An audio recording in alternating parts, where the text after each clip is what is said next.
You'd say, that sounds pretty good. And I'd say, what does that mean to you? You'd say, well, I have more money. I guess I'm wealthier. I'd say, yes. And if your debt increased, would you feel wealthier or poorer? You'd say, well, I don't want to have increased debt. I don't like the idea of that sound, increased debt. Now, that and world leaders understand when their assets go up, they feel better. However, institutions like banks, things that people don't really understand are financial underpinnings of banks. When I say your bank, Mr. Bannon, you have the Bannon Bank, you doubled your assets. Sounds good, but what does it really mean? It means people owe you more money. You don't have any more money. What? Yeah. A bank's assets are how much it is owed by other people. That's crazy. So if the bank goes from $2 billion of assets to $10 billion, it means people owe it an additional $8 billion, but their assets have gone up. So the terminology of assets and liabilities is different for banks. It's not natural. And what most people, and you ask questions about world leaders, there's many people, I think your old boss Mercer understood, there's a fundamental part of money which is called fractionalized banking. And fractionalized banking is something that finance people understand, and the people on the street, and when I say people on the street, that's where I was when I started on Wall Street, would find it impossible to believe. I don't know why, but I literally understand everything he is saying. This is probably one of the most fascinating interviews I've ever seen. I've never been this shocked watching someone speak since Tucker Carlson interviewed Vladimir Putin. The man Epstein touched on a lot of different topics. Now we got all these Epstein files being released. All I see is hypocrisy. Everyone's looking for sex. They're completely ignoring everything else this man is saying. They're ignoring the fact that this man likely is the actual person who figured out the mathematics and created the formula for Bitcoin. But they're also forgetting one thing too.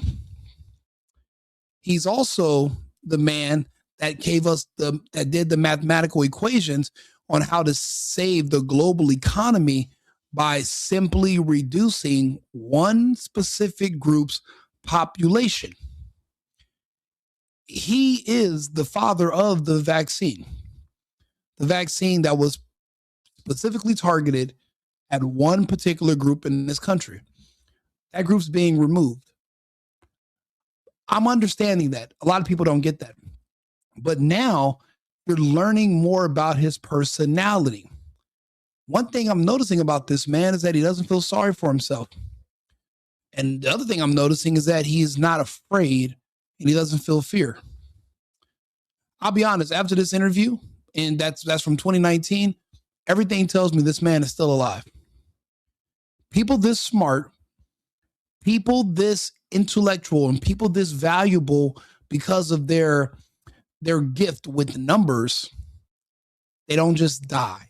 They're too valuable to let go. They play other roles. This man was the linchpin between countries in NATO, on the other side of NATO, the EU, everyone in the West, Africa. He is literally connected to everyone and everything. And he made everybody very, very rich. And the way, and when I'm looking at, we were always wondering, where did his wealth come from? When we add in there that he was brought on to the Trilateral Commission because of his expertise with numbers at only the age of 30. And that's what he was just talking about right now in the beginning of this video. I don't think it wasn't some random, Hitoshi guy from Japan. This is where Bitcoin comes from. It was him. That's where his wealth came from. This is insane. But you know what? Some of the other things he talked about they have so much depth to them. It's so intellectually provocative. Once you're not focusing on all the claims of all this freaky sex stuff, once you get over that weird obsession with this unsubstantiated, like I'm reading through the Epstein files. You mean to tell me everybody was banging all these rich people and nobody who survived the next day thought to go get a rape kit? Nobody. Same thing with Diddy. All these guys and kids and animals, not one person had enough, foresight to say, let me at least go to the hospital. I mean, this is a billionaire. There was a girl who tried to sue a rich man just because they were on the elevator alone for 3 floors going down, but it's only her word versus his. She came up with a completely crazy story with no physical evidence. It was thrown out, of course, but if these people are really doing all this crazy stuff with these rich people, why not at least one rape kit? Why not one hospital visit? But then again, you find out that these are really rich people who have zero problem paying people. So if you're paying for all this freaky deaky stuff to go on, if you're paying for it, can you be a victim if you're being paid? I don't know. I just know that I'm seeing stories, but I have crazy ex-girlfriends who make up stories about me. Exaggerated stories. I had an ex-girlfriend that said she had a dream that I was riding a horse and I was dragging her like in a Western movie. And she literally would tell people this story, and sometimes she would forget to tell people it was a dream. And there were really people thinking that Rico was riding around here with a cowboy hat on, just putting ropes around women and just driving them down Westheimer in Houston. At least, what is this new thing? What evidence be damned? We're not going to ask for any. Okay, yeah, I heard what you said about this. Okay, cool. Where's the proof? Still pictures of people standing around each other is one thing. Is there, even if you don't have video, is there one DNA? Even with Monica Lewinsky and Bill Clinton, she had the famous blue dress that had all of his spooge on it. At least give me a little bit of spooge. Pause. But without that, I'm going to listen to all the other intellectual stuff. It's like they want you to just focus on all the crazy sex life stuff, and they don't want you to think about his brain or the content of his character or the things he would talk about. Men like this don't just die. This man is still alive. I don't care what anyone says. In my opinion, he's still alive. But let's continue. Impossible. Why? Bannon Bank, I give you $1, just one single dollar. In our system of banking, I would say, okay, Steve, I gave you $1. How much can you lend out to your friends? Now, what he's talking about is something that we all learned about, 10 years ago. Anybody who was familiar with the Zeitgeist or that other series, we learned about fractional reserve banking, that a bank could legally loan out 9 times more than they even have in their total value. It's fractional reserve banking, but there's other things that he said that were extremely intelligent. Like basically telling you that we don't know anything about a lot of things that are happening in this physical world. He explains in a way that we're also basically living in a simulation and we're just temporarily enjoying a human experience. Let's take a listen. At the first trilateral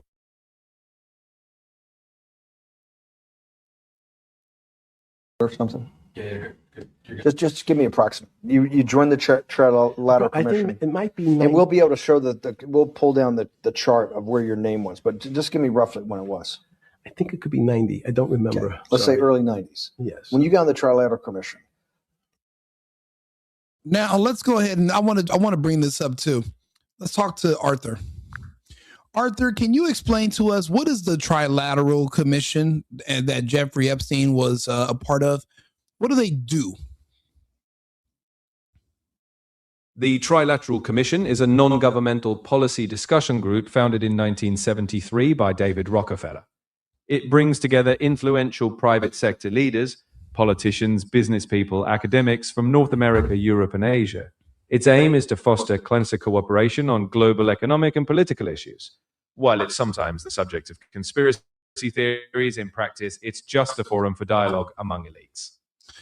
Okay, what do you know about Jeffrey Epstein being a part of the Trilateral Commission? There's no credible evidence that Jeffrey Epstein was ever a member of the Trilateral Commission. Though he moved in influential circles, there's no factual link placing him as part of that specific organization. It's important to distinguish between verified memberships and speculation. If you look at it, even the AI is unfamiliar and has been wiped of any records of Epstein, yet here he is giving us years and telling us exactly who invited him in and why to be a part of the Trilateral Commission. Again, the last time I seen everything try to wipe somebody from the internet so you can't read anything about them was when they did it to Putin. But famously, the last time I heard anyone suppress this much, who you're supposed to believe is an all-out demon monster, was Hitler. You're not allowed to listen to those speeches either. You're not allowed to ask why or what or where or when. Just supposed to believe. But let's listen to what Epstein has to say about himself. And had the first, where was the, do you remember where the first meeting was? It was in Tokyo. In Tokyo. And at what hotel? I would like to say the Hilton, but it's probably not. And it's a 3-day, 4-day? Give me some 3-day event. And walk me through the whole thing. Speeches. It starts with a dinner. Just walk me through it. It was boring. You couldn't possibly think it was boring. It's bullshit. It was boring. You had to be stars in your eyes. No. Did you fly over privately? Yes, but it wasn't my plane. So it didn't count? No. You fly over.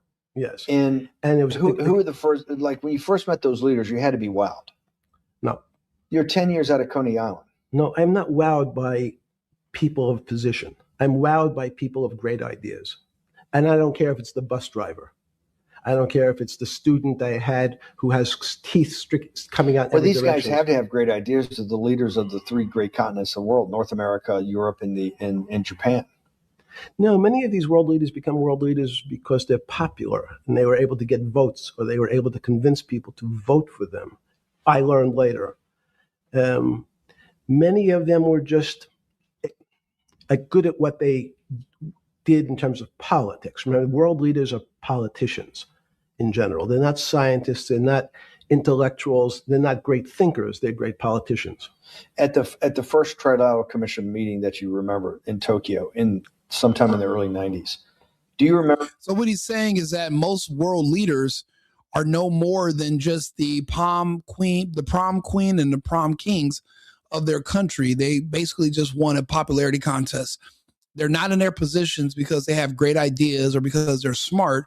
They're necessarily just they're in their positions because they were able to get a lot of people to like them, but basically based on their probably charisma, but nothing based on their minds. And he says he's more impressed by people with good ideas than people just who are able to be charismatic to the point that people like them. I'll be honest. I try to judge people like that as well. I don't care if you're, I'm not looking for superficial stuff. I want to know what kind of mind you have. Well, do you have any ideas? Do you have any thoughts? That's what impresses certain people, not necessarily how likable you are. Remember, what were the big issues of the day that they were talking about, and what did you think about it? Yeah, in fact, it was funny because they were talking about inflation. Yes, and somebody in the chat said that's basically describes me. A lot of people like what I say most of it, like what I say 100% of the time, though it might not be popular speech, it is accurate. So you can always go back and fact check me and read about what I'm saying. Like most people say about me, I'm not going to win any popularity contest with my views, but they are fundamentally factual, which is the part that is the most impressive. So, I mean, I have that in common with them. And they were worried that what would happen, how do you control inflation? And As a mathematician, I didn't understand the concept. I don't understand the concept today. How's that possible? Well, when you talk about most, I'm always impressed when there is somebody of prominence that admits that they don't know something. That is very difficult for a man to do, is to admit that he doesn't, that it's unknown to him. The fact that he does that shows humility. There's a lot of different things that this interview with Steve Bannon is going to point out about Epstein that is going to make you think 2 or 3 times about the stories. It seems like you're just constantly being deluded in the public with all these crazy tales of sex stuff, but that's it. And you're basically distracted from everything else about him or Maxwell. You don't have no idea how smart these people were, what their backgrounds were in. You're never allowed to speak to them or hear from them. You don't even know their side of the story. We could have all just been played this entire time. And I'm wondering why Bannon didn't go deeper into what happened to him with his arrest and in his history. He barely glances over it at the very end, but we'll get there. things to do with money, money is meant to be local. It's US dollars. Then I understand what it means. If inflation, it means my dollar today inflates and it doesn't buy as much as it did a couple of years ago. The prices go up. It seems that everything is great, but in fact, my dollar is shrinking in value. Why is the specter of inflation always the central thing in central bankers' minds? Because it goes back to the first concept I said, the weird concept of fractionalized reserves. The system is not well understood. Most systems, in fact, are not well understood. We don't know how our digestive system. Stop. This is impossible. This is impossible. The world banking system, the world currency system, the world monetary system has to be so well understood by the Greenspans of the world and the Bernankes of the world and you, right? The currency traders, the guys making $1 billion bets every day. The legendary guy on Wall Street in the late 90s, Vassalin brothers. Lou Ranieri? No, the guy. Epstein is basically telling Bannon in his own way that everything that you're so impressed by, my friend, is just smoke and mirrors. Epstein is letting you know we don't even know.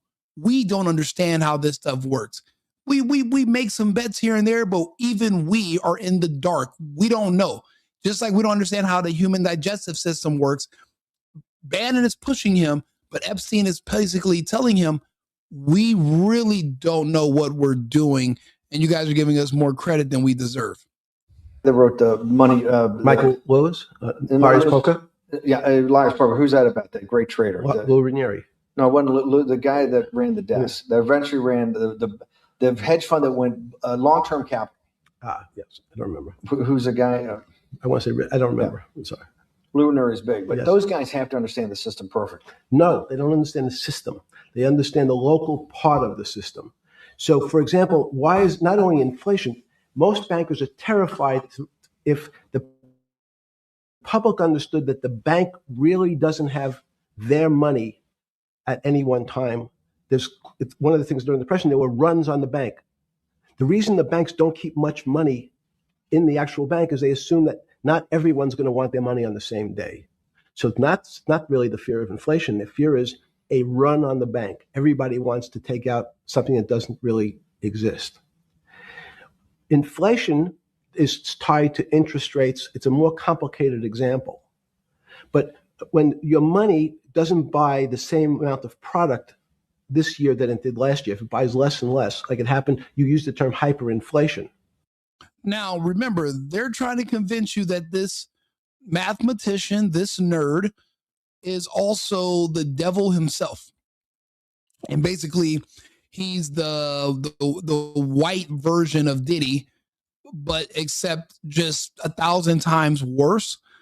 So the fact that he's actually able to sit here and have an intelligent conversation with you about fractional reserve banking, quantum mechanics, theoretical physics, it's off-putting because typically people who have the proclivities to be so demonic and evil, they are not highly intellectual. So somebody's lying somewhere. We're trying to get to the bottom to figure out who's lying and who's exaggerating. There's always, I'm so turned off because the media lies to me so much. I don't know if what the media has been telling me about Epstein and Ghislaine Maxwell, I don't know how true it is. I don't know. Nobody knows. The Epstein files just came out. I've been reading through them. I've read some things that are horrific, but I'm a skeptic. I'm going to always demand proof. Paperwork, something in black and white. I'm not an emotional person. I feel nothing. I only go off of what you can prove and the numbers. I'm going to read over them. No one at any time went to a hospital. No one that was a victim who survived went and obtained a rape kit or any physical evidence of anything that happened to them that was against their will, or, and these are not, this is not like in the 1800s. These are events that are taking place in the 2000s and the 90s. And this video is from 2019. All these different things. And all I asked for is evidence, and people are losing their minds because I see what's in these files. I'm seeing what they're saying in these emails. Where's the actual physical evidence from the victims? Who are the survivors? Why did no one? So you mean to tell me all millions of people who were affected, or however many people, and no one went to a hospital? But I'm supposed to believe this man is the devil. Okay, cool. There's certain countries that are not managed well, like in Africa at the current, a $100 billion bill in Zimbabwe is worth 1 American cent. That's the perfect example of hyperinflation. It goes up, it doubles every day. So people are afraid that their value in the system starts to break down. But so if I said to you, does your doctor understand your body system? You'd say, well, I hope so, because I want him to keep me healthy. But you could have a kidney infection. You could have a heart attack. You could have a broken knee. There's lots of pieces of this system. And in fact, when you ask the question, very few doctors understand your entire body. There's a specialist for your knee. There's a specialist for your polynoidal cyst. There's a specialist for your head. And now we have specialists in different areas. So and I'm going to get to your first question about Santa Fe Institute. The world economy and your body are both comprised of little systems interacting with each other and making one big system. This is what's stunning for all the little guys out there, the populist movement, the little guys that haven't had a pay raise in 30 years. They think that these elites, have everything. The guys in the room making the decisions, the party at Davos guys. You're sitting there, you don't think many people today really understand the complexity and really all the moving pieces and how they interconnect to the world's financial system. No, not only don't they understand the complexity, and that goes back to Santa Fe Institute was an attempt of trying to see if there was a way to mathematize, formularize, or algorithmically understand what the term complexity means. That goes back to the original question. Complex systems are complex by definition, but there's not necessarily, it's not one level of complexity. As we might say, well, our fingers are complex, the movements, the muscles of our hands, but it's not as complex as the blood system. Now I have a circulatory system. I have systems on top of systems, so that there's no one group of or person that really understands the way the body works. There's no one group that understands the way the financial systems work. You might understand U.S. bond market. Now, you've asked about the trade of long-term capital. That was a bond fund, very small part of this very complex system. So the goal of the Santa Fe Institute was to see, is there a way to get somehow understand how complex systems interact. Fast forward, Steve, to today, where Google and these other engine companies, the other tech companies, are trying to build artificial intelligence. Now, this is when things get interesting. The strangest thing that they found, one of the strangest things, is that the systems that they design, this artificial intelligence, which a lot of people have heard about, is they design a bunch of systems. They're called neural nets, terms simply taken out of brain work, neurons in the brain, nets because they actually look like a net. They put in some inputs, the computers work, spit out an answer. Sounds normal to you. It's because you're thinking about that calculator you had in 1976 on your desk. When you ask the person who designed the system, how did it come to that answer? How did your neural net, can you show me the calculations? They say, no, we don't know. We don't know how the thing we designed actually came up with that answer. That's pretty. That is huge. He's saying that the people who does, now this is from 2019. We weren't even talking about AI. There was no chat GBT. We didn't know how it was going to be applied in the future here in the public. He's describing how the people who are designing these systems all those years ago, they have no idea how it even works. They know that they told it to do something, but they don't know how it does it. It just does it. So there's a gap between what's coming out and how it gets there, and no one understands. It's not like it was programmed and it's not reading it from the internet. They don't know where it's sourcing this information. It's just like magic. The same way we don't understand how the tissue in your brain, because there's fluid and a bit of electricity, can generate a consciousness. We don't understand. Like he was saying, the human's body is a bunch of thousands of different systems all working in sync. And you can be a specialist in one thing, but it's still a practice. We don't really know how the human body functions. Now we're coming up with technology, allegedly. I'm saying we are coming up with it, but it's working, but we don't even understand how it works.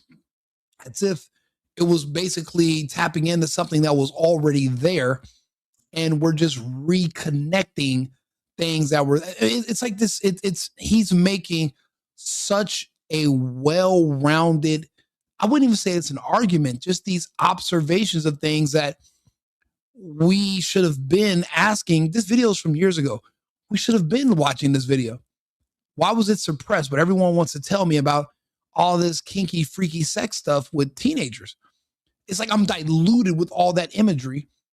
No one wants me to talk about how we don't understand how the AI is coming up, how the AI is functioning, but yet it's being implemented all around us, turned on even into our military, our daily lives, our financial systems, even our food production. But we don't even know who's in control of it or how it works.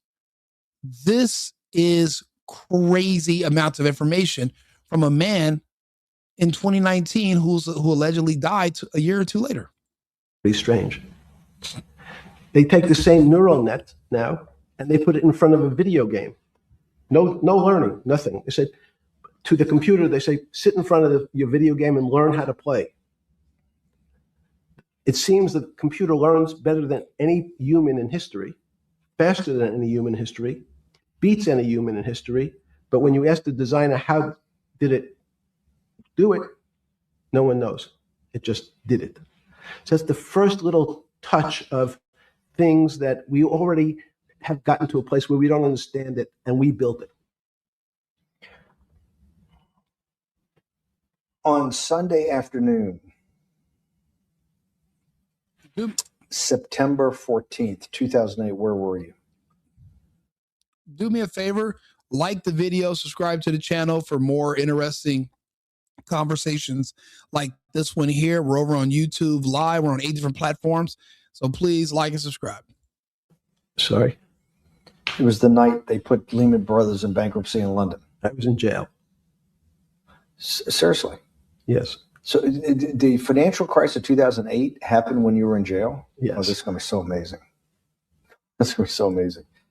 I take it you didn't have your Wall Street Journal dropped off to you in the morning, your Financial Times? No. How did you hear about how did you hear about, because I want I forgot about this, but yes. I'm trying to get, this is going to be amazing. Let's go back and do that again. Sunday afternoon, because I want to find out about people, the geniuses understanding the complexity of the financial system. Because I think the best example we have is the financial crisis, the crash of 2008. Sunday afternoon, September 14th, I think it was, 2008, is when they were working feverishly in Midtown Manhattan at the Lehman Brothers offices and at various law firms around town, and with the Secretary of Treasury in the Federal Reserve, what they're going to do with Lehman. They decided they weren't going to save it. And so they prepared to put it into bankruptcy at the open of the market in London the next day. How did you hear about what was going to happen to Lehman Brothers, and what did you immediately think when you heard that it was going to be put into bankruptcy? I'm glad you asked that question. I was in solitary confinement September 14th. And again, some of the public stories about the wonderful time I had in jail and my work release, which didn't come till months after. I'd been there since June in an 8x10 cell with a bed in the back, a 6-foot bed in the back, a chrome sink with a toilet attached to it, and a little piece of metal sticking out that was supposed to act as a table. Now, since I was in jail, there were no books. Why? There's no library. No library, but you're in jail. No, I was in jail, not prison. So in jail, I was in a place that was called the Special Housing Unit. That's true. Which There's is no for the libraries. roughest, toughest, meanest people. They had put me there, they said, for my own protection. So I was in a 8x10 cell with a little slit in the door where they would serve my food on a tray about 9 inches by 4 inches. And then as soon as I finished eating, they'd take the tray and close it down. And one of the guards said, do you understand there's Wall Street's crashing? I'm worried about my pension fund. What should I do? And I said, sorry, Wall Street's crashing? What's happened? And he said, there's some crisis and some companies are going bankrupt.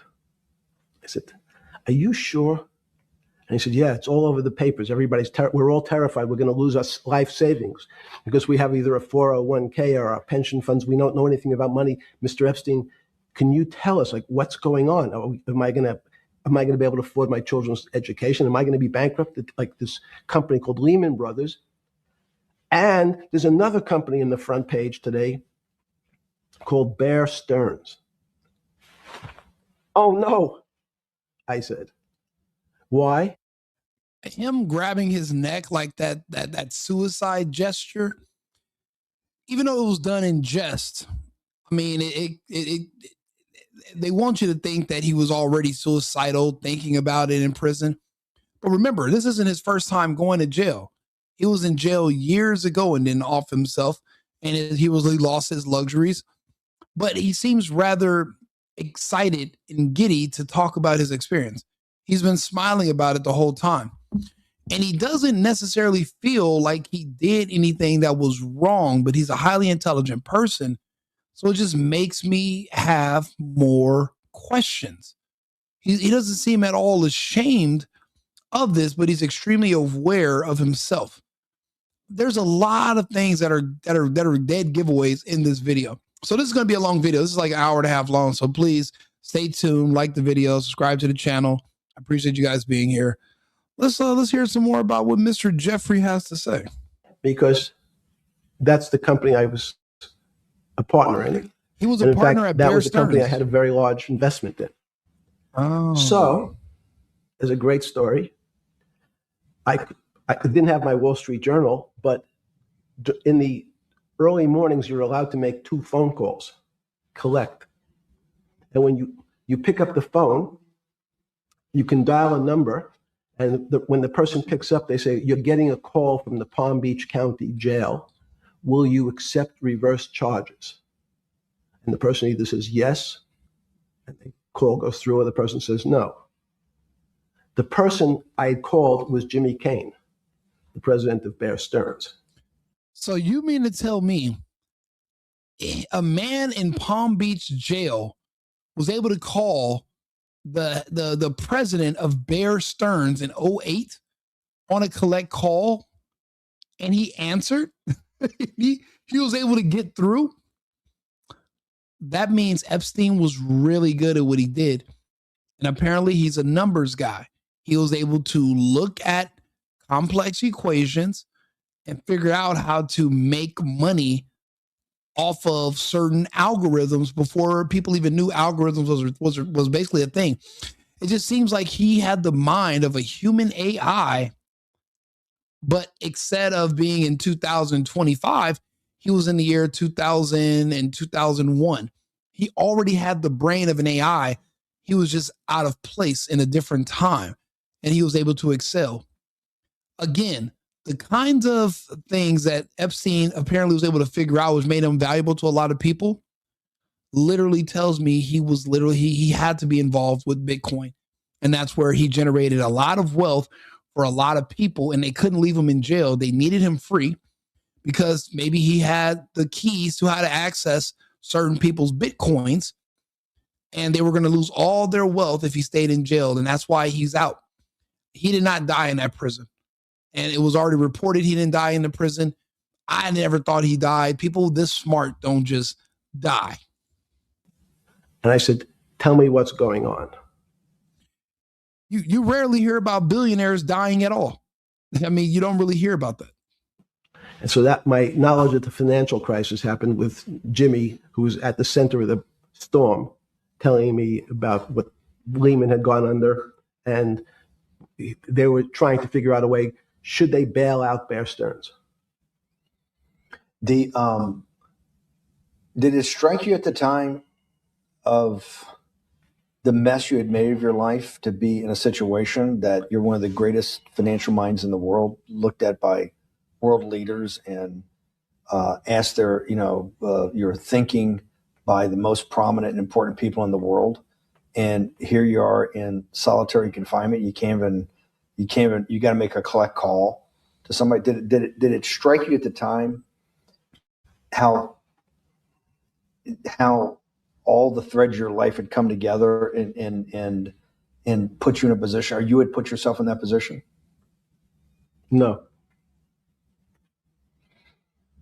So it never struck you when you had to make one of your 50% of your collect calls that day, you call the president or the head of the CEO of Bear Stearns, the biggest financial event in your life is taking place, of which one, every important person in the world would be seeking your opinion. Number two would be a once in a lifetime opportunity to apply your craft. Number three, it would be a once in a lifetime opportunity to make money if you were smart, and obviously you're smart. You're telling me here, truthfully, that it never hit you at all of how you'd ended up in a place where you had to make a collect phone call from a jail cell that was 6x9 with a steel bed and your food being passed into a slot.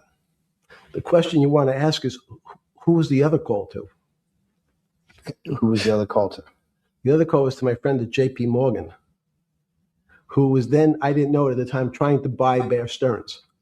So at one point, I had two phones. It was difficult because they're afraid people are going to hang themselves with the phone cord.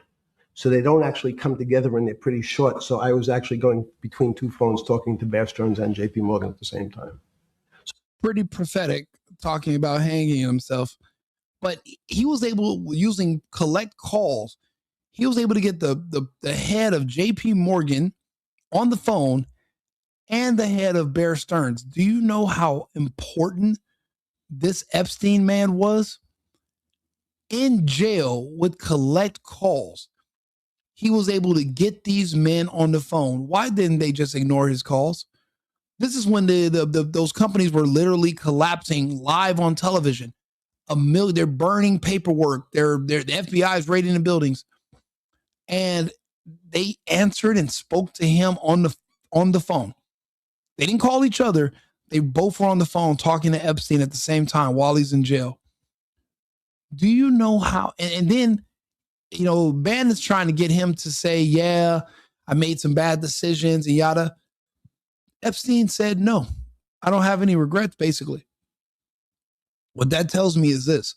Epstein is the kind of person that was more so everything happens for a reason.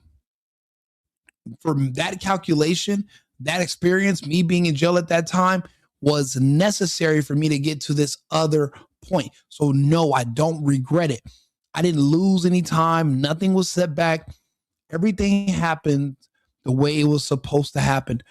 That's why he's not sitting there. And Bannon's looking at him like, wait a minute, so you're not in regret. You're in jail while all this is going on. And he's like, no, I didn't feel any type of way about it. This is a different type of person. There's more to what's going on. All that sex stuff seems like it's just a distraction. All the pedophile stuff, it's a distraction. So I found it amusing. And it never struck you about how to end up in a situation like this? No, that would be probably means I would be too self-aware. You can't possibly expect me to believe this. I know. I don't believe it. You're telling me that during that day, you never had a moment. You sat there and go, what the fuck have I done with my life that I'm in a 6x9 jail cell when I should be on a trading desk, or I should be in my $250 million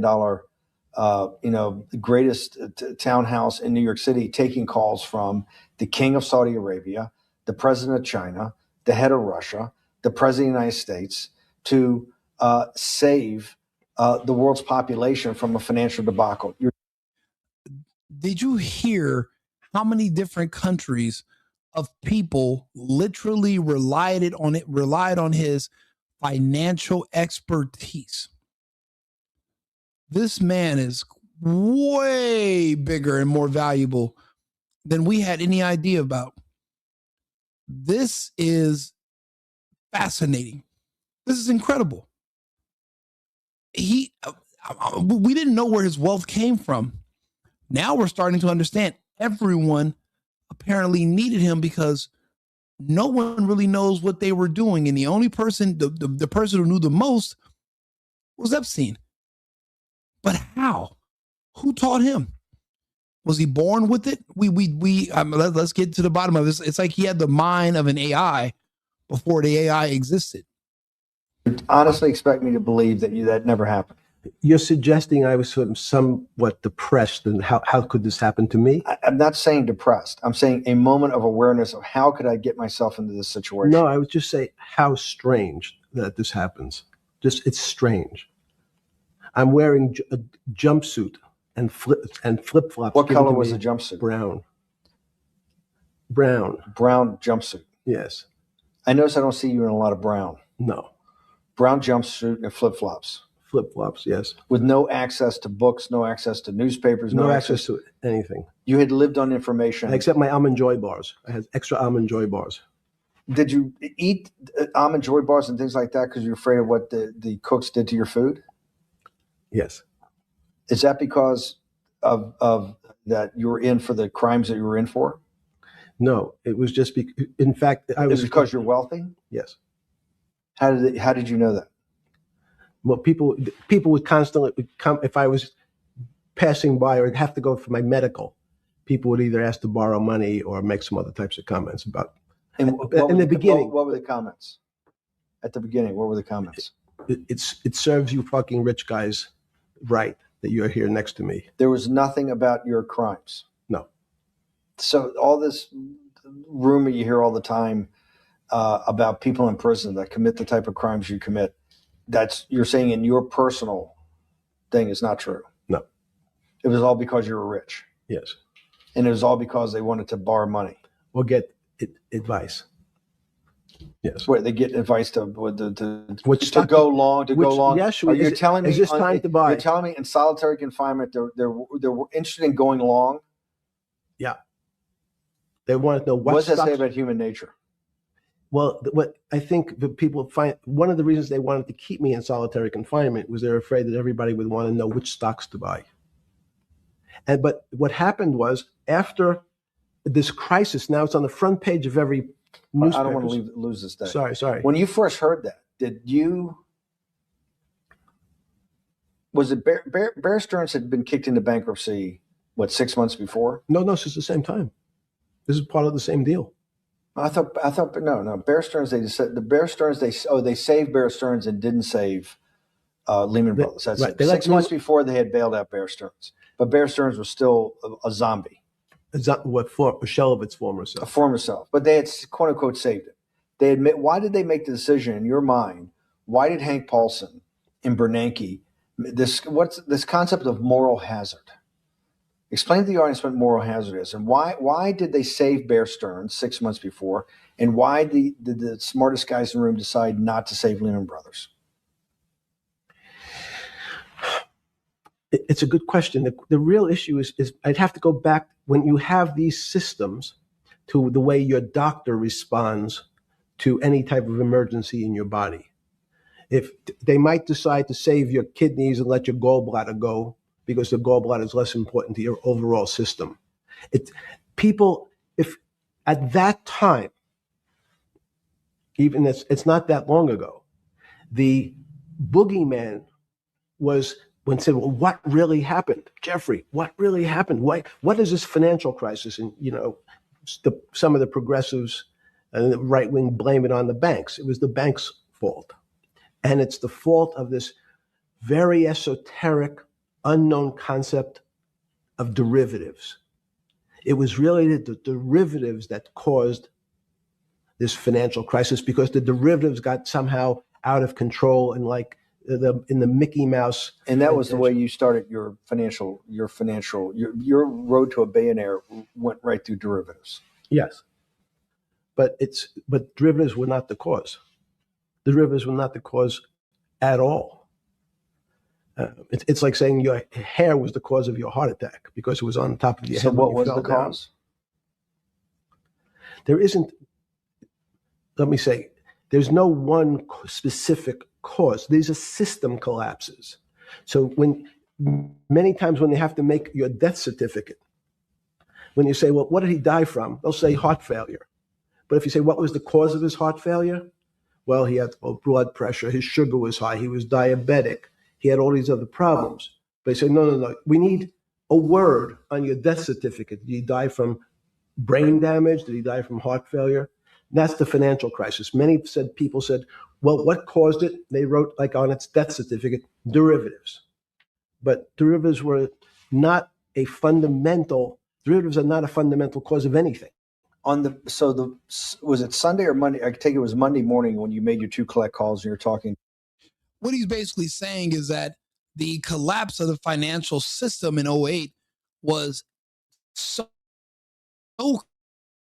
complicated, but when it comes to people, they're looking for a simple answer and they're looking for a simple thing to blame.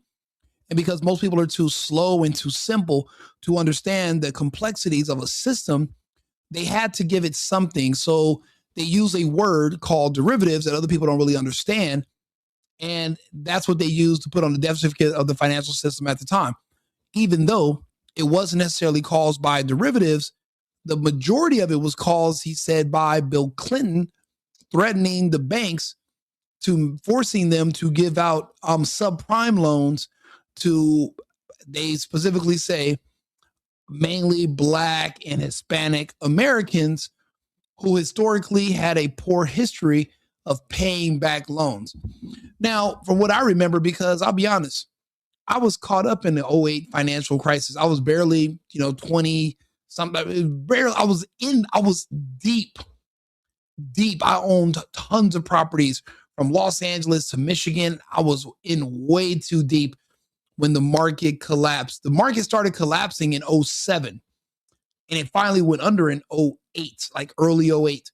And the reason I say it collapsed is because I remember buying a bunch of houses that I was supposed to flip. $1 million properties, expensive properties in different parts of Michigan. And then I remember the auto industry, all the auto plants had shut down. They started outsourcing the jobs to other countries, and the recession hit Michigan first. And I was there in Oakland County, Michigan. So when it hit Michigan first, people started getting laid off. It spread to the rest of the country after. So I had a bunch of beautiful homes. I had these homes under contracts to sell. All of a sudden, nobody could get approved and close escrow. So now I'm stuck with these homes. I remember at one time, I had a monthly with all my houses. It came out to like $140,000 per month in mortgages that I had to pay. And don't get me wrong, the way I was, doing it, I had a lot of money because I was playing this game. But even with $1 million, with $150,000 a month in expenses, before you start going belly up, how many months are you really buying yourself? I barely had 8 months of reserves, basically. People are like, oh man, if I had that much money, $1 million is not a lot of money. You can literally, depending on how much your expenses are every month. And at the time, my credit was everything. So I had no idea how you could repair credit or fix credit. I thought it was just one and done. So I was paying all these mortgages. I only had a couple of renters in some of the properties because remember, I was supposed to sell them. And every time I had someone about to close escrow, the lenders stopped lending money and they started shutting down. And I got stuck. So I remember this. And I remember a lot of these. I was in subprime as well. A lot of people were. And the only reason they were giving us all these subprime loans that they probably shouldn't have, especially to other people, was because Bill Clinton threatened to have these lenders investigated for discrimination if they didn't do it. And that's what Epstein brings up. And even though that's his partner, that's his man, $100,000, Epstein just is honest and says, yeah, Bill Clinton was the reason why we went through that financial collapse with all those homes back in 2008. So I'm going to let him talk about it. I had to speak about it because I did hear this part of the video. To Bear Stearns on one hand and Morgan Stanley the other. JP Morgan. That was Monday morning. Did you, Jeffrey,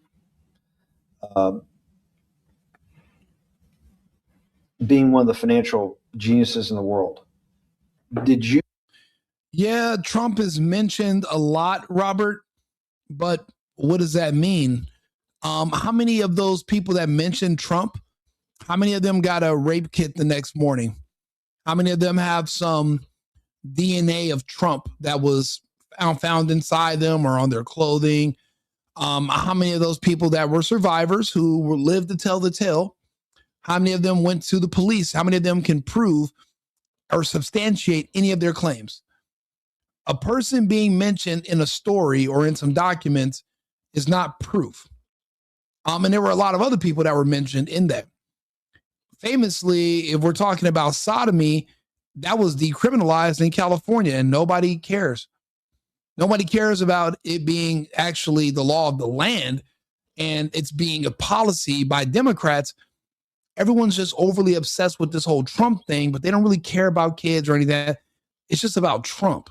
So are you really genuinely concerned about the children or are you concerned about Trump? Because you're going to have a different view based on your goals. So, I mean, I'd want you to think about that.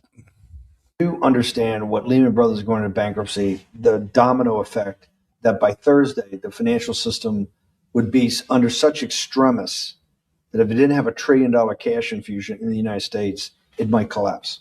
Did you know that at the time? Did you view that at the time? Yes. You did? Yeah. Why?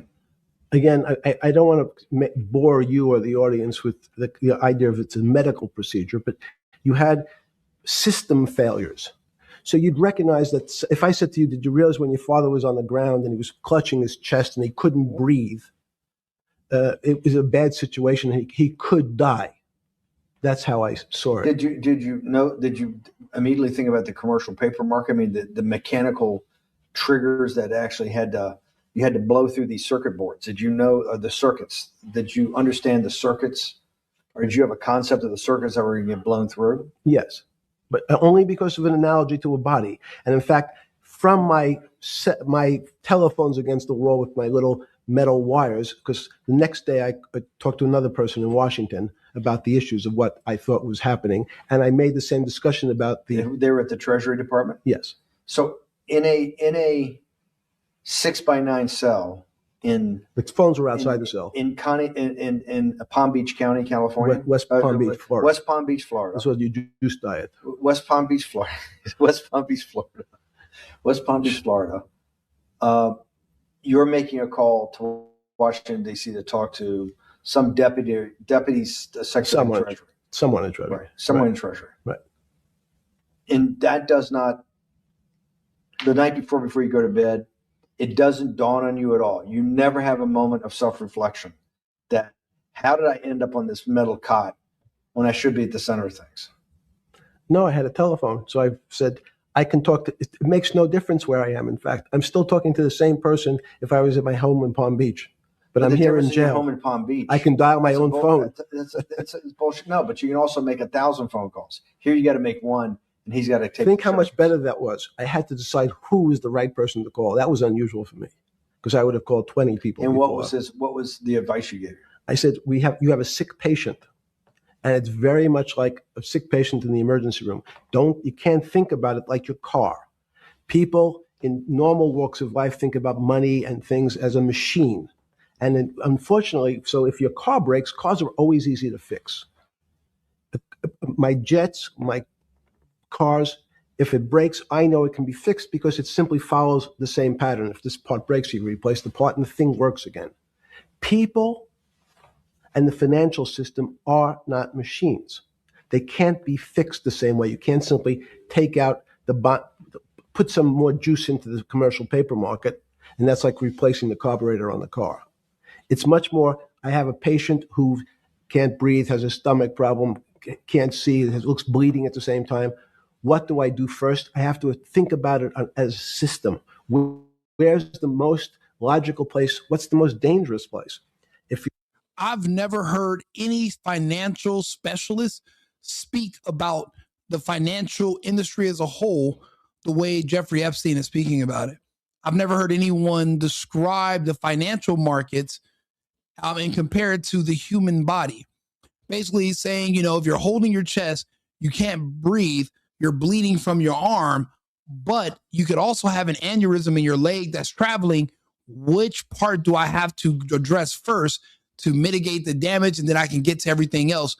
Looking at the financial system the way you would look at the body system, but then also there's so much we don't understand about the human body, but there are specialists, doctors, podiatrists, people that the ENTs, ear, nose, and throat. There's a brain surgeon. There's somebody who can tell you about your joints, your knees, your back, all these different specialists. No one person understands everything.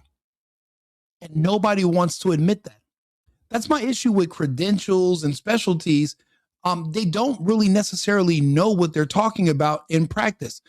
Why is it that everybody was listening to Epstein back in 2008 and nobody else knew how to stop the collapse? Why is he the only person speaking about the financial system in this way? This is a completely new way to study, or basically this is a whole new form of education for the financial system that needs to be studied. I'm trying to figure out, how did he figure this out? And again, he's a part of all these different groups, but is that what makes people elite? The fact that they're able to think at a higher level than most people? Is it because the average American is on the spectrum due to vaccine damage since the 70s and 80s? The IQs have been dropping systematically in the country. They correlate with the increase of vaccinations, and those are unknown substances. We don't know what's in those vials, but we do know it does affect the human brain. It just seems like people are getting dumber. We know less and less. And the one guy that seems like he was just like a diamond in the rough or some kind of anomaly, they demonize him to the point where This video is 7 years old, and we've never listened to it.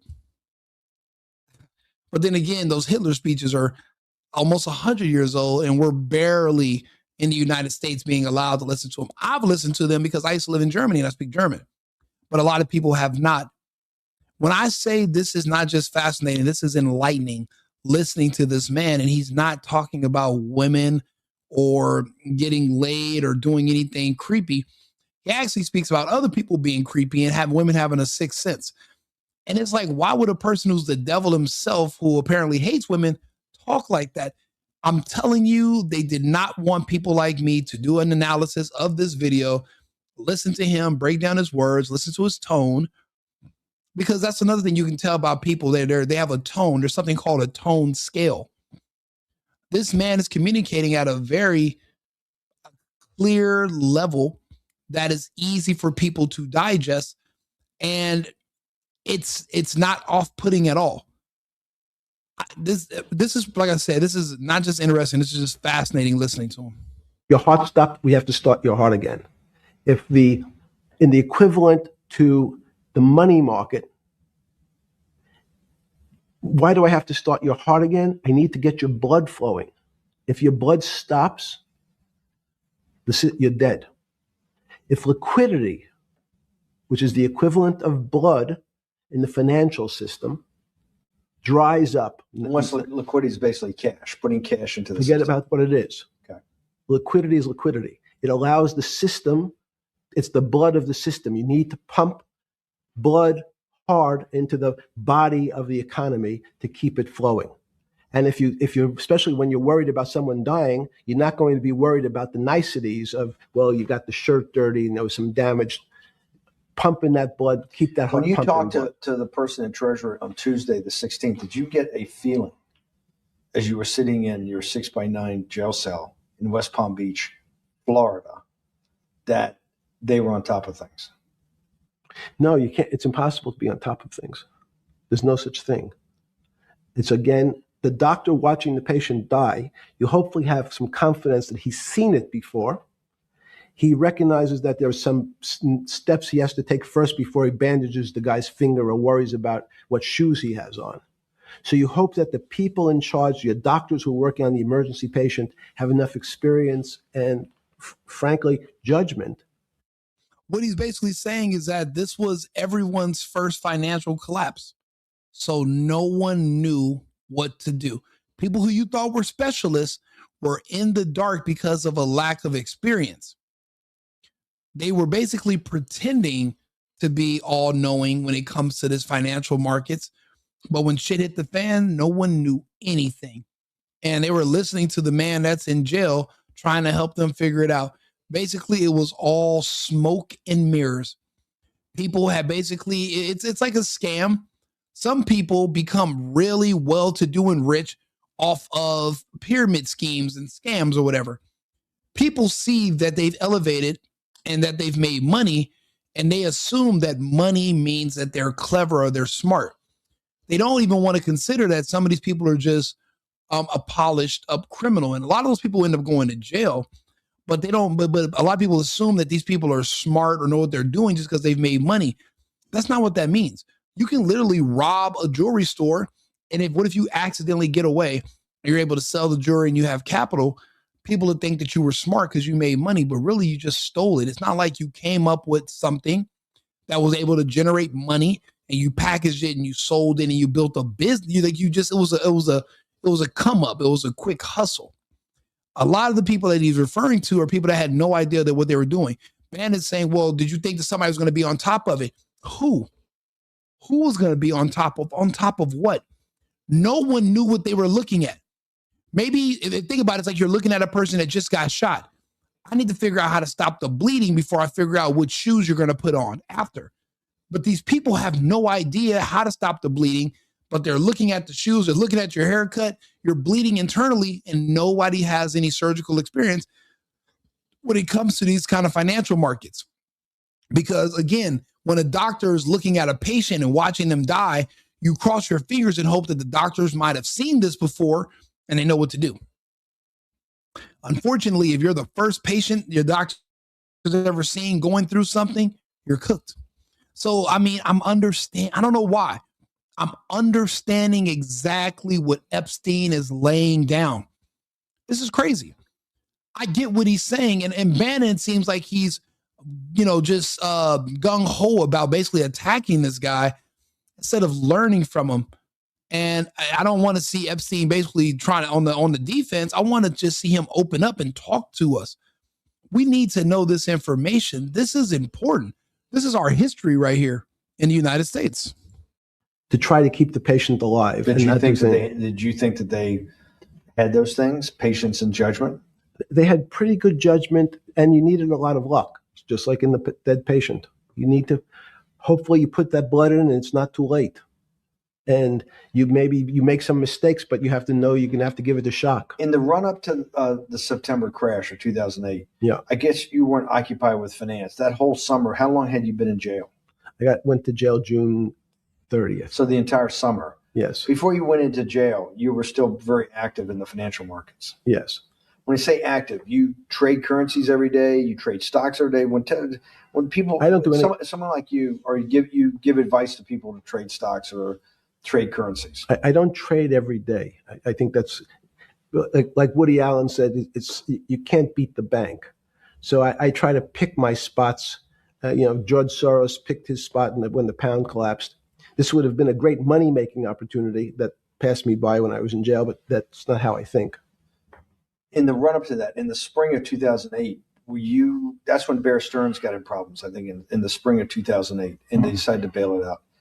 Did the Bear Stearns guys talk to you for advice at that time when the big crisis in Bear Stearns? No, but see, again, unbeknownst to most people, and it's easy to blame people for the financial crisis, like you'd blame someone for giving your father the drink before he had his heart attack. But what really happened, the real enemy of the finance system was Bill Clinton. And if you ask me what and who caused the financial crisis, I would tell you it was Bill Clinton. Because of what Bob Rubin and he did to deregulate the financial system? No. Because as of the last time we had our 60-minute interview, you talked to me about home ownership. And you asked me whether everyone should own a home. And I told you, no, it's too risky. So the financial collapse of 2008 is because of hardworking African Americans, Hispanics, and whites who wanted to have a ownership stake in the society that all rests on their shoulders. They're the culprits. No, not at all. Okay, then I didn't say they were the culprits. I was pretty clear it was Bill Clinton. Okay. The way he doubles down on his boy Bill, I'm like, I don't know if he's just being honest or if he has an axe to grind, because I'm wondering, could he have just not said Bill Clinton named and then just described what happened? And then we would have just figured out on our own. I mean, because he's like being specific right now, throwing his boy under the bus, which is surprising to me. Why was it Bill Clinton? Because Bill Clinton wanted to get votes from those people. And he sold them the idea that instead of renting in a house, and historically, it's always about votes. Gavin Newsom wanted the black vote. So what he did was he decriminalized theft and shoplifting up to $1,000 or whatever or more. He wanted the gay votes. So they decriminalized sodomy with children who are underage. You don't have to register on a sex offenders list. If you wanted the vote from illegals that shouldn't be voting in the first place, offer them sanctuary. Everything we've ever seen in this country go wrong was just an overzealous politician trying to get more votes. Bill Clinton trying to get votes for the Democrats led to the financial crisis, where basically it just sank all of us property owners back then because the whole subprime market collapsed. But it should have never been built up like that in the first place. All the safeguards were removed. And like he's going to explain right now, Bill Clinton threatened lenders to force them to give out these risky loans, and Fannie Mac and Freddie Mae and all that. He's going to talk about it some more, but it's just crazy how he just threw Bill Clinton directly under the bus. The values of houses have gone up, and he said, you guys, in these local communities who haven't been able to afford a house before. I'm going to show you a way. I'm going to give you a way, because I'm sure I'll get your vote, that you can own a house, because I want your vote. So what we're going to do is I'm going to let you buy a house, Mr. Bannon, when you really, you're right on the border, maybe, or not even on the border. Your credit is not good. Okay, let's be honest. And it's not my fault. It's not Bill Clinton's fault. But if whatever happens, at the moment your credit score or whatever it is, your credit's not good. Now, normally, you come to me and want to borrow money. I'm a bank. And I say, I'm sorry, Mr. Bannon, I can't lend you money because your credit score is not up to where it needs to be. Hopefully, if you work harder and clean up some of your problems, it will be. But no, what I say to you is, I'm going to figure out a way to lend you, not give you. I'm going to lend you money anyway, though you don't have a good credit score. And don't worry, I'm going to get rid of the term that you don't have bad credit. Bad credit sounds pejorative. You don't want to be a person. Sounds judgmental. Yeah, sounds judgmental. So what we're going to do is we're going to call your credit situation subprime. Oh, nobody knows what that means. Subprime. Basically, subprime was another term for a person who would 99% of the time not be considered credit worthy to receive a home loan.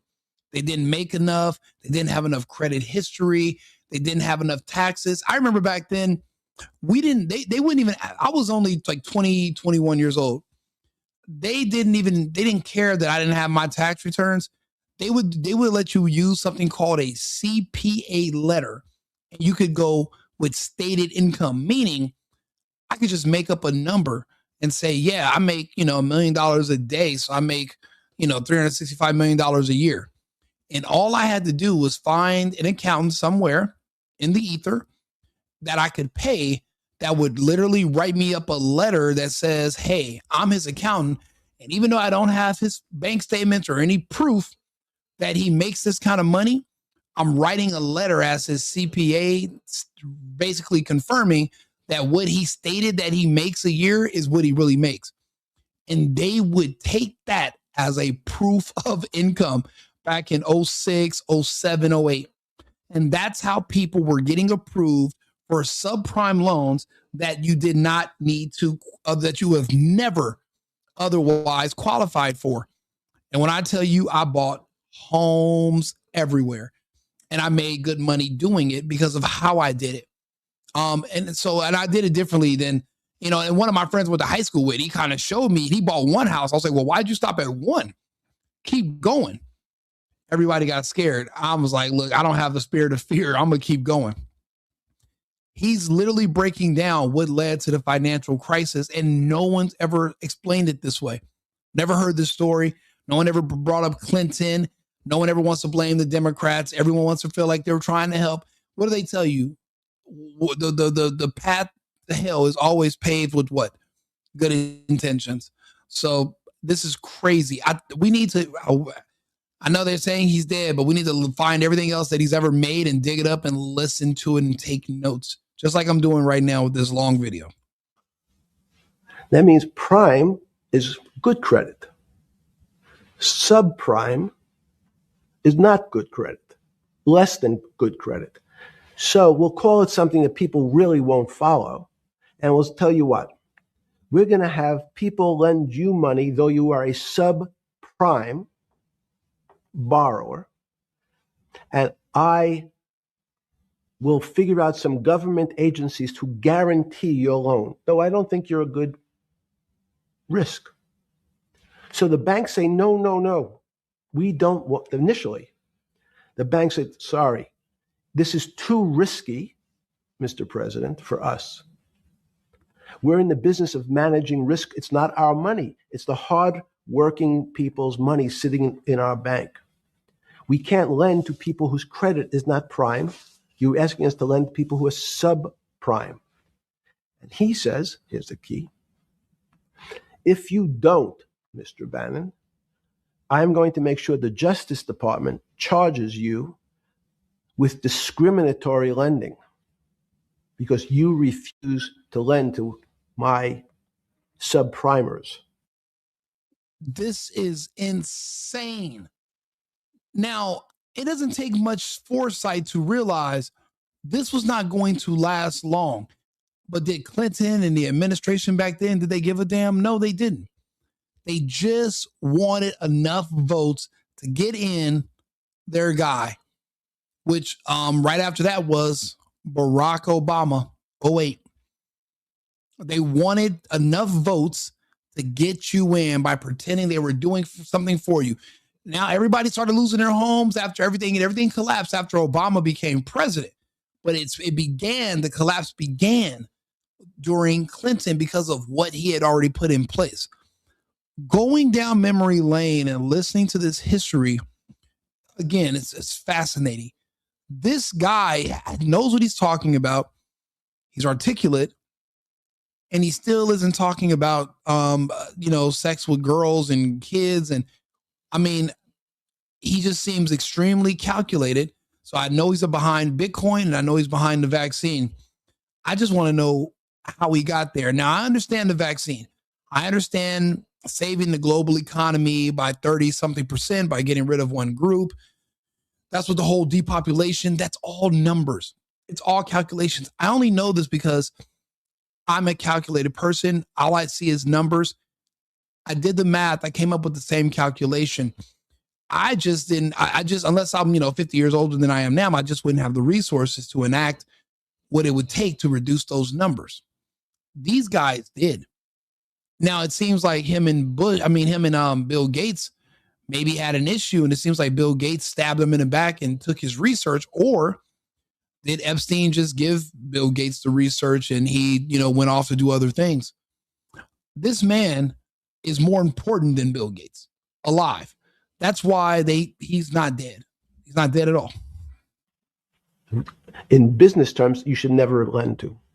But what we'll do is I'm going to form an agency called Fannie Mae and Ginnie Mae, just another agency names. They'll guarantee your loan. So don't worry. Don't worry. You don't have to pay it back anymore. Even though and maybe you don't even have to work as hard anymore. That's probably a harsh statement, but these players, these two big firms, Fannie Mae, will guarantee the fact that that bank will receive its money. Now, the bank says, wow, best deal in history. I refused to lend to Mr. Bannon, but now he has the big brother, his Uncle Sam. He went to his Uncle Sam, and Uncle Sam says, I'm guaranteeing it. The bank says, I want everybody.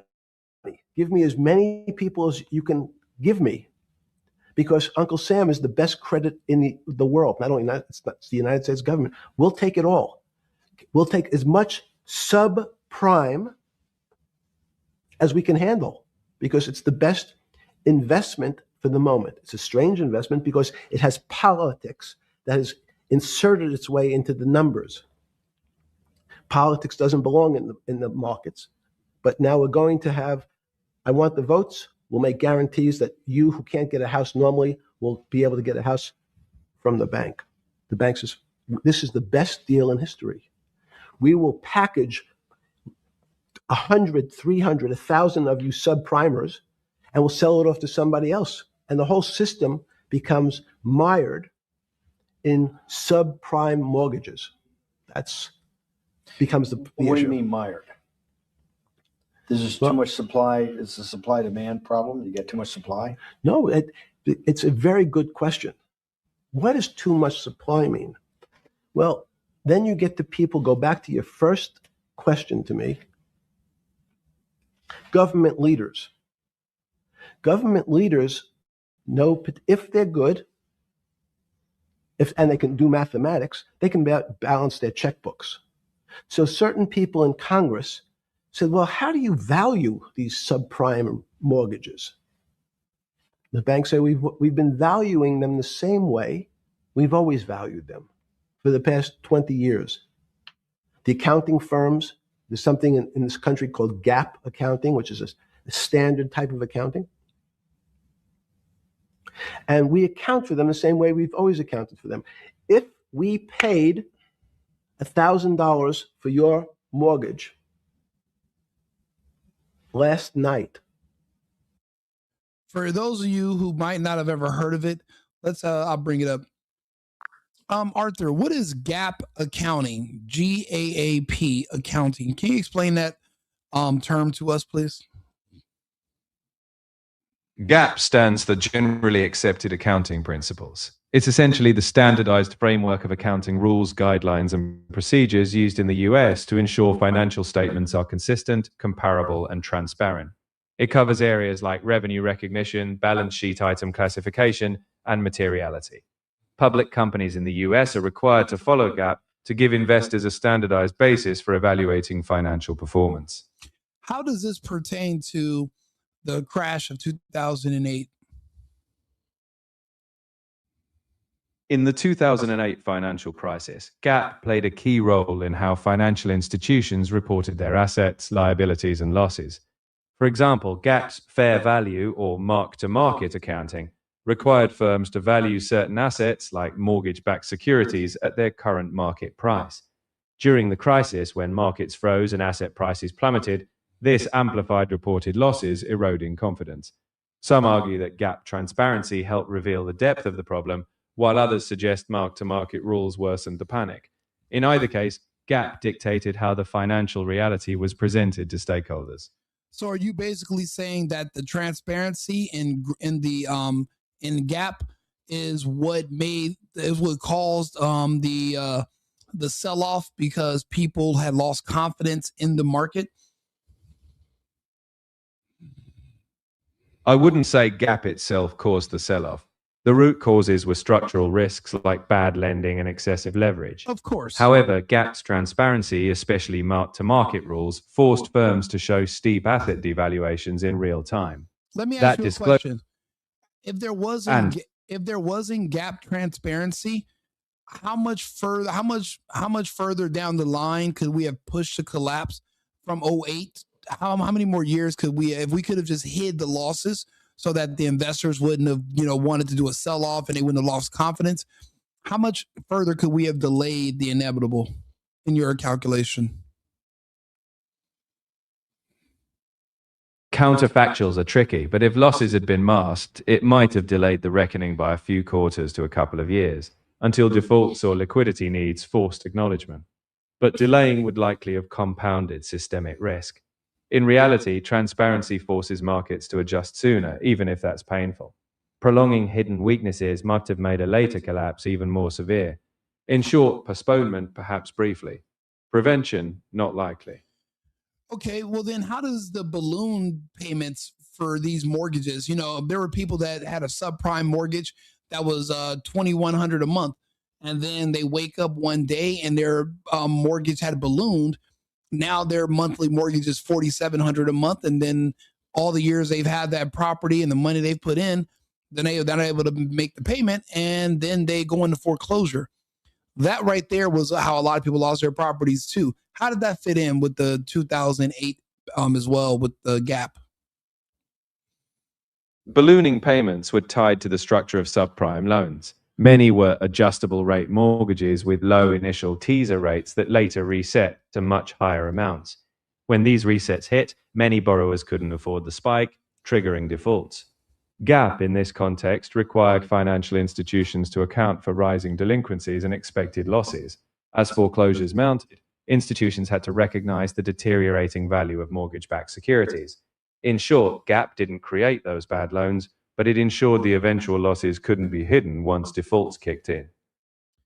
So was there ever a way to get around the whole GAAP disclosures at all? No, not legally or ethically. Public companies, financial institutions, and auditors are bound to follow GAAP for transparency. Attempts to hide or circumvent disclosures would be considered fraud. That said, prior to the crisis, some instruments were opaque and off-balance sheet vehicles were used to shift risk. but regulators tighten standards.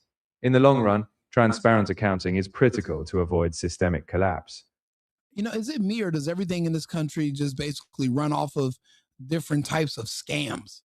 Whether it's scams with the illegals, scams with America, it's like this whole huge country, this whole rich nation, everything's like just a different layer of scamming. It's crazy. I thank you, Arthur. I wanted to ask these questions of the AI because I know there are some people in the chat that were curious. I wanted to bring that up. But let's get back to Epstein. And yes, he is still alive, in my opinion, also. When we put it on our books today, we're going to say its value is $1,000. It makes sense. I paid for it. What's its value? It's $1,000. That's what I paid for it last night. No. The Congress people said, that's not really a good answer, you know. That doesn't give us confidence that you know what you're doing. Because what happens if you have to sell it tomorrow morning? Something's happened and you have to sell it. Remember, there's kinds of stress tests. Would you be able to value it at what you paid for it the day before? And Wall Street says, that's not the way you can think about this. This is crazy. We always value things at the cost from the day before. And they changed the accounting method, in essence, to say not what it was worth yesterday, but if I have to sell, what would it be worth? That's impossible. So what happens is every bank now has to value something they bought yesterday at lower than they paid. Never before in 20 years did they have to do this. So something they bought at 1,000 on their books was 1,000 is now 990. That starts to, you asked the question about what did I start to think about? Something's 1,000 and 990. This person now has to value it at 980. When did you first start to get nervous? Understanding Bill Clinton and all this. Did you change glasses? Yes. Okay. I changed shirt. I saw the black. Wait. So he changed his glasses and his shirt. This is all the same interview on the same day. But the man brought a change of clothes. The dude is clever. I don't know why. I like this guy, how clever he is. I know I'm supposed to hate him, but I don't know him. And people want me to hate Putin until I listened to the Tucker interview. But I had questions before then. He didn't seem incompetent or psychotic to me. He just seemed like a man that wanted to protect his country. People said the same thing about Trump to me until I listened to Trump. And then I was like, wait a minute, I actually like what he's saying. He makes sense. And there's no proof of any of the other things they claim. People tell me every day he's a racist. When I ask them for proof, they do mental gymnastics. They bring up the fact that he listened to the police when it came to the Central Park Five. How the hell does that make him racist? I believe that they did it too. I literally still to this day think that those guys had something to do with it. I don't believe they were just innocent guys walking through the park. Bro, I don't believe any of that shit. I see too much body cam footage. I know what they're up to. I don't want to hear it. So now I'm starting to get the same vibes when it comes to this whole Epstein situation. Why can't we talk to Ghislaine Maxwell? Why can't she do interviews? He's alive. I mean, he's alive, but even before he was dead, why was there so much cloak and dagger? You couldn't speak to him. So now people who are known liars in the media, I got to basically just take their word for it. Like I used to take Don Lemon's word for everything to think about Trump. Look how stupid that made me. So I'm not doing that anymore. I'm getting to know people individually. I'm telling you, I'm the mustache man. Until I lived in Germany, I didn't. And then before I learned German, I didn't understand and listen to his speeches and what he was saying. Everything's changed. Everything's changed. What if we are the bad guys? What if everything that people are telling us on this side is the lie and we're on the wrong? Until you're able to freely listen to every side and make a decision for yourself, you're just never going to know. So again, I'm fascinated by this guy, and that's why we're going to just keep going, listening to him together and see where this takes us. Are you okay with the Yeah, great. I think we're going to have all kinds of changes. I'm experimenting. Yeah. Okay. When did you get a feeling? Did you ever anticipate before it happened, something like 2008 could happen? No. How could that be? It's the word I can beat it to death. Is that it's very much like would I anticipate I'll have a heart attack tomorrow? Unlikely. Was 2008 a heart attack or a stroke? Debilitating. It's a better. I don't. It was both. But why was it both? Because, in fact, as I said, the blood was getting dried up in the system, and the head, which is sort of the central bank, wasn't working. So, to some extent, it was a combination. It was a crisis. Did you see that building up over time? It's always been lurking in the background. I mean, if you have an older parent, would you say it's possible? Did you anticipate him having the heart attack today? No, you hope things are going to go better and maybe they'll fix it up. The system was getting too complex, and it wasn't based on derivatives, because what people keep forgetting, and as I was just explaining, Wall Street and in many professions, including Wall Street makes it sound complicated. They don't want the little guy to understand what they do, because they make so much money and they don't do very much. So they couch it in words like derivative and stock options and commodity futures and different types of contracts. It's all everyone is capable of understanding it. It is not complicated. But Wall Street, because they make so much money from doing fairly simple things, needs to make it more complicated than it really is. We had a very big recession in the early 90s based upon real estate and Japan basically imploding. Let's again, okay. You had a recession in the 90s. I don't know what it's based upon. It's always interesting to look back and say, separate from there's certain triggers, like in the 70s, there was a... What do you think it was based upon, the 90s downturn? It's clearly there was a huge downturn. Do me a favor, if you're watching on YouTube, subscribe to the channel, like the video. This is getting really, really interesting. We're going through it together. We're going to discuss more of it at the end. I wish Bannon would have talked to him more about the charges he was in jail for, but that just seems like a small blip. There's much more to him than that. So let's keep going. No, I know there was a downturn. That's what I know for sure. That's a fact. Everything else is sort of speculation about why did he have that? I understand that, but there's some speculation that has 0% probability of being true, and there's others that have 90%. In the range, when you look at the range of alternatives of what could have caused it in 90, and what I'm trying to do is get you all the way up to 2008. Look, you're the smartest guy in the room, right? If he's the smartest guy in the room, admittedly, then why don't you listen to him, Steve? Don't get me wrong. I appreciate Steve Bannon's tenacity. He took it on the chin. He even went to jail for a few days, standing on his principles with Trump. But I just hate that sometimes some people, even if you like them, they become older and they're stubborn in their ways, and they just won't let you talk. They want to fight. They want to be combative. They're looking for a gotcha moment. Let the man speak. He's trying to talk, and we need to hear what he has to say, and we're way in the future. Please, Steve, shut the hell up. You know that. Do you think there's anybody in the world today? Oops, this is going to be a bad question. No, but do you think anybody in the world today, the Alan Greenspans, the Bernankes, is there any central banker you know, any partner of any Wall Street firm, any guy running a trading desk, and I would take it that would be, or anybody at a Larry Fink at BlackRock, Steve Schwartzman at Blackstone, the top 100 financial guys, and let's throw in a couple of Nobel economists, and let's throw in the best professors at Wharton, at Harvard, at Stanford. Do you think that there's anybody that understands money or understands the world's financial system as good as you?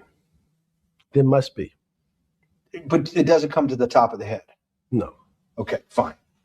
Now. So apparently this is the top financial specialist that speaks English in the Western Hemisphere out of all Western nations. So Epstein is much more than just some child sex trafficker. He's a theologian. He's a scientist. He's a mathematician. He is a theoretical physicist. The man is way more than just some guy humping people on an island. And I'm starting to think that a lot of that stuff was exaggerated to cover up whatever else they were doing. I understand the science they were doing. No one wants to talk about the science and the scientists. Everyone just wants to talk about Trump and like some politicians. They brought up George Clooney, Jay-Z, all these other people today, but no one's asking about the scientists and what was the work they were doing in these colleges and on that island. And why were they experimenting on those kids from Haiti and the Caribbean, the orphans? No one's even bringing that up. No one's bringing up that they were experimenting on black kids, and Fauci was also experimenting on the black kids. And RFK Jr. brings it up, and no one gives a shit. They just keep wanting to imagine Trump doing all this freaky stuff. Why are you guys so obsessed with Trump? There's way more going on. A lot more. The Trump stuff's not even proven. This other stuff, there's actual proof of it. So this is we have to go through this. We got to keep diving. We got to keep going. Now that I've gotten that. Let's go back to 1990. In that arc from the fall of the Berlin Wall to 2008. Please, we're going to keep doing this analysis. I do need everybody to like the video and push me into the algorithm. I really do appreciate it. Also like the channel, because I'm going to need your feedback. I do these esoteric deep dives into these different topics. I need you guys here. We're gonna watch all this from a right-wing perspective. Obviously, again, everyone keeps talking about Trump. No one's showing me any proof. All these escapades with all these rich people, and no one had a little bit of foresight to think maybe I should go to a hospital and get a rape kit. No one thought to go get some physical evidence. Even Monica Lewinsky kept that blue dress that Clinton spooged on, and she was able to use that as proof that she had an interaction with them. So these other people, why didn't they do the same if it was against their will, or were they just paid people who were there? And if you were compensated and you were there willingly, how are you a victim years later? Like that's the thing. A lot of these questions are going to come up. They're tough questions. I don't just blindly believe anyone. I need to see proof. I've been fooled too many times in my life. People told me to believe in a virus years ago. I famously asked for evidence that it existed, and everybody else put on a mask, told me I was going to kill everyone's grandmothers, and they took experimental injections that's now giving everyone cancer and heart attacks. So I was right there to ask questions. I'm asking questions now. People are going to get mad. You should not fall for it. If they're telling you this stuff about Trump, ask for the proof. Where's the rape kits? He's doing all this crazy stuff to all these different people. Where's the proof? They said the same thing about Diddy. We go to trial. There's no proof. There's no kids. The dude's not even gay. I'm thinking this man's a raging homo, harming animals and newborns. And I was wrong about and you're likely wrong about Trump. If they can't provide you with the evidence, then emails and words are not proof of anything. Okay, we're going to need to ask for that. But why do they not want you to watch these videos? This video is 7 years old. Why is it barely coming out now? Steve Bannon is on this video. This should have been on Rumble. This whole video should have been uploaded to the internet years ago. Why did it take so long? I'm having an issue with that. Why is everybody only worried about the Trump in those Epstein files? They're not worried about nothing else. There's something going on here. We have to figure this out. The only way we're going to do that is together. Like the video, subscribe to my channel. I really do appreciate you guys all being here, wherever you're watching it from. If you can, come to YouTube. I appreciate it. Right Wing Rico. Good. We started with the implosion in Tokyo of the Japanese economy, Japanese financial markets. We had the huge run up in internet stocks, right? We had the implosion of that in 2000. The bankruptcy of Drexel Burnham in 90, implosion of Japan, huge run up in equity markets for the internet, implosion of the internet 2000, 10 years later, roughly. And then this run up through the Iraq war and all that, the run up to 2008. Every 10 years, it seems like we're in some sort of 10 years before the 1990s was the 70s. You sound like an astrologer. Okay. and not a financial. You're not a mathematician. It just seems to me a pattern of every 10 years. That's misleading. That's exactly right. Okay. Because people like to see patterns. People like to see patterns where there are none. So a pattern of a financial crisis every 10 years is just in my mind. Yes. Long-term capital. I love how he gave a direct answer. He said yes. He's like, you're sounding like somebody who's basically you're saying, you know, on this is my birth month, and every month on this year people are going to behave a certain way. Basically, astrologist. Every 10 years you're seeing a pattern. So you're saying financial markets only last 10 years, and every year's no matter what they're going, there's nothing to do with another. It's just basically every 10 years. It's like on a clock, and there is no pattern there. I'm glad Epstein cleared that up for Bannon. But again, Bannon is not the smartest guy in the room, so why is he even making these suggestions? We should be listening. That had to be bailed out back in the late 90s when everybody panicked. And that wasn't that bailout today would look small, and it was a $5 billion or was $30 billion. Businesses fail all the time. But they long-term capital, and the Federal Reserve stepped in. But I'm saying people go bad.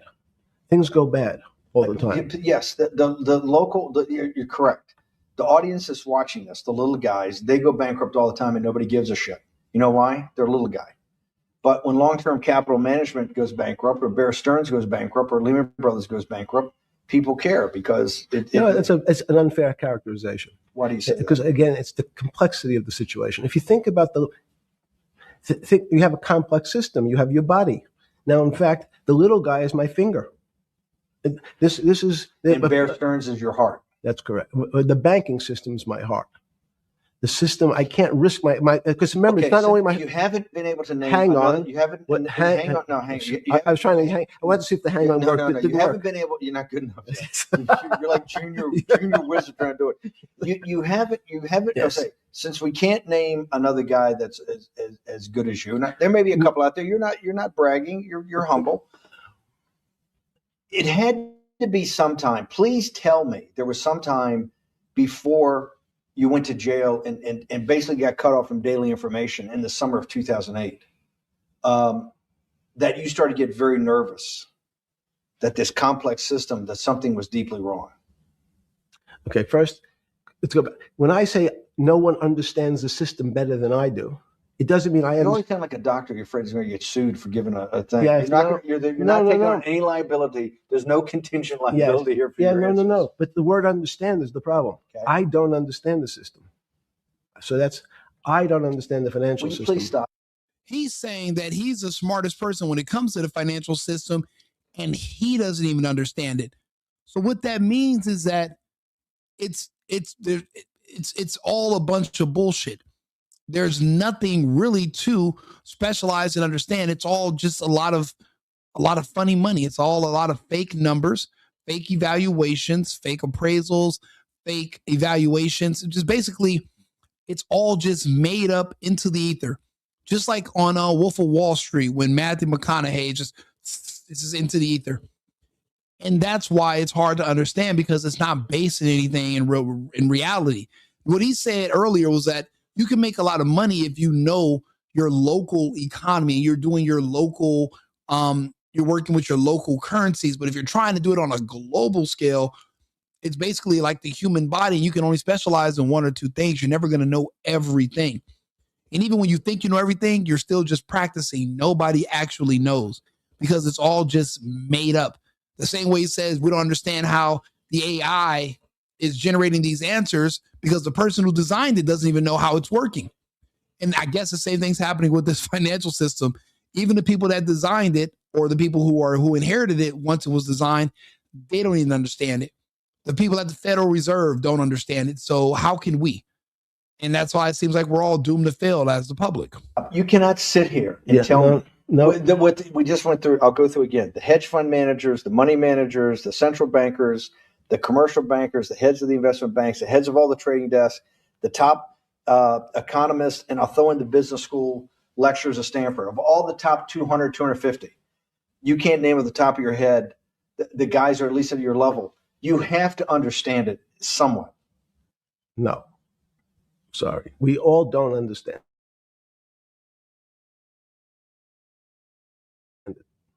No one understands it. It's impossible to understand. That word understand simply means if this happens here, that will happen there. It's predictable. Understanding means it's predictable. It's not predictable. That's the problem. In complex systems, that was the fascination. Is there a way to tease out some level of predictability? So even no, in fact, you would ask the question. It's a great question, which was it a stroke or a heart attack? Now, most people don't know that before they were going to have a stroke, they had a stroke. They just have a stroke. Do they understand why? In hindsight, you go back and you can make lots of explanations. It might sound good. And if you're talking to the working man, you're using language that he'll never understand. It's complex. So he, just like going to his doctor, he says he has a gastrointestinal problem, or he has diverticulitis, as opposed to saying, you had a stomach ache, you ate bad food.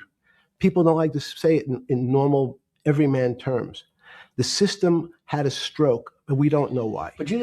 So basically, he's admitting that as long as you are better with words and you're more and you have a larger vocabulary, you can always get over on people, and you can pretend that you're more valuable than you really are, just because you understand things and you're able to make it seem so complicated that they feel that the only person they can trust to discern what's happening is you, because you're the only person that understands what you're saying, because they don't.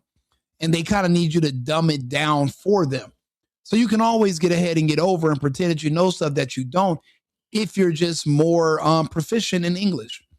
That's why assimilation is important, and also practice. You know, your kids have to practice speaking to people. It helps in the long run to be professional. You can always do better because people will depend on you. Epstein is good at what he does. I can understand why dumb people who people think are smart, they used to go to Epstein so that they can figure out what to say to others so that they can still seem smart. And that's what they used to pay him for. They would pay him so they can know what to say to other people. And as long as he's not in the room, people would go to them instead of coming to Epstein directly. I'm starting to understand how this all works. Okay. Hardworking people, and there's a great social benefit. Would you not agree? With having people having ownership in the system. When you say ownership in the system, it doesn't mean. Let's start over. Okay. Yeah. So flip over your phone too, because yes. Yeah. Maybe flip it down or something. Yeah. What the fuck comes up with that phone? That's correct. Which one has sent you? KSA. Yeah, he's a school teacher that excelled without any formal education, and he had an office in the prestigious universities that you would literally sell your soul to get into. What that means is that he was able to make a way out of no way. He went around and he came to a fork in the road and he went straight. And you're still trying to figure out if you're going to go left or right. He passed you. But so basically he figured out a faster way to get to where your goals are and how to get there.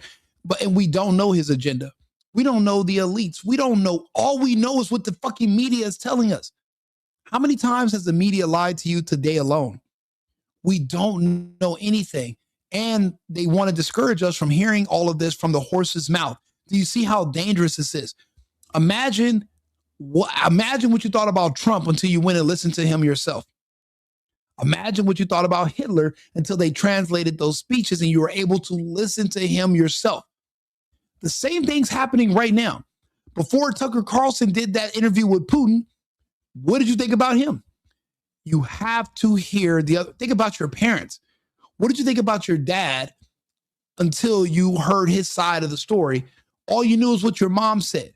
Then you find out your mom's just another crazy girl that if we had social media back then, you'd be so embarrassed to see the shit she was up to in her 20s.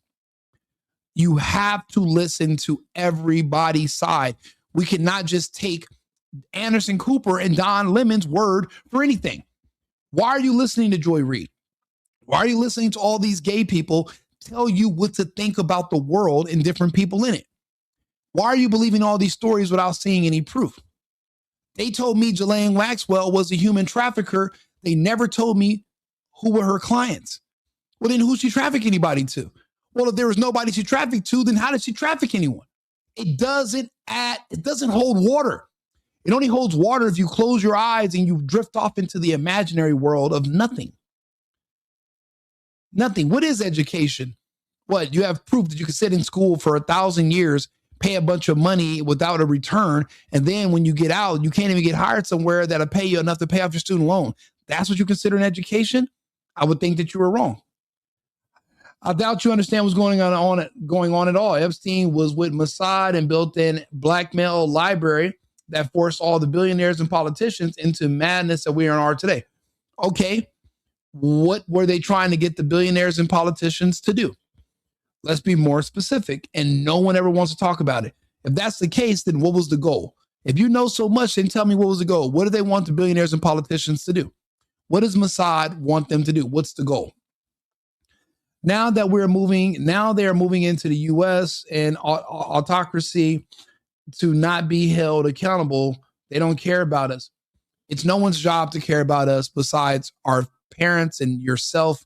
And and then if we're men, no one cares about men anyway. You got to care about yourself. There is no parent. There's no big brother. There's no daddy government that is supposed to care about you. We got to bring things into perspective, and we got to get out of that way of thinking. You're retarded from South and can't make this up, black. What do you? Oh man, you're one of those fucking idiot black people that talk all that black. Bro, get out of here with that race stuff. Go to hell. Nobody cares about your inferiority complex. We're talking about Epstein right now. Oh, good Lord. Raw chicken, devil's white. Oh my God. This guy's chimping out right now. I don't want to block him, but Jesus. Go drink some I don't know. What do you guys drink? I don't know, grape soda and go to hell. The way you break this down is super necessary. Thank you. I appreciate you, Ruben. Thank you. Pay him to learn to speak. I guess so. That guy had a long life. We only get to see the tailored perspective of his last few years of his life. He partied with world leaders from every corner of the world. Absolute, bro. This guy had so much experience with leaders from different countries who spoke different languages. Obviously, you can tell he's a Jewish guy from New York by his cadence, his accent, but he was much more than that. It seems like he was a teacher, and then somebody discovered he had a gift with numbers, and he had something about him. And they basically, maybe he was a savant in a way, and he was able to see numbers. Kind of like if you met somebody and you just found out that they had a gift for guessing the lotto numbers. He'd kind of be like the golden goose, and you would want to whisk him away, dress him up, and you would show him off to different people, and different people would have different uses for that golden goose. And then he came up with Bitcoin. If we found out the source of Bitcoin was Epstein and he came up with this whole formula and all of Bitcoin, what did that guy say? If we found out the truth of where Bitcoin came from, it would go to zero. I never understood that until now. People have been trained to hate Epstein so much without any proof of anything he did wrong. Yeah, he was convicted of crimes of what was it, with an underage kid or something. Let's look it up. Let's look it up. Let's not make up things. Hey, Arthur, can you tell us about Jeffrey Epstein's conviction back in 2007, 2008? What he went to jail for? What was he in jail for? What was his conviction for? In 2008, Jeffrey Epstein was convicted in Florida on state charges. He pleaded guilty to 2 counts, soliciting prostitution and procuring a person under 18 for prostitution. As part of a controversial plea deal, he served about 13 months in a county jail, with work release privileges. This conviction predated his later federal charges. Can you tell us more about that? Procuring a person under 18 for prostitution.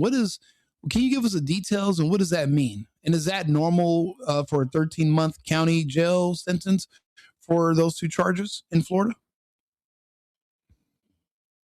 Procuring a person under 18 for prostitution means facilitating or arranging for a minor to engage in commercial sex acts. In Epstein's case, he was accused of paying underage girls for sexual massages, which falls under that legal classification. The sentence, 13 months in county jail with work release, was widely criticized. Under normal circumstances, a charge involving a minor could lead to more severe penalties. However, his plea deal, negotiated with federal prosecutors, was unusually lenient and controversial. Interesting. So he was paying underage girls for sexual massages. Okay. Yeah, that's bad. But it's definitely not him eating human children and all this other craziness that we're hearing about in these files, or what people want us to think about full time. I just like everybody I'm watching on the internet is literally just having all these sick fantasies of Trump with all this. I'm like, why are you guys imagining that? Why not just go based off of what you can prove? Why are you guys projecting and making up all this extra stuff? And this doesn't make any sense to me. That guy did have a long life. Are you saying Hitler was okay, Putin? Yes, I am. This was propaganda video made by Bannon to clean up his image after he had been in jail for pedophilia. I'll be honest with you, it doesn't seem like Bannon is going easy on him. Bannon actually was being an asshole to him. He's very aggressive with Epstein, and Epstein still kept a very calm demeanor. He didn't take offense to it, probably because he saw Bannon as being intellectually inferior. So, and when you're someone who looks at people like that, it's hard for someone who's dumb to insult you. It's like me being upset because some blue-haired liberal with a septum makes some disparaging comments about me on the internet. I would smile, I would laugh, but I wouldn't care because they're in no position to insult me. So that's what could have been, that could explain Epstein's demeanor with Bannon, but it didn't seem like Bannon was trying to do him any favors. I mean, they're really just talking about the world. They're not even talking about, oh yeah, what do you like to do in your spare time? Do you like saving animals, or do you go spelunking? It's not like they were just giving them softball questions.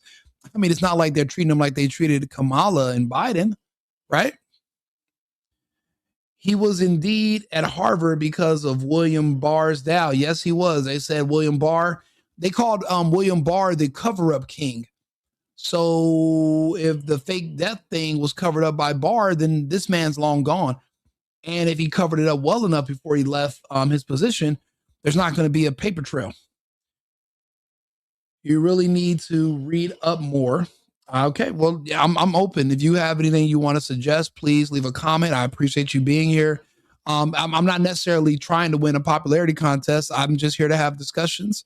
So please type me, and I'll read your comments. I don't mind what you're saying. I just think that we can't just keep assuming we understand these people, because right now this is history. Jeffrey Epstein's interview with Steve Bannon is history. Hitler's speeches are history. Putin's speeches are history. They removed everything about Putin. They even took down Russia today. We have no idea what Putin is saying or how the Russian people are looking at the war in Ukraine. They won't let us hear it. Why? It's like they want to control what you think, because they know if you hear what the other side says and you have to make a decision, you might agree more with them. They did the same thing to me when it came to Trump. It wasn't until I went around the media and started listening to Trump on my own, which is now how I got into this space to begin with. I'm nervous, and that goes for everything. I'm not just taking anyone's word for what to believe about anyone anymore. My ex-girlfriend tried to get me to do that. I don't listen to her. I don't listen to anybody. I go and I look at things for myself. So I'm sorry if I won't just take your word for it. You're going to have to show me something. Pause. Not like that, but let's see here. You're skipping so much. Babies, the D girls, the Prince killing DNA. Oh, no, I'm not. No, we haven't got there. We're not stopping. I'm a boer from South Africa. If I had to tell you my perspective, you'd realize that the whole thing Trump did here in South Africa by offering asylum to white farmers was him destabilizing South Africa for Israel. There could be two things can be true at the same time. I do know that one of my best friends is from South Africa. His name is Raj, and he's a refugee, and blacks in South Africa want to kill him and his family. So did Trump offer asylum to help get to save white farmers who were being targeted for murder? Absolutely. Is it also destabilizing South Africa so Israel can move in there? Probably so. What do you care? let South Africa be destabilized. They're trying to kill you. You're a Boer. Well, what, I mean, it should be to no consequence, the fates of the South Africans at this point. They are literally trying to exterminate you and your people. Not saying that they don't have good reason to do so. I just think that genocide is bad from any side. I'm not going to, justify it. I don't think it's justified anywhere. Just like I don't like when they say they want to turn Palestine into a parking lot because of some rockets being fired. Everyone has a right to protect themselves. I don't believe in extermination. I do believe in mitigating damage. And yeah, we're doing the same thing with certain communities here in the United States due to the vaccine. Crime is going down because a lot of those people are dying. No one wants to talk about it, and the population is dropping. But in my opinion, I can understand why Epstein and these other elites came up with the vaccine to wipe out this particular group. I understand. I did the numbers. We're going to save the economy in the United States just from the fact that we can reduce our dependence on law enforcement alone once that population is decreased another 10%.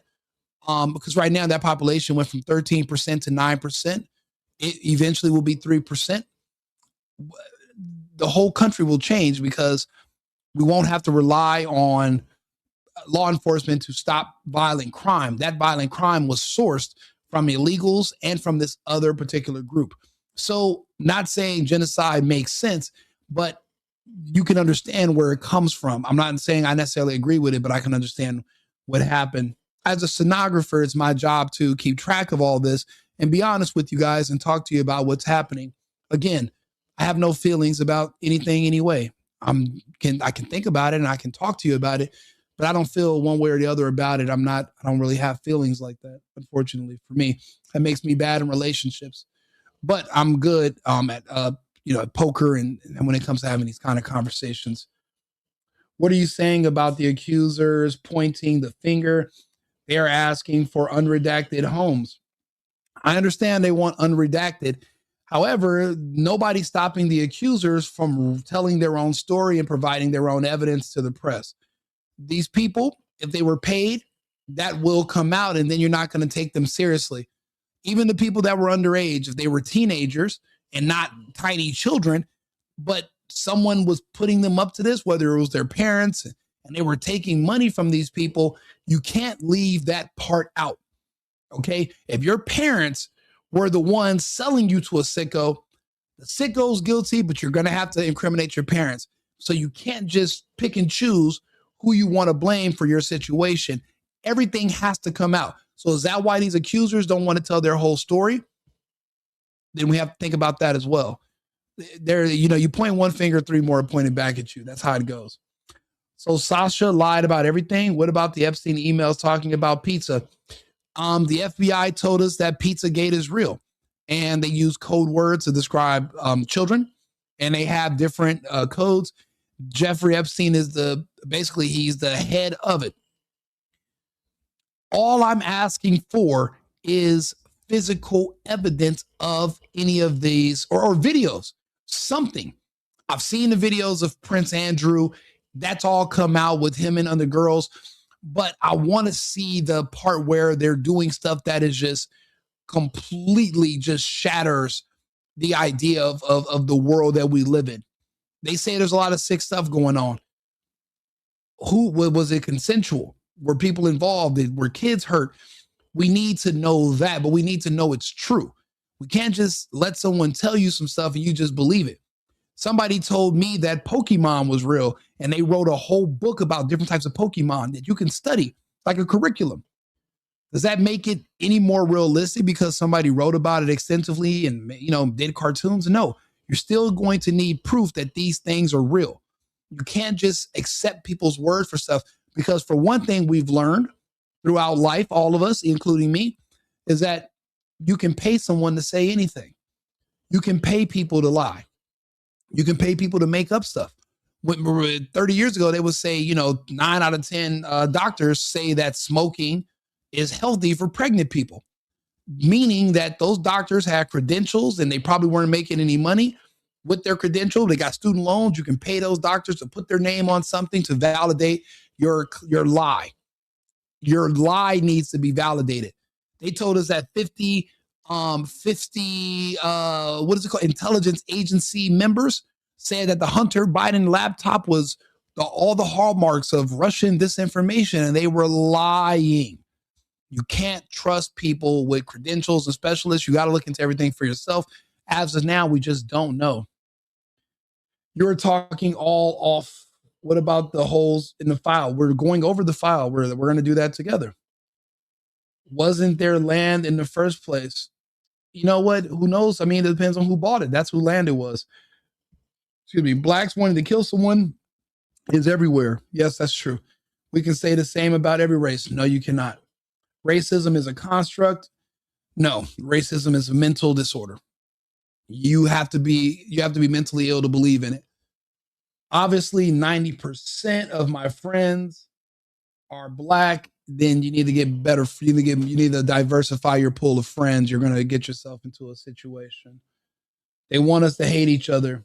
I wouldn't say that either. That's pretty much the Black agenda. Black people want you to hate everybody, hate yourself, hate your country, hate your president, hate your neighbors, hate your job. They're hateful. It's just a part of the culture. That's why it's called Black culture. It's darkness. It's evil. It's not based in lights. That's the opposite of light.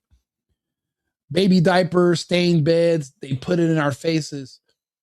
There's no context behind that. We don't. And then who are they? We don't know. There are some sick people, the Podestas, the Anthony Weiner, and his wife, the Clintons. There's actual proof that these people were involved when it came to dealing with the orphans after the earthquakes. And when other people came up missing, there were investigations. There was a famous laptop that they found that belonged to the Clintons, and there are police records of them finding something on there and the cops committing suicide. These are all real things that happen. That's what I mean by evidence. It's not just words with these other things. These are actual. You can actually look it up. It's actual proof behind it. So that's all I'm saying. The same standard of proof that we require for everybody else, we're going to have to apply it here. As of now, there's no proof of Trump. There's words from people that hate him, but where's the rape kit that had the DNA from Trump? Or where's the t-shirt? Or where's any of the other stuff that they were saying, yeah, Trump did this. And just like Monica Lewinsky had the dress from Bill Clinton, we're going to need that from Trump too. And then I can turn on him. But until then, I haven't seen the evidence, and talk is cheap. And there are words in there. He's all over the Epstein files. What does that mean? Epstein hated him. But Epstein, it seems like he saw that there was a use for Trump, and he couldn't get Trump under his thumb. And he kept trying. And at one point, he was literally paying this Black lady from the Virgin Islands to spy in meetings and trying to inject Trump's name into stuff. We literally caught her. They have the phone records. That's what I mean by proof. We need the proof that Trump did something, because that's all everybody keeps talking about. But there's so much more to Jeffrey Epstein. There's so much more to the files. And everyone's just talking about freaky deaky Trump shit. Fuck Trump. There's way more stuff going on in there. There's not even no evidence about the Trump. Until the evidence about Trump comes out, we have physical evidence. Let's get back to that when we have the evidence. There's way more things that are being alleged in these files that we must address, and we need to be as diligent as we're looking for evidence against Trump. We need to be looking for the rest of the evidence against these other people. They have histories too. George Clooney's in them. So is Jay-Z and Pusha T. All these different people are in there. Everyone keeps calling me about Trump. That's that TDS, that Trump derangement syndrome. Trump is just a guy. He's the same as everybody else. Yeah, he's the president right now. But back then, he was just the guy that was in Home Alone and The Apprentice. He wasn't anybody too famous. Okay, these files are going back to the early 2000s. Some of them are going to the 90s. We got to think about it. I appreciate you, John Phelps. Yeah, please send me. I have a P.O. box in my bio. You can send me gifts. Thank you. Are we born gay? It just depends. Are you born believing in white supremacy? If you do, then yes, you are born gay. Can't pay 3 million files, but I don't know what that means, but we can definitely go through 3 million eventually, but it depends. Are they just all words, or is there any proof in those files that can verify any of the claims that are being made? I remember when doctors smoked in their offices years ago. Absolutely. I do too. Back to Jeffrey. I don't want to hog the show. No, it's okay. It's not hogging. Also remember when we used to smoke on airplanes. You know what? That's a little bit that's ahead of my time. I've heard about it. I do remember they used to weld shut the ashtrays. I do remember being on an airplane when I used to live in Europe. I remember an airplane that had those welded shut ashtrays. So that's how I know that's something that used to be a thing. Are we born mentally ill? It just depends on what you're taught to believe. It just depends. If you are born believing you're a victim, that is a sign of mental illness. No, black people don't. Dude, you are. Yes, they do. Huma Abedin is, yep, that's what we're talking about, Abedin as well. And then the spirit cooker and all those other weirdos. There's actually proof that they did a bunch of stuff with kids, and there's actually images and pictures. Everything else with Trump, you got to close your eyes and just imagine, and that's a problem.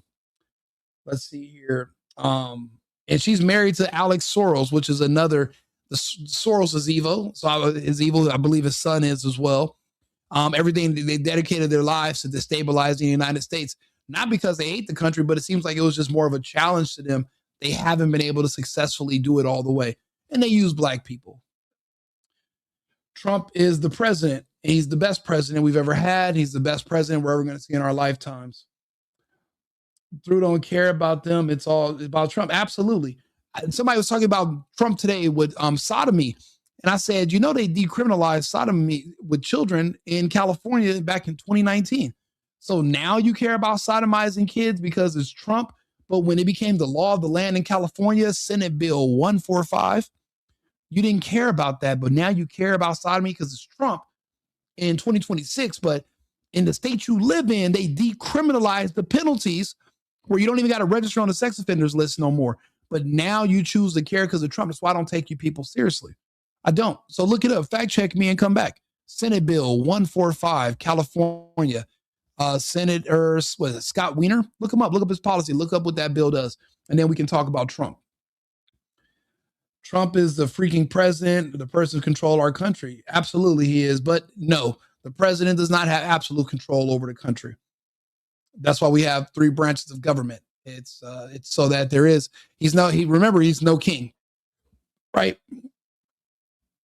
You ever saw the video of George Clooney and Barack Obama on the boat with the young girl? Yes, and that young girl is dead. She's gone. And George Clooney and Barack Obama on that boat with that girl peeking over the edge were some of the last images of her ever seen alive.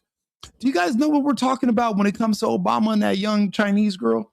Do you guys know that, or do you guys want me to show you the pictures and you guys can look it up and we can look up her name? If you guys want to take a second, we can do that together, or I'm going to go back to the Epstein video. I'm literally talking to you guys in the chat because this is stuff that I've been wanting to talk about all day long. I've just been really busy. I've been traveling, but now I'm back. That's why I've had these videos the last couple of days. But I really do need you guys to let me know what you guys want to talk about, and we can go for it. I know I saved the video. Yeah, they show us. Okay. Let's see here. Let's go. I think I do have it. Let's see here. Barack, Asian girl. He used to have this Asian girl he used to be hugged up with. Her. And she's dead now. This Asian girl right here that he used to be hugged up with, she's gone. She's been dead for years. So there's a video of an Asian girl that was hurt and raped on Epstein Island. Do you know they found her completely nude, taped her legs and arms and everything? Yeah. Yeah, and they have those images of her being with Barack right here.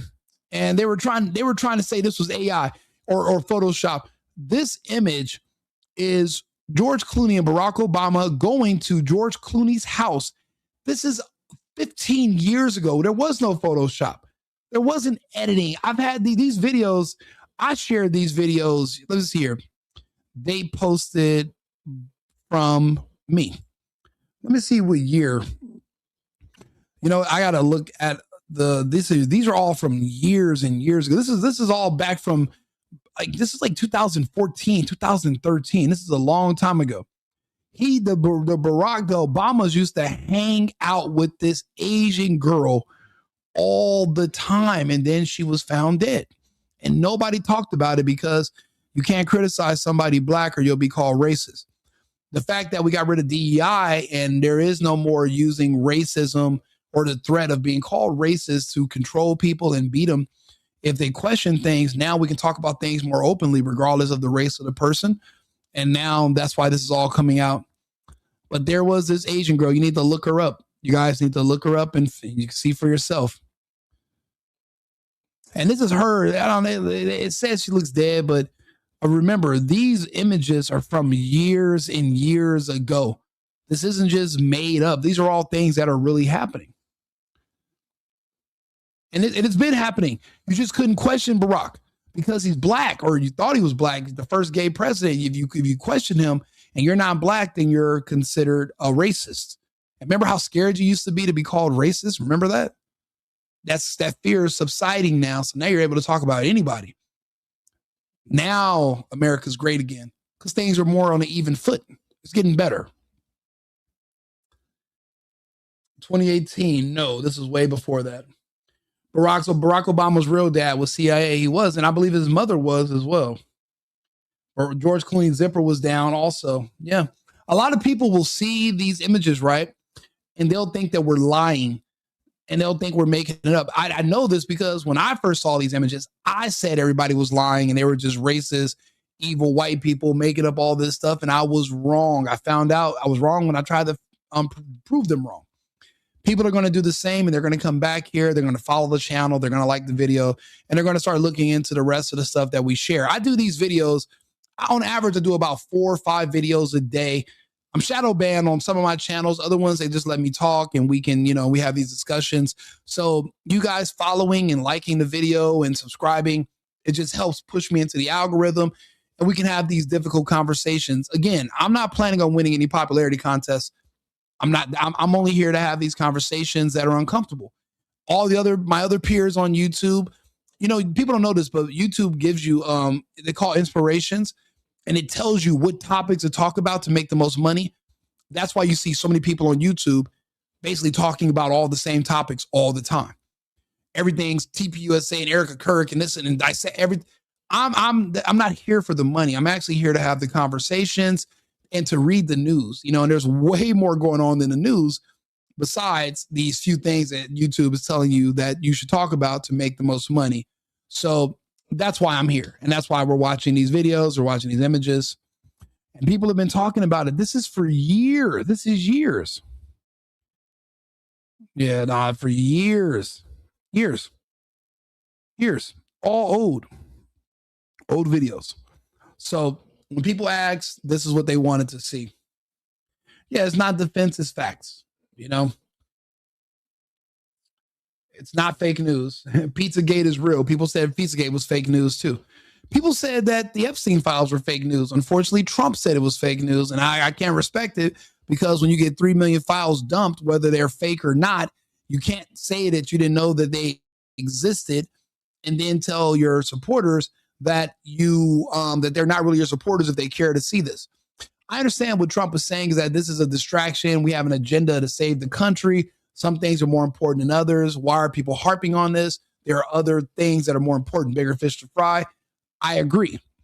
But you can't just brush over this like this wasn't a campaign promise. We have to address it all. Yeah, you're right. A lot of things are fake and gay. Barry Soetoro is a renegade. Pizzagate is real. Yeah, you're right. Nelson Mandela didn't target white people. Oh, my God.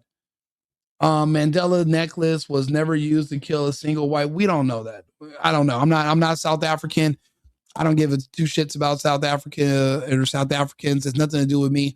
All that black, white bullshit. I'm being Latino. I don't care. It's nothing to do with me. You guys can have your pointless race war. Newsflash, the blacks lose. So you guys might as well just pick a new target or just separate. Go to separate lands and start your own separate society. If you can do it better than white people, don't live under their system. Start your own somewhere else and stay alive. But if you want to go to war, you're going to lose it. So, Rafiq, you wouldn't know the truth if it hit you in the mouth. If Obama is guilty, put him in jail. Well, you can't. I mean, he's untouchable. And put him in next to Trump. What would Trump be in jail for? What did Trump do? The felony that they tried to say he had at first, those are not the same kind of felonies that you have, different types of felonies. Yours are violent. Trump's, they tried to accuse him of basically mishandling paperwork, financial pay, which is bullshit. Jacoby, okay. Dude, we're telling you, Americans have been functioning. Let's see here. Americans need to get the fuck out of the rest of the world. Yeah, we do. So far I've lived in 7 different countries, speak 4 languages, 5, depending on who you ask.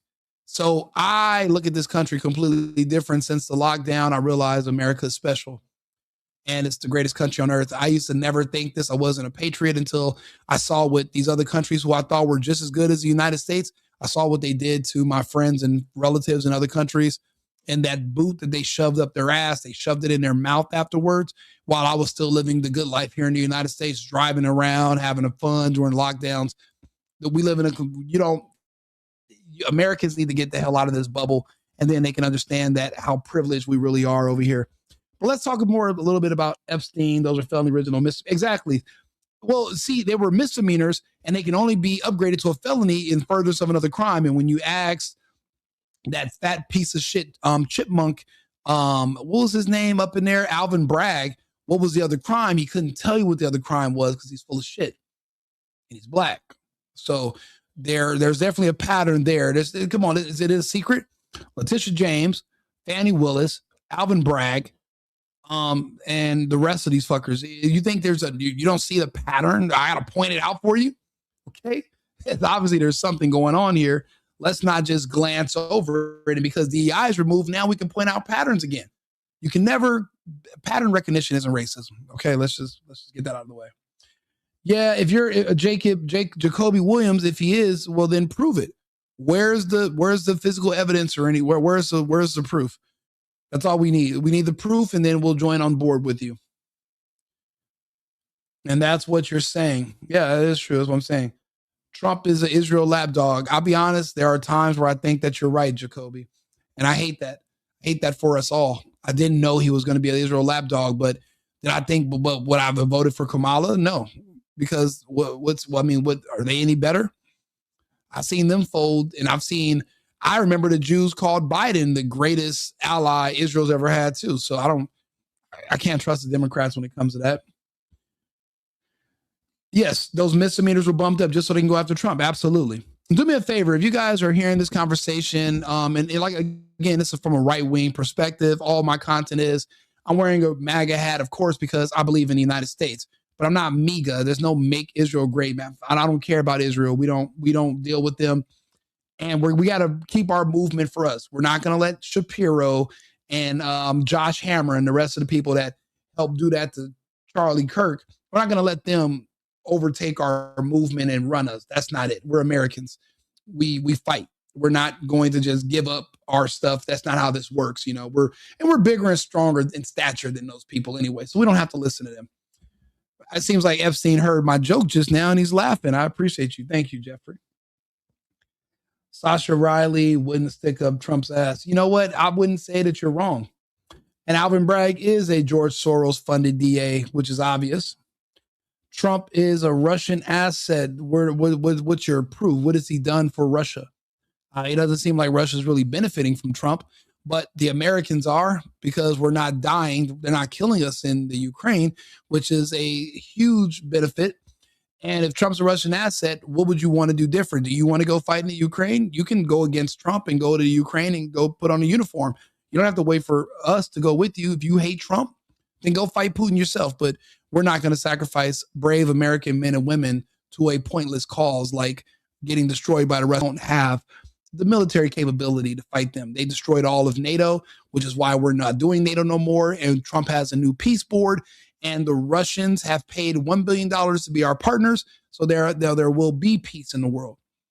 Remember, we couldn't have world peace with the UN and NATO because they extract money from their populations by pretending Russia's the boogeyman.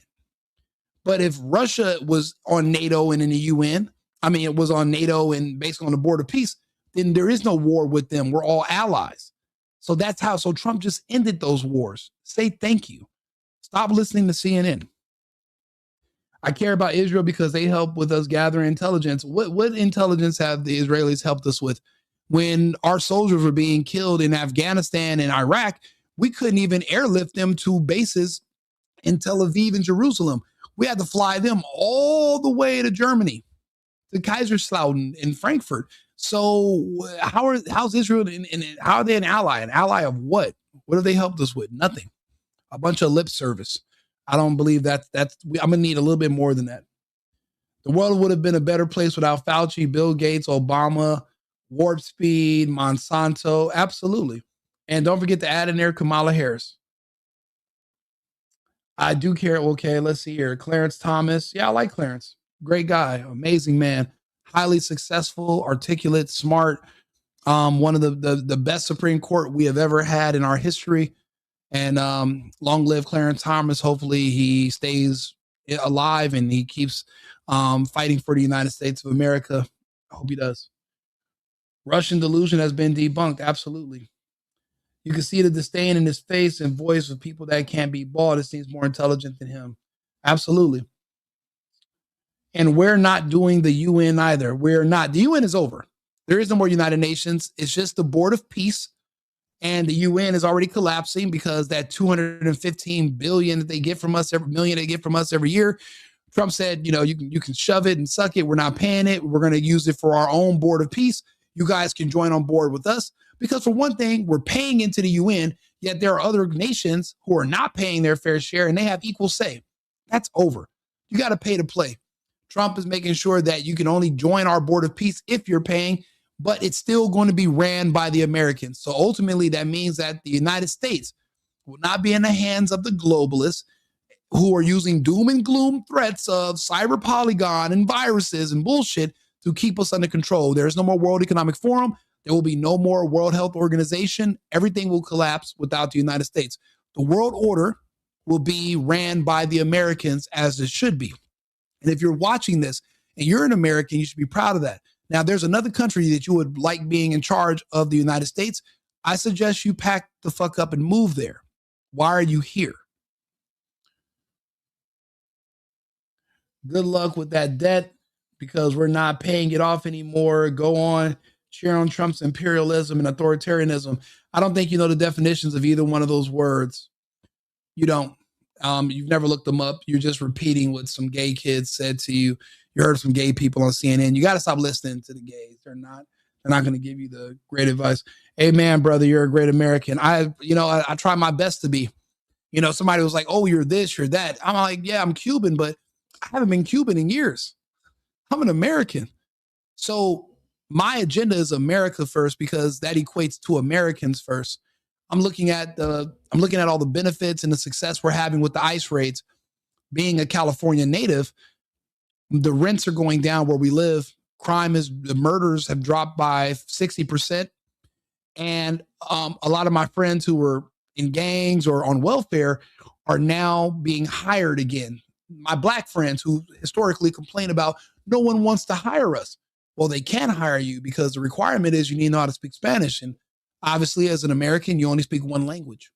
So you're not going to be able to compete in the workforce. So off to the welfare line you go. But now that's changing because the illegals are no longer there. Hopefully soon enough, you won't have to press one for English anymore. And my black friends are going back to work. Rents are going down, all because we're getting rid of the illegals. May they all go. And I'm going to help make sure they go. It's America first because it's Americans first. It's a such thing as supremacy, but it's an American supremacy. That means it's in favor of Americans. Everyone else with their own agendas are coming over here from other countries, running for office. That has to end. When I do these videos, I'm not necessarily here. Yes, I read the news so people can know my thoughts, but I'm also giving you guys my demo tape for when I decide where I'm going to run and where I'm going to live and where I'm going to run for, so you guys can know where I stand on these topics and who I am. And I'll let people petition for me to move wherever they need someone like me the most. I'm America first and America only. I have all my own stuff, so I'm not worried about, the financial part. I'm from Los Angeles. I've seen what it's like when you defund the police in favor of the people who want to riot, and I've seen them lie. They said they would police themselves, and the murder rate skyrocketed. Now that Trump sent in the National Guard, and ICE is getting rid of the illegals, the crime is going back down. But we've learned the hard way: never listen to left-leaning Democrats. They lie. and they'll destroy everything that you've spent, 100 years building. You just have to understand who your neighbors are. The good thing is there are things in place where they won't be our neighbors for much longer. So we can rejoice. America will be a conservative Christian nation once again very soon, thanks to the efforts of Jeffrey Epstein, Kamala Harris. I know you guys don't want to hear that. I'm not giving them credit. But if it wasn't for the vaccine, America could have never been great again. America is going to be great again because of what the vaccine was designed to do and who it was effective in. And you got to ask yourself, well, what was the intended effect if it was effective? See, I understand all these different things, which is why I can explain them to you. You might have missed it. But you got to go back through my other videos where I explain to you guys what's going on with that whole thing. And you'll wonder why you see so many of certain people dying every day on TV. America will be great again one way or the other.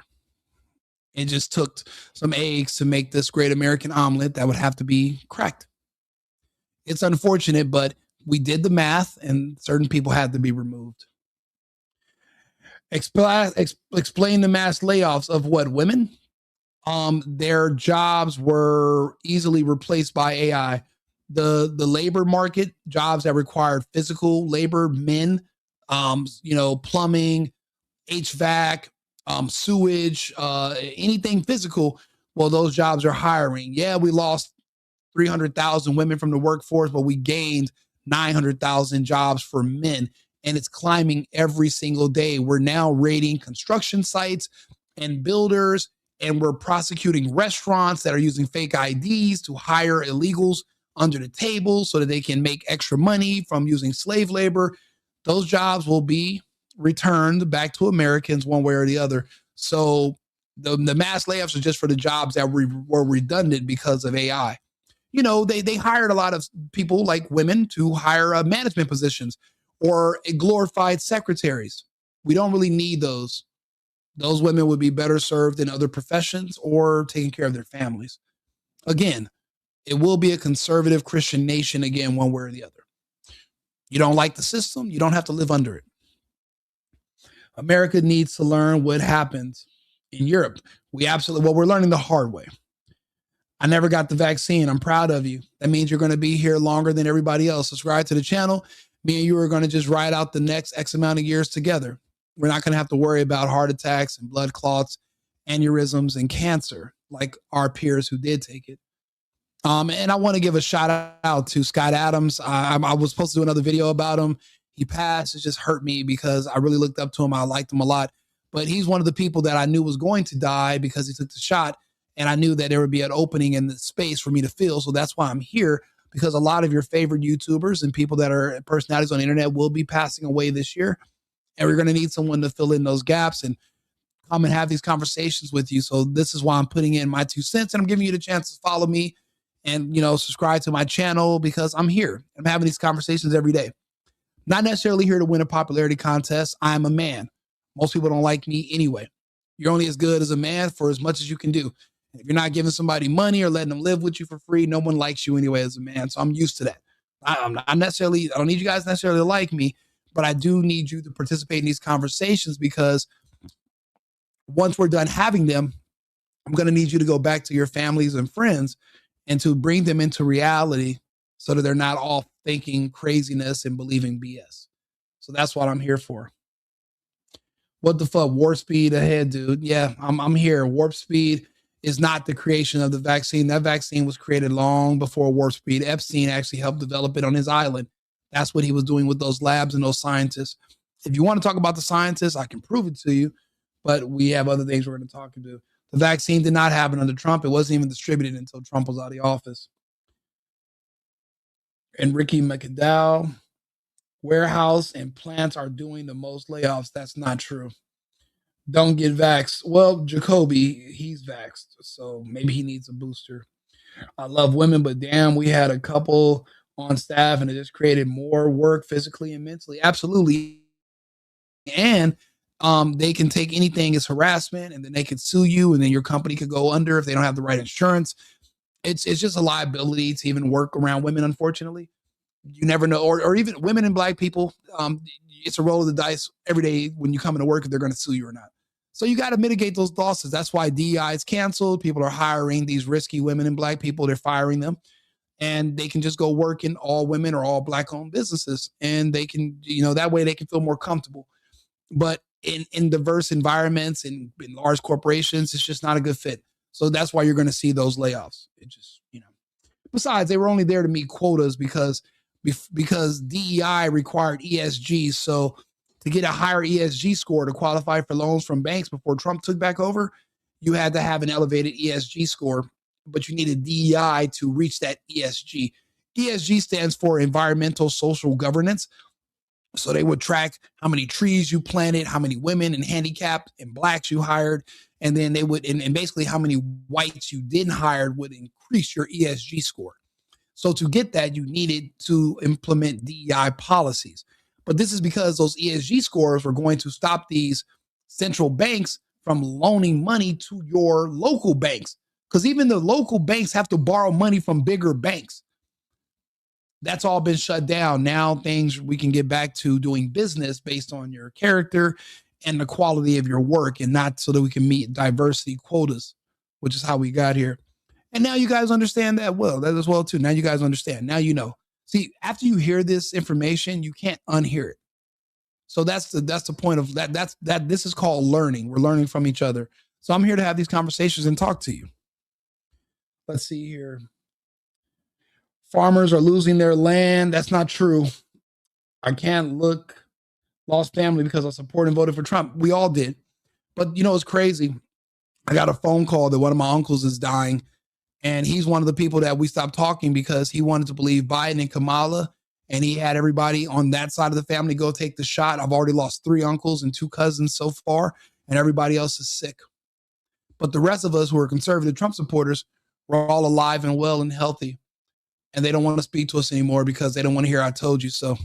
So it's not like we just lost them. The world's going to lose them soon too, which is unfortunate. But we all had a choice. And I've been telling people for the past 3 years, you need to mourn these people while they're alive because there's no point of waiting until they die.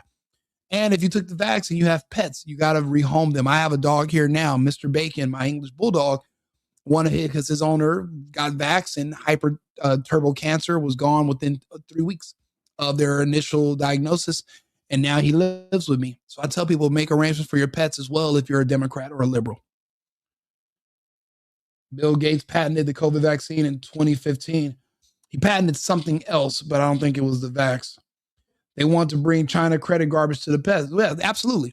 And the Democrats would literally side with the Chinese in a war against the United States in a heartbeat. If Chinese tanks rolled into Manhattan, gay and black liberals would jump on top of the tanks and twerk and help them try to point out white conservatives to go arrest. So we already know those are our enemies. So we've done what we can to mitigate that risk. But it's a real one. It's the truth. It's the truth. Yes, that one, dude. So what is stopping the CCP from doing exactly what America is doing? Please explain why the world should use the petrodollar and not the BRICS system. The UN is based in New York. Well, first things first, BRICS is a good alternative in my opinion. However, the United States dollar is intertwined in so many nations' financial system, and it's trusted. Yes, you could, and then, we just, use our military might, which is the number one backer of our petrodollar, to invade Venezuela. And these other countries, now that they're hearing that the United States is doing business again and we're not doing sanctions anymore, they're reluctant to give up their wealth, which would basically always be, it's 90% of these countries' wealth is based in American dollars. To give up their American dollars and just not use them no more would be to give up all of their wealth. And that was the reason why we've always been the reserve currency, is so that countries couldn't just drop us like that. But we were being ran by people who were emotional ideologues. Now we're being run by people who are doing business. So we have a different agenda. The reason they started building BRICS in the first place is because they put 1,000 sanctions on Russia over the fucking Ukraine. So the Russians were losing their money. They couldn't access the SWIFT systems and they couldn't do business. So they had to make all these workarounds, i.e. the development of BRICS, which was Brazil, Russia, Iran, China, these other nations, and more nations were signing up for BRICS. But now that the United States is doing business again, a lot of people are getting back on board. And if the Russians are on the board of peace with us, then there really is no need for BRICS anymore. We're going to keep our petrodollar status. Hopefully nothing else rocks the boat. Yeah, England is cooked. Canada's cooked. Australia's cooked. I'm remembering the original Red Dawn. I never thought it was possible until now. Yeah. Damage back in my day at a term, you're either American or a Democrat. Yeah. And that's the same way now. You're either an American or a Democrat. Democrats are not Americans. They don't believe in what we believe in. They use our Constitution against us. They're not Americans. They hate this place. They hate the people here. They hate themselves. So, protesting is the only thing they have to live for anymore. They don't have families. They don't have children. They don't have relationships. And they just have tons of student loan debt. So they don't really like our system here. We have a petrodollar, another 5 billion barrels of oil. Absolutely. America first, America only. And we're pushing American supremacy on this channel. That's what if you follow my channel, you follow my work, then you would understand what I talk about. You need these reinsurances because at the end of the day, an America first agenda that I'm talking to you about, it would make you feel happy on the inside. It'd make you feel prideful. Because think about it, people are so they're prideful in their favorite basketball teams and their football teams, and they're fighting each other in stadiums, and they're happy to throw up their gang signs and their blue and red rags. But when it comes to being proud of your country, the nation that gave you and your family everything you have, now you're ashamed to represent it. You're ashamed to brag about it, which I can't respect. So that's why we're an America first, America only agenda here. We're just really just trying to calibrate those moral compasses, if you will. And we have Greenland now. Absolutely. And I found way. I appreciate it. Thank you for thank you for tuning in and subscribing. I appreciate all the new people who are new to the channel. I have tons of videos, lots of history. Go rewatch some of these topics. They're still relevant, but I make new ones every single day. So I do appreciate it. Honestly, I was thinking about going to Greenland, opening up a bar. I'm pretty sure there's some, pretty little Greenlanders that maybe want to work at like a little Hooters in Greenland. And, we're going to have more American investment there. And there's got to be talent in Greenland. I'm pretty sure there's a lot of stuff we can do. It'll kind of be like a better version of Chicago. It's kind of the same weather, except there'll be less dangerous people driving around with dreads trying to shoot you. I said this, some people stop acting like they are being loyal to sports teams and everything is right and wrong. Absolutely. We got to get over that. 100K to move to Greenland? Well, I don't know. I have a new tech company opening in a few months. And, I do want to be in this part of the States. But if I was just working or whatever, I would take that 100 grand and go there and colonize Greenland and make it great again. There'd be a Dunkin' Donuts, there'd be a Starbucks at every igloo. So we'd figure it out, but I think that'd be fair. I mean, we're going to be paying the people from Greenland to be in their space, which our new space. And I think if we go there with our American restaurants and our food and our music and our movies, and we'll just give these people something to live for.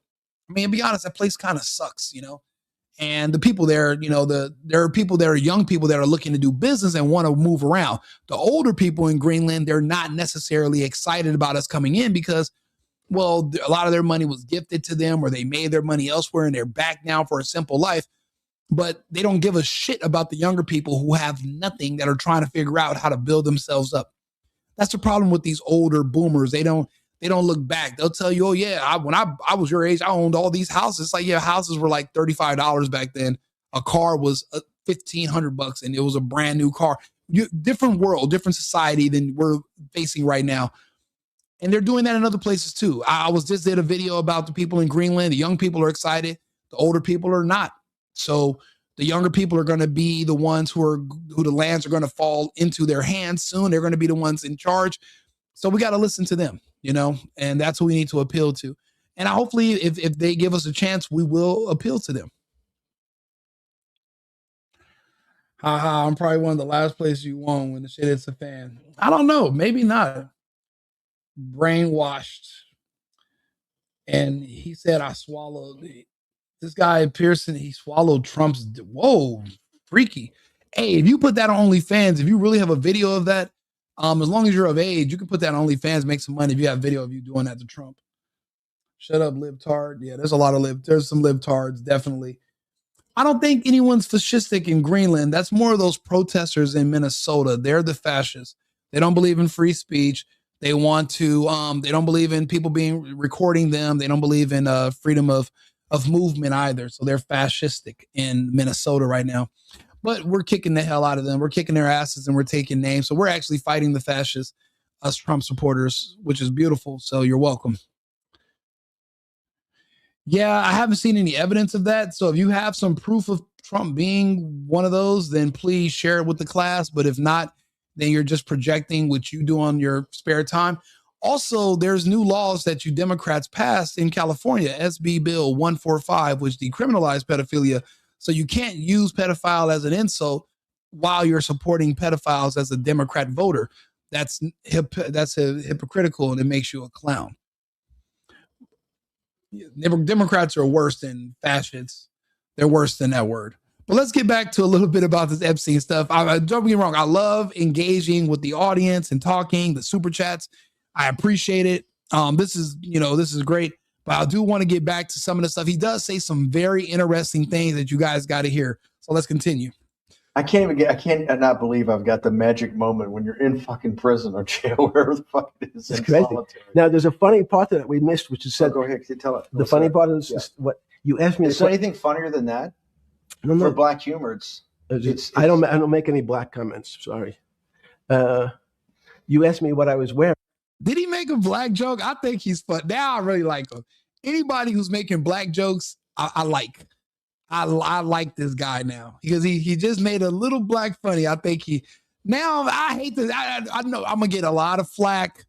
People are gonna send me DMs. Oh my God, you like Epstein? He's smart. He has ideas. He can speak normal. He's articulate. He's admittedly, everyone's been calling him the smartest person in the world. He's likely the man who invented Bitcoin. He's literally the guy who helped design the systems that they put into the vaccine, and him and Bill Gates tried to figure out how to give it to all the black people. This is probably one of the smartest people on earth. I'm not supposed to be impressed or fascinated? Go to hell. You want me to be excited about Billie Eilish talking about stolen land, but doesn't want to give her house to some Indians? So you want me to be impressed with that, but not impressed with Epstein, who can sit here and have a 2-hour conversation with a guy who hates him? Come on, bro. You're ridiculous right now. That's right. You're too wrapped up in the Me Too movement. Yes. So I was wearing a brown jumper and a brown pair of pants given to me by the jail with the word trustee on the back. Because you had qualified to be a trustee?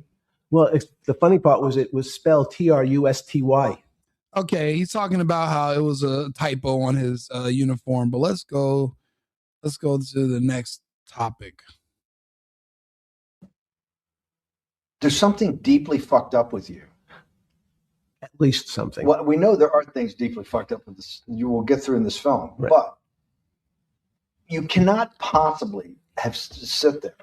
Hey, listen, Pearson, whatever you do on the weekends, and if you want to call white people supreme and give them BJs, this is not the platform to solicit that. You would have to go to OnlyFans, maybe TikTok. They'll let you, get on there, or Grindr. Get on Grindr and you can talk about that. But this is not the platform. I can't hook you up anybody. I never met somebody white and I called them supreme. So you feel like they're supreme and you want to do all those freaky little sexual stuff. You got to go do that with them, buddy. This is not Grindr. This is YouTube. Okay, I know it's a little TV. I know you get a little confused. I know you guys are a little cross-eyed, all the grape soda, but this is not the place for that. Knowing that you came from nowhere, knowing that you went to the very top of what is considered outside of science and maybe physics, the thing people most admire because it's like alchemy, understanding high finance.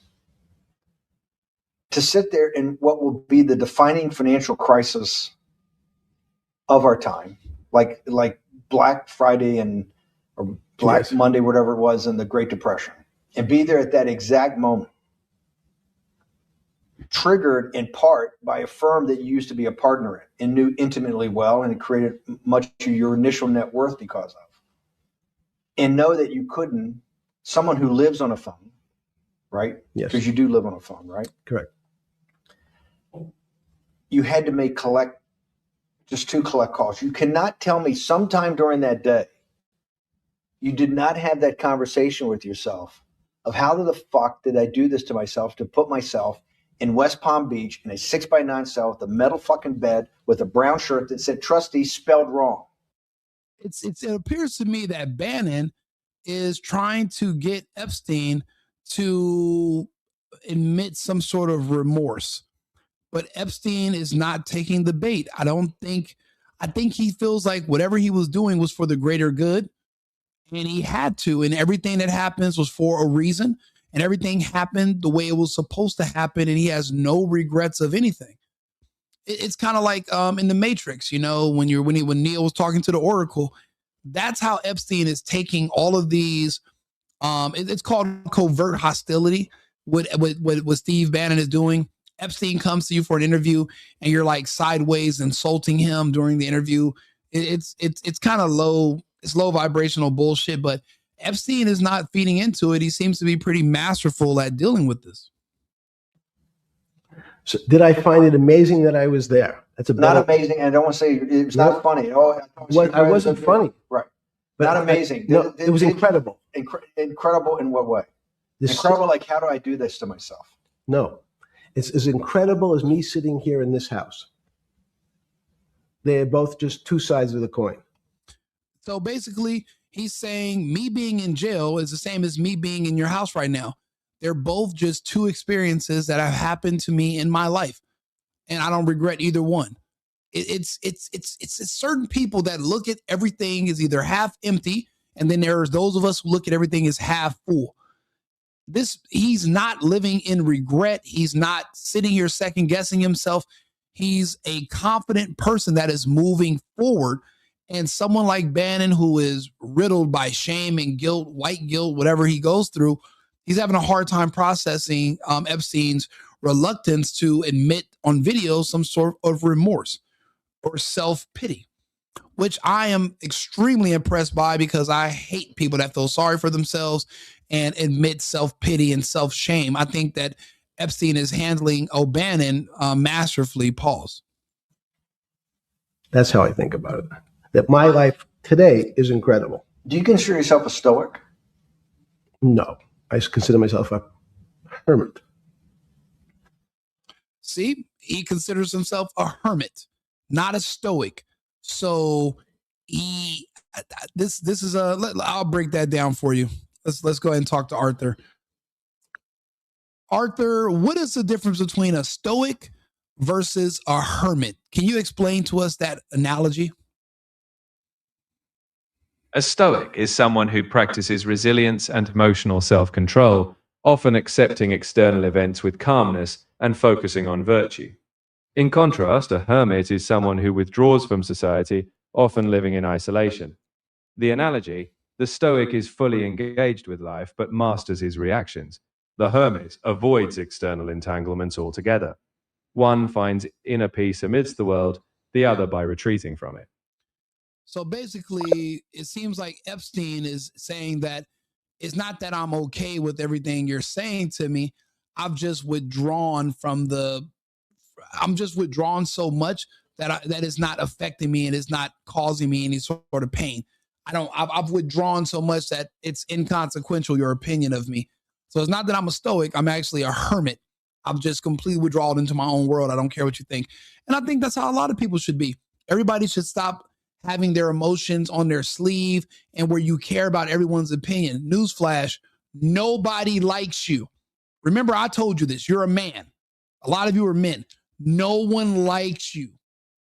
You like you. Your mom might like you, barely. Your dog loves you. No one else.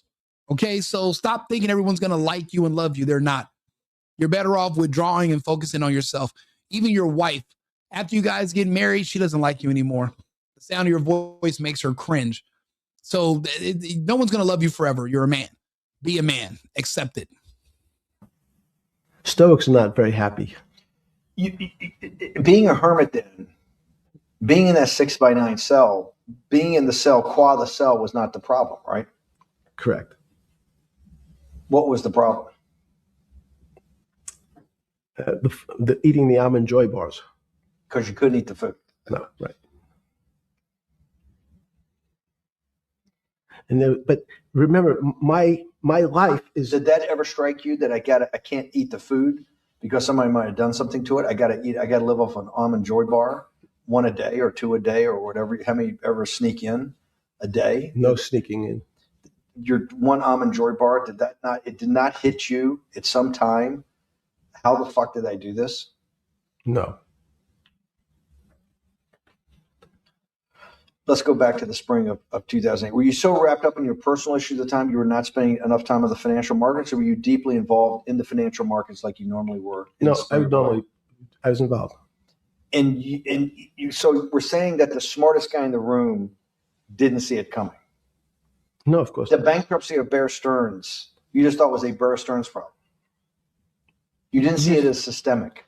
I know you keep harping on it, but it's not. Because you're a mathematician and understands systems. It seems that anybody that understands that they had a systemic problem, you at least be the first on the early search radar. If you're not going to see it, then I'm really afraid. The problem that Steve Bannon is encountering right now is that he wants to believe that there are people smarter than himself, smarter than Bannon, who must have known the financial collapse was going to happen ahead of time. The problem is when you're doing business and you're focused on moving forward, you're not necessarily looking backwards at everything that's happening or collapsing around you. You're too worried about going forward. And he keeps asking him like, hey, you're harping on these things, but remember, sometimes you don't know when there's going to be a failure in a system. If you get an aneurysm in your leg, then you get a pain in your arm, you're not necessarily going to connect the two. And you have no idea you're about to have a coronary event where you're going to collapse. These are systems that are not necessarily connected, but when one breaks down, everything will break down. And he keeps trying to explain this to Bannon, but Bannon is a simple-minded, stubborn, older man who is not wanting to realize that he doesn't understand everything. One of the first things Epstein said in his interview was that he admitted he didn't know something. He admitted he didn't understand. He said he didn't understand inflation. He doesn't understand how that works, which is a big step. At least you can just say, I don't know. Bannon does not want to accept that answer, which is a problem because it seems like that's actually the genuine answer that makes the most sense from Epstein. Because that means that I always assume there's at least a set of guys out there that have some sort of sense that something's not right. Imagine the guy who has a stroke or had the heart attack. When you ask him, did you feel funny the day before? He's going to tell you, yeah, I didn't feel right. Something was off. I didn't feel right. I had my stomach was right. I felt a little dizzy. I felt a little weak. But if you asked him the day before, do you think you're going to have a heart attack tomorrow? He'd say, no, I just feel a little weak. I'm a little dizzy. My stomach hurts. So these systems, and that's the issue of complexity. What complexity says is that, in fact, everything seems to go along, and people have seen it. One of the great examples of complex systems is sand dunes. In fact, the sand keeps building up. People have seen some, and all of a sudden, one more sand drop, and all the sand starts running down the hills. That's the way I see the financial markets. When you funded Santa Fe in the early 90s or late 80s? I believe it was early 90s. I can get back to it. But early 90s, Santa Fe was funded for the study of complexity theory. It was math. So let's back up. So why did I buy a ranch in New Mexico in 1993? So that gives you some sense. So I would have funded it in 1990. Los Alamos, which was the high energy lab up in New Mexico, was losing all its scientists. And Los Alamos, it was where Oppenheimer and where a lot of the nuclear weapons program, the bomb. That's where the Manhattan Project. Manhattan Project was as Los Alamos, and you bought your property out in New Mexico to be near that? Yes, because the scientists were they cut the funding for high energy physics. So what he's saying is that he bought a ranch in New Mexico that was close to Los Alamos. And Los Alamos historically is where they were working on the Manhattan Project, where they were testing out the bombs that they allegedly dropped on Hiroshima and Nagasaki. They were firing a lot of the scientists. Epstein wanted to hire those same scientists. And instead of those scientists who used to live on military bases having to relocate to another part of the country and go find work elsewhere, it was easier if he just bought a massive compound and then he can employ those same scientists. Do you know how much money this must have cost? And this was in 1993. So this man has been very successful and good at whatever he was doing for a long time. And it wasn't all based upon around a bunch of fucking kids being trafficked. He's literally working on right outside a military installation where they have a lot of secret stuff. They compare Los Alamos to Area 51. And Los Cruces is out that way too. So this is, do you understand this interview is way complicated and deeper than anyone's giving credit for. You got to get rid of all that freaky little, all your kinky sex stuff you got in your head. Remove that temporarily. Get out of your fantasies and let's listen to the words. This man is going to start explaining the science and what was going on when he wanted to hire these people from Los Alamos. This is very, very deep, and they're going to start talking about physics and different energy. Well, you guys will hear about it. But the people who worked in Los Alamos would still be in the Santa Fe area. They cut that because this was the Cold War dividend, right? I don't remember exactly why. It was because, again, it could have been the Cold War dividend because remember the Soviet Union fell in 91. So if you had a budget that was to fight or defend against the Soviets, well, there are no more Soviets. So you can start to reallocate those funds and start cutting budgets. And we weren't planning on bombing Russia anymore. So you really didn't need all that, those high yield nukes to be developed to match the Soviets' arsenal. People thought that physics and high energy physics really wasn't that important. Because that was about nuclear weapons. No, it was because they decided, which maybe not right. This was the same time that Murray Gell-Mann came up with the term quark, Q-U-A-R-K. He picked it out of an old poem, the word quark, but it was it was mysterious. So they were starting to understand in the 90s that in our world of the physics world, there was things that were just unexplainable. They called it strange things. You gave it a name. You gave it some characteristics. You called it had charm, was one of the terms. It had a charm. It had a flavor. It had a color. But no one, Mr. Bannon, understood what it was. Just like the financial system. And you wanted to investigate that? I wanted to see if we could build tools so others smarter than me could help investigate it. And that was the beginning of your concept of the Santa Fe Institute? Yes.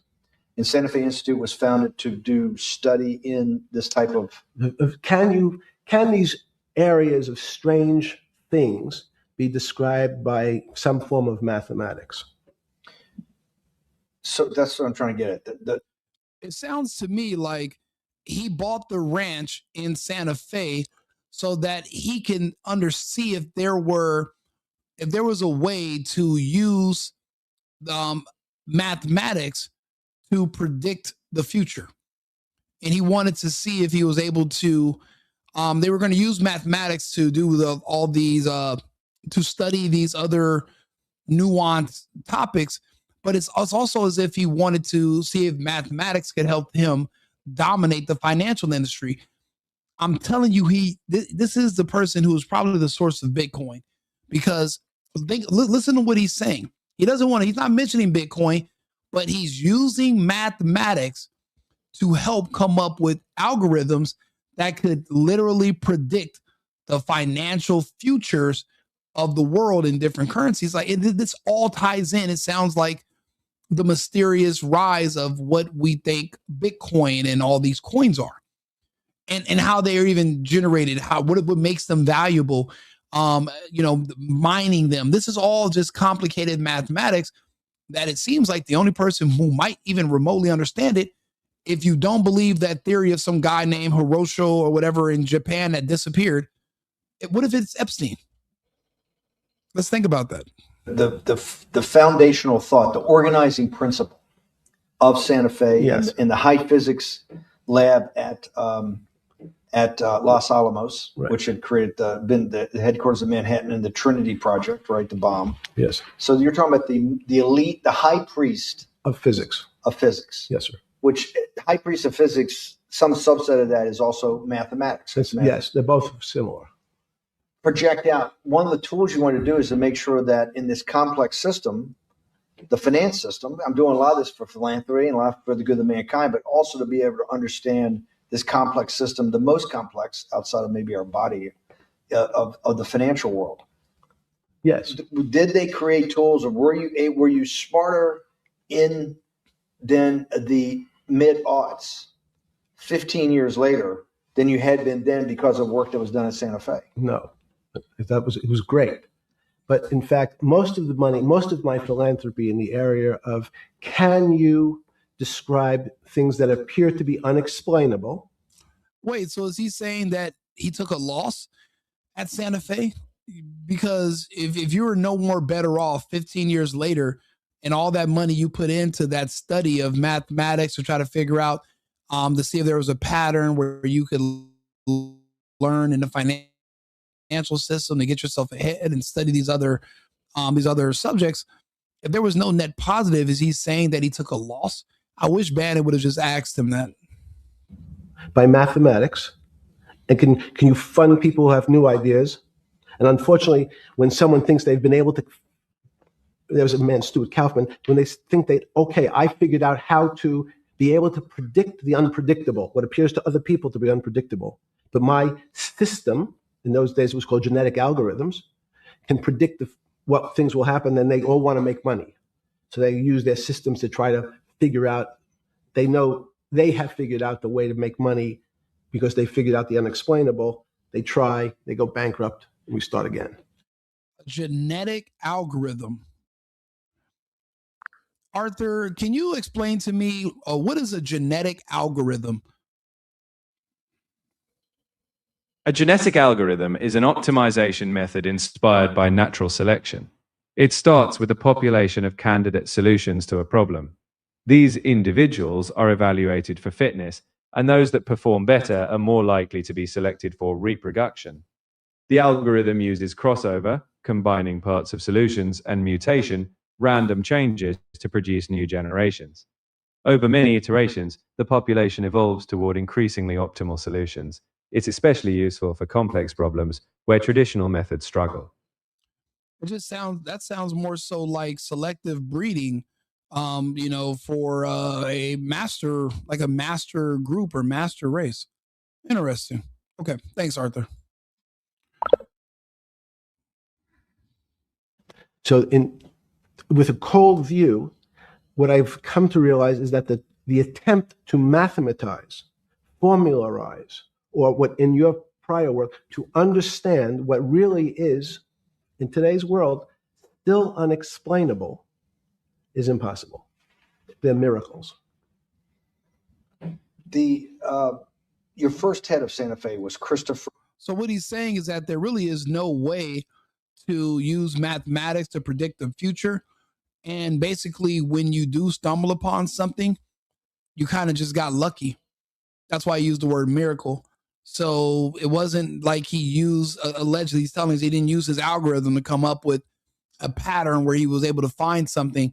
He just basically you got lucky, which is, he spent all that money just to figure out that luck exists, or I don't. Let's keep going. For Langdon, I think. Langdon from Australia. But Murray Gell-Mann was the funder. He was the rock. Yes, he was the rock. He was a Nobel Prize winner. Yes, and a wonderful guy. He came out and helped us with the Biosphere 2 project. He came with Chris Langdon. Yeah. Chris Langdon was the operator, the day-to-day. Chris was doing artificial life. Right. Murray tried to lead his own artificial life. Yes. When Chris came to Biosphere 2 for the first big conference we had in 1994, he was one of the most impressive guys there among all the world's elite. Kew Gardens, the Lawrence Livermore lab, the labs at Sandia, all the major universities, Lamont Doherty, all the big earth absorbers, Woods Hole. What set Langdon apart, I thought, and the reason I invited Santa Fe to be part of it, was Langdon actually made a presentation that everything, and he was making this to scientists, a lot of marine biologists, a lot of people that are just beginning, Wally Broker and people who were just beginning the study of climate change, at that time called global warming, that he made this compelling presentation that everything. You see, Epstein laughed at global warming. He knows it's a scam. He knew it back then. It was all fake bullshit. I'll be honest. I think the best people that are going to do the best in his arena are just people that understand how the more you accept the fact that people are just dumb herd animals, the better you feel about just scamming them, because you realize that if you don't scam them, somebody else will. Because it doesn't seem like you don't have to be extremely bright. A lot of people are just getting over on other people because other people are just simple. And it's like everyone's looking for someone to tell them what to do. I guess Epstein is who stood up and was able to take over in some of those and be that person that they wanted. I don't know. Let's listen. Everything's really mathematics. It's all just back to math. Yeah, it was global freezing in the 70s, right? And yeah, you're absolutely right. It's not fake. Look around. Why do you want poison? Why do you want to poison the future? I don't. And you have to, all these experiments you do, you're not, one of the reasons they're not considered by the high priest in physics as AI could be demonic because the people who designed it, they even admit they don't know where the AI is getting its answers from. They have no idea how AI works. They set up the prompts, they built the system, but they don't understand what's happening. So where is that energy coming from? And it could be demonic. We really don't know. We don't know the source. Being real experiments is that they don't have a mathematical basis to it, and everything has a mathematical basis to it. Langdon seemed like a radical visionary. What happened to that concept? You go back 350 years. So you have Isaac Newton, you have Leibniz. From move forward, you have people like Heisenberg and Gödel, and what every one of those mathematicians and philosophers came to understand is that there's numbers can describe certain things, approximate certain things. But in fact, trying to put measurements and numbers on other things that are really unexplainable is folly. What he's basically describing is gravity. You can't measure gravity. So gravity doesn't pass a scientific method. So you really can't even prove its existence. You're trying to figure out a word for something to describe a phenomenon that you're able to see, but you don't know, but you can't measure it or calculate it, and you can't explain it mathematically. So you come up with a word for it. But it's one of those unexplained phenomena, and that's what he's referring to, basically gravity.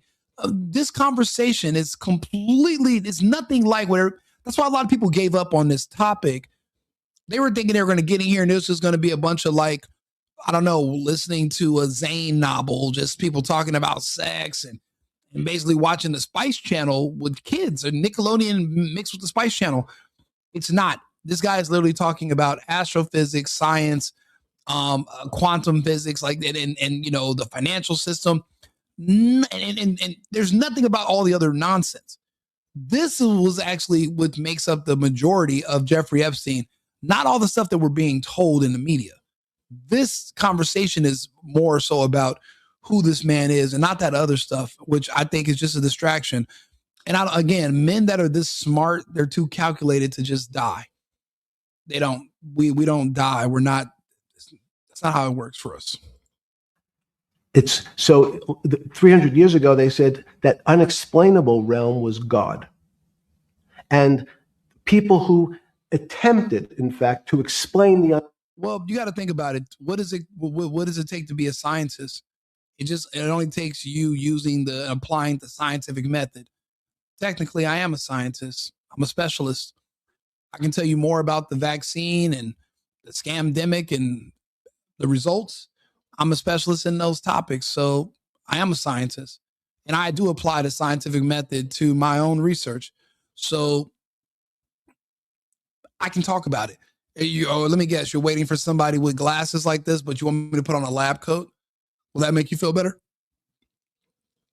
Is that how Fauci got you to take that shot? Because of his lab coat? Because he was on TV?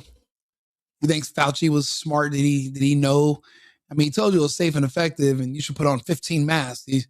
You really, yeah. So you'd listen to Fauci instead of me. How far did that get you? Well, it's a lot of people that wish they hadn't. Unexplainable, who said, yes, I understand the unexplainable, were charlatans. They were the occults. They were the astrologers. They were the con men. Alchemist. Yes. Well, no, alchemist was, in fact, they believed that there was a way to transmute one metal into another. In fact, they always wanted to see if they can create gold. There's no reason, if you think about it, they recognize that one metal is different than another metal because it has some additional pieces to it. It has additional neutrons or protons or electrons. So because they thought it was a machine, they believed it was a machine, if I can take 5 protons and add 5, that gives me 10, I should be able to get gold.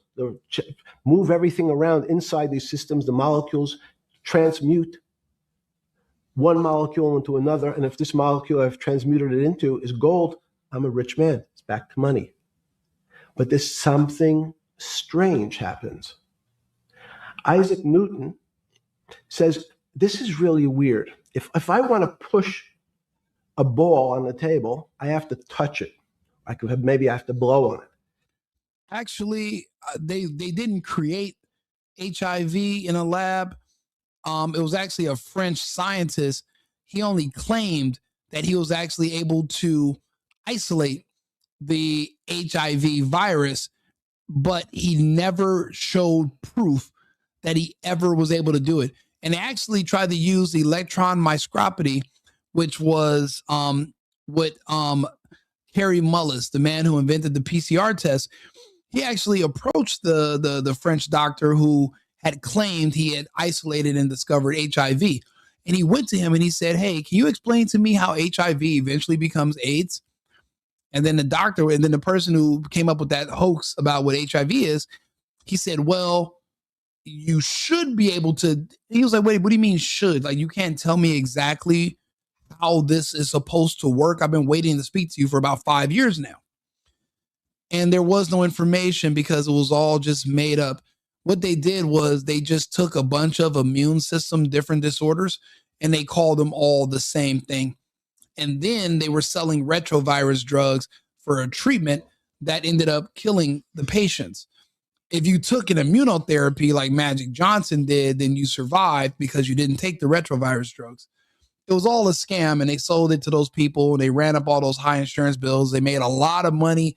Fauci made some money off of his patents. So did the NIH and the AID or whatever. So it was all just scams. It's all like Epstein said. It all comes back to money. He talked about how alchemists were thinking, okay, if it's 5 protons plus 2 neutrons makes gold, then if I can take a piece of metal, like scrap metal, and add these protons, then it should eventually become gold, and now I'm a rich man. He's talking about how there are people that are trying to convince you that they can explain the unexplainable, and they are like scammers and con men. But then Steve Bannon said, oh, you mean like an alchemist? And then he corrected Bannon and said, no, an alchemist is somebody that's trying to basically put 2 different types of metals together and turn one metal into gold so they can make money, or change a piece of coal into a diamond. And they're using alchemy. And he corrected him on that, and he caught him on that. He didn't take the easy way out. This is such an impressive conversation. If you're listening to this conversation the way that I am, this is fascinating. This is an amazing conversation. Amazing. But I actually have to push one side of the ball or the book to move that side. I'm pushing here, and obviously this thing is... Well, there's really no proof that AIDS is a virus that even exists. For one thing, it's always the treatment that kills people. never the virus. And then again, if you're suffering from an immune system issue and you're treating it improperly, you're going to pass away from the treatment, but you wouldn't know because you're gone by the time you figure it out. Those are, again, there are people who literally were there from the conception of this in the 80s that worked with Fauci that said Fauci was full of shit. He made it up. Dr. Judy Mikovits, Dr. Carrie Mullis. And they were saying that you're trying to use an electron microscope and they're trying to say, oh, what I see in this electron microscope is going to either make you sick or not make you sick. And that's not how it works. It just basically zooms in on whatever you're looking at. But no one was ever able to isolate the HIV virus to prove its existence because you would need to measure it and study it. That never happened. The same thing with the COVID virus. It was never isolated. People asked for samples of it so they can test it out, look at it. It didn't exist because in itself, viruses themselves are theoretical mechanisms. They're not alive, but then they're not, so you can't kill it. It's not really a thing. It's all theoretical. And the fact that you believed in it means that the propaganda is just stronger than your will to question it. And unfortunately, that was you gambled with your life and you rolled a 7. That's just the truth about it. Well, appears to us humans to be solid, so it moves as one thing. But the only way to get something to move was to touch it or put a force against it. Okay, seems to if that's what you think, then you can believe that, but that's not accurate. The medication isn't what keeps people alive. Sometimes your dependence on the medication is what keeps you alive. It's like when some people, when they're given heroin and then all of a sudden now you're being given, what's the other stuff they give you in lieu of heroin? And then when you stop taking it, your body can go through withdrawals and you die. And you start thinking, oh, I died because I ran out of my medicine. But really your body developed a dependency on another drug that they use to sell to you. I mean, if you don't think that there's a financial incentive in all this, and these medicines they never cure you. You're dependent upon it. You're a customer. They're not trying to heal you. You're looking at this as basically medical care instead of you're not looking at it as a business, and that's your blind spot. And that'll ultimately be your downfall eventually. So it's not up to me to save you. You've already taken the vaccine. If you're having this conversation with me, you didn't learn anything the last 4 years. Therefore, other people are going to watch this video. They're going to see this exchange. They're going to understand what I'm saying. You're just the example we're going to use. So there's not really an argument, my friend. What's there to argue about? It's kind of too late now, right? The milk is spilt. Makes sense. Everybody has that experience. I want to lift the glass, I lift it. Bingo. That's the word. Methadone. That's how they wean you off of heroin, but you become addicted to methadone as well. And guess what happens when you stop taking methadone? And that's okay, there we go. Thank you. If I want to push a ball, I push it. If I want to pull a ball, I pull it. But he recognized it's not a medication. If you're calling it the wrong thing, you've never looked into this HIV situation, have you? You never really thought about it. This is your first time actually speaking about it, and you're having a rough go at it. And I'm not upset with you. You're not the only one. Most of us don't understand any of the stuff going on around us. So that's why, again, I have these uncomfortable conversations so I can help clear things up for you. So, this isn't the time to reject me. This is just a time to think about it, look it up, look up Carrie Mullis. You go on TikTok, look at some of his videos, listen to what he says about Fauci, HIV, and his interactions with the doctor who said he isolated it. You would have thought that they isolate HIV virus and they sent it around the world so different labs in different countries can test it. And what you do is we all do the same test. If we all come up with the same result, now we can say, okay, this is considered a fact. That never happened. All of this was just make-believe bullshit to sell you on drugs that eventually are going to kill you. Magic didn't take it, which is why he's alive, but the rest of the ones did. Because these people, they hated gay people and they found ways to kill them off. This whole depopulation thing started a long time ago.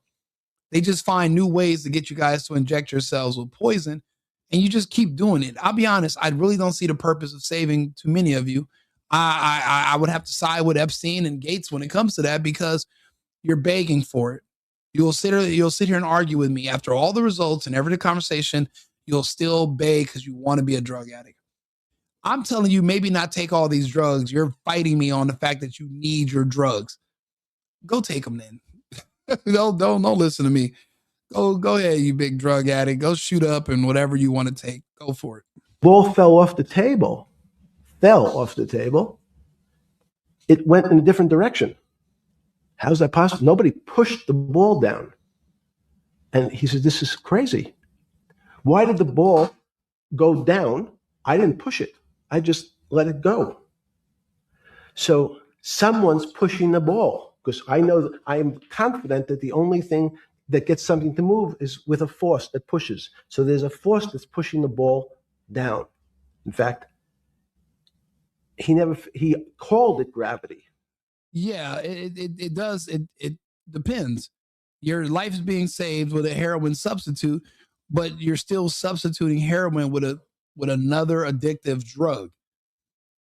When are you going to wing yourself off of it? You never can. It's the same. You're in the same position, basically. It's just that methadone is just cheaper, so you can have access to it legally in more clinics than just direct heroin. But that's all it is. It's not. It's not curing you, and it's not you'll never be able to get off of it. I mean, listen, you guys can. I mean, I don't know how you can argue some of these things with me, but listen, I'm here for the conversations. He was just talking about gravity. I rewound it a few seconds. We're gonna give. I want you guys to hear what he has to say. We have to push one side of the ball or the book to move that side. I'm pushing here, and obviously this thing is what appears to us humans to be solid, so it moves as one thing.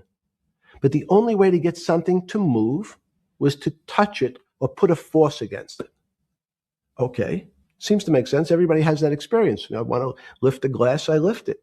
If I want to push a ball, I push it. If I want to pull a ball, I pull it. But he recognized when the ball fell off the table, it went in a different direction.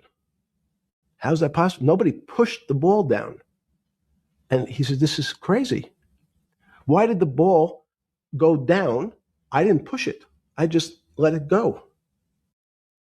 He's describing Isaac Newton, and when he first wanted to describe what he observed to be gravity, he couldn't explain it, but he tried to come up with a word for it. That's what he's describing right now. This is about Isaac Newton.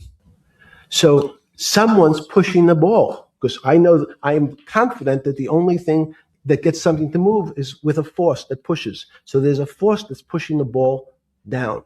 In fact, he called it gravity. He measured how fast it was pulled, but never was able to explain why it happened. How is it? What is gravity? It's this. Everybody says, well, why did the ball fall to the ground? Because gravity took it. But what's gravity? That's, as Feynman would say, that's the name of the thing. We have no idea what it is. Others describe it as buoyancy versus density, but that's because we're living in modern times and we're looking at things differently. But however, we're looking at Sir Isaac Newton from several hundred years ago, and the concept of the oxygen that's around us being more buoyant or more dense than the fluid inside of our bodies. And for all we know, our air is that we're calling ourselves breathing is more fluidic than anything. And maybe that's what you see some people, because I mean, is gravity selective? I mean, if gravity is a force and it's strong enough to keep water pulled to the ground, then certainly it should be strong enough to crush the exoskeleton of an insect. Well, then if that's the case, then insects shouldn't exist, yet they do. So are you telling me that gravity is selective? And that's why it's something that we can't really say it's actually a thing, because we can't measure it, because there are certain things that it just doesn't apply to. The exoskeleton of an insect is one of those things that you're not going to be able to see the effects of gravity on, yet you're pretending that trillions of gallons of water are being pulled down to the surface of a rock, of a mass. That's where this becomes tricky. And that's the unknown. That's why we have to admit we don't know. We can't be too overly confident because you'll be wrong. Because again, science is never settled. You're always learning. You're always, there's always new things that are coming up as we advance. So don't be too sure of yourself is my advice. This goes to Santa Fe. They were trying to explain the unexplainable. Can we figure out a way to predict the stock markets using these types of chaos complexity? Before we get there, let's walk back through it. Let's go back to Newton.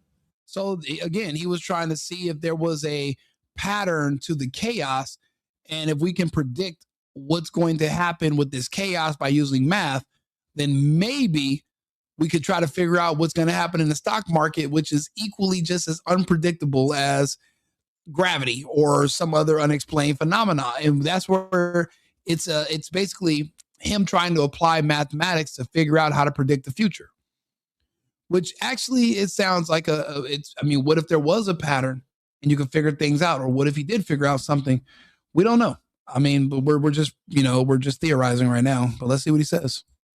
Sure. Pre-Newton and then Newton. What did Newton solve that for millennia up to Newton had not been solved? And then I want to go forward all the way to Santa Fe, what they were trying to solve. Let's start with just two or three of the basic guys, but again, armchair rocker, you're absolutely wrong. Gravity is not very predictable.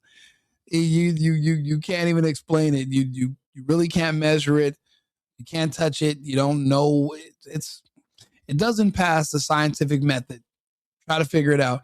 Or who do you listen to? Neil deGrasse, that one guy. Go ask him what gravity is, and he'll tell you we don't know. But here you are thinking you know better than the rest of us. You assume that you know, but you really don't. And you would assume that you're smarter than us, but you don't have the results. So, and you can't prove it to us. But listen, you have all the time in the world. You have the internet. You have the thread right now, right? You can get in here and you can make little ad hominem insults and attacks. How about this? How about you post your data and you show us and you prove gravity is predictable 100%. And then I'll apologize and digress. Until then, be an armchair rocker. Let's go with Newton. What pre-Newton? It was what, and then why is Newton such a genius in such a in the? I think mathematically, they told me one time I've seen there's been 115 billion people roughly that have lived on the Earth, and of that 115 billion, Newton. Are you sure that's a number? That sounds very high. We only have 7 now. I think in the history of the Earth, I think I'll pull up the stat for you, but I think it's 115 billion people. They figure that probably is inflation. That's why have lived through the Earth. But he's one of the handful of the most important.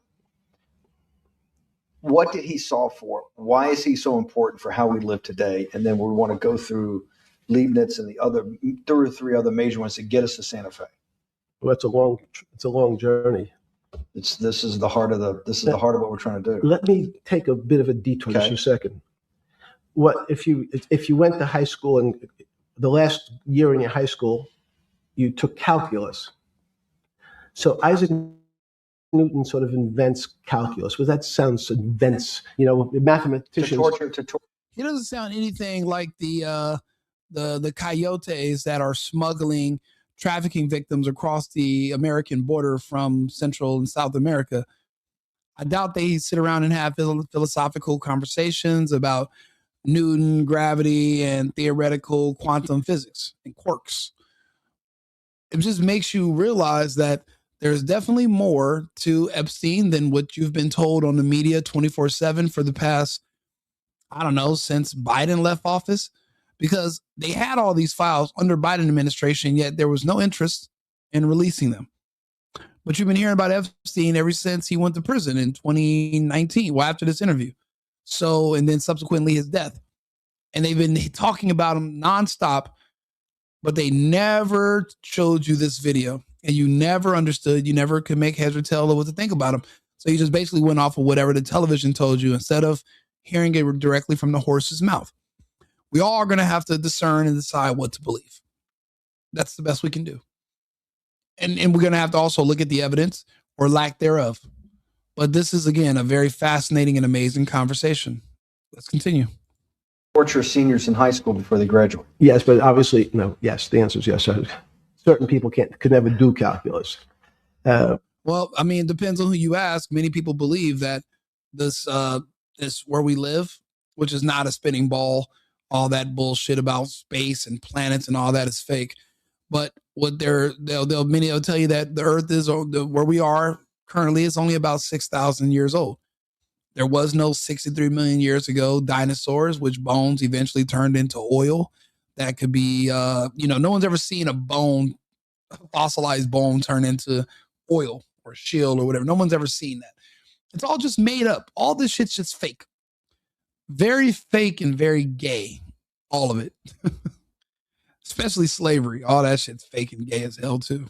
Why is it? Why is calculus so? Why is that the dividing line between, to me, people who can handle that and can go on to do certain things, and people just hit the wall, even if they know math? It seems to me that there's the calculus is the thing that changes. It bridges. That's because it's about the theory of change and the theory of how things change.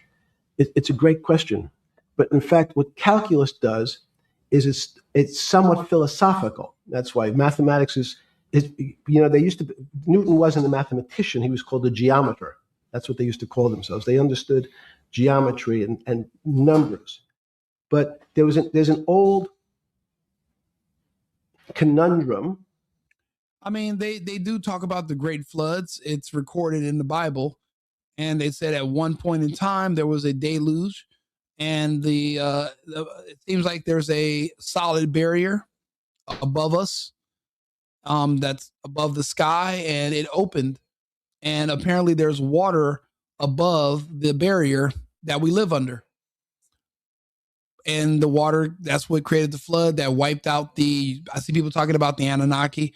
These are all the stories that are in the Bible. These are not stories we're just making up. These are things that many humans have spent their whole lives, believing are recorded history, just explained by people that lived a long time ago to the best of their knowledge of the science. So they explained it the best they could. Those are things that, and more every day, there's more and more proof that the things that are written in the Bible are accurate. They were just explained differently. And there's less and less evidence that you're just an insignificant speck of sand in an intergalactic beach called the universe, where you're just a piece of nothing, just a flicker of nothing. And they want you to believe that nebulas are real, and black holes and quasars and planets and stars are made of nitrogen and burning, and a light year is and 1 AU is 93 million miles, which is the difference between the Earth and the sun. And 50,000 light years, you're looking at light from a star that died millions. There's just so much bullshit that you were groomed to believe by a man named Gene Roddenberry that came up with a lot of the fake mechanics of the Starship Enterprise. You believe in tachyons and warp speed and all types of bullshit. But I'm the crazy one, right? Which is cool. I'll be that, right? And you can argue, and you guys can circle jerk each other in my chat. I do appreciate it. Again, use my code Right Wing Rico when you sign up for Grindr. That way I get a kickback, and you guys get to just kick it with kick it to each other. So, but go ahead and go off.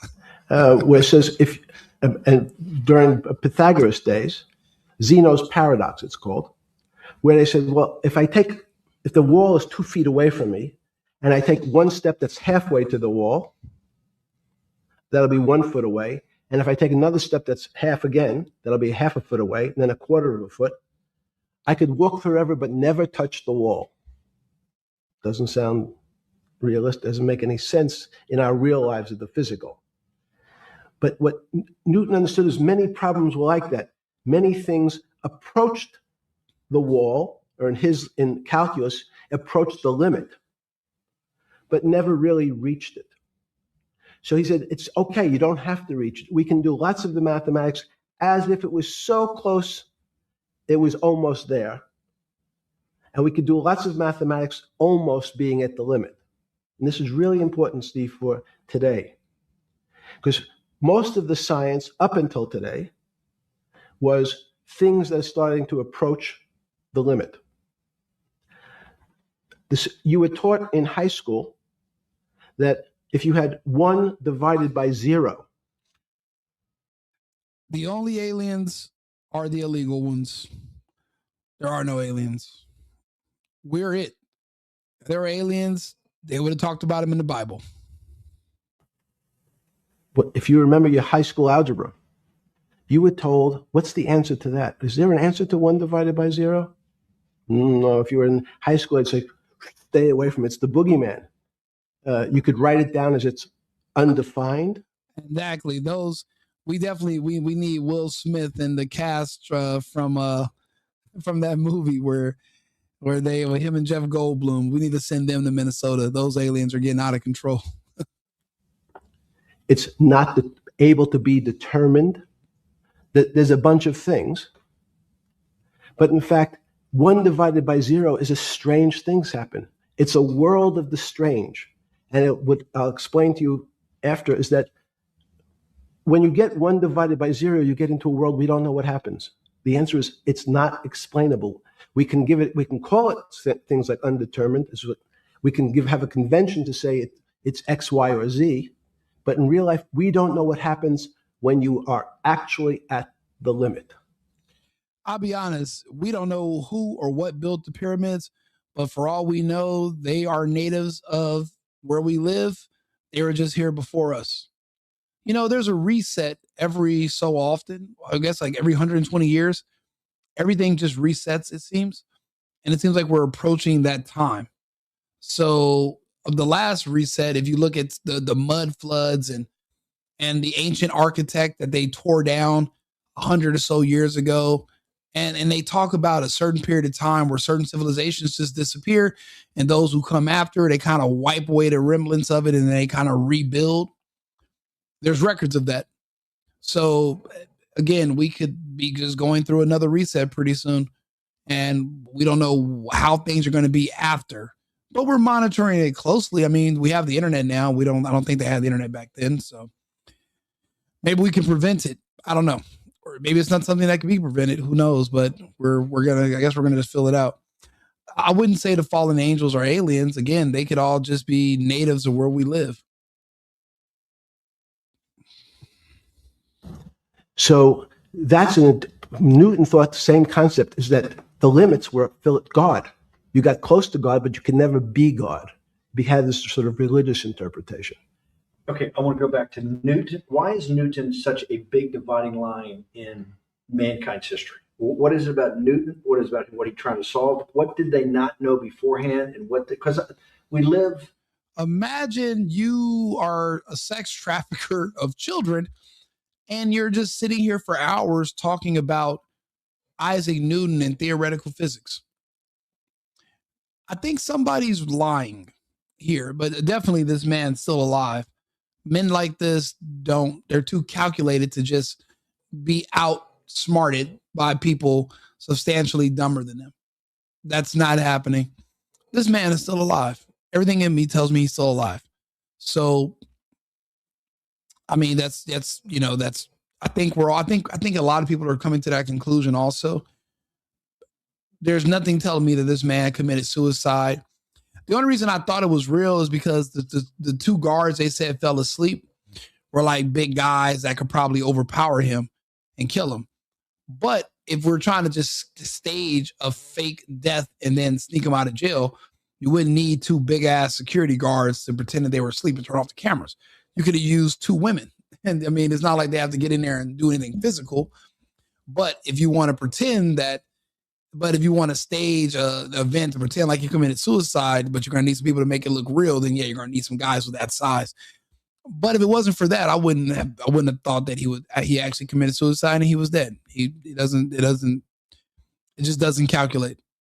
It wouldn't make sense. To a degree, in a Newtonian universe, although I realized later it was subparticle atomic physics, but at least for a while, it was Newtonian. So what's the dividing? Why is he so important? There's pyramids in Armenia. There's a pyramid in St. Louis. There's pyramids all over the world. There's pyramids underwater. There's pyramids everywhere. There's something about that shape that resonates with people here. Maybe not with us, but with others before us, it did resonate. I mean, we inherited this place. We inherited a lot of these structures. If you look at some of these buildings, they say they were founded, not they were built. These buildings were here when our ancestors arrived. The buildings were already here, and we just adopted them.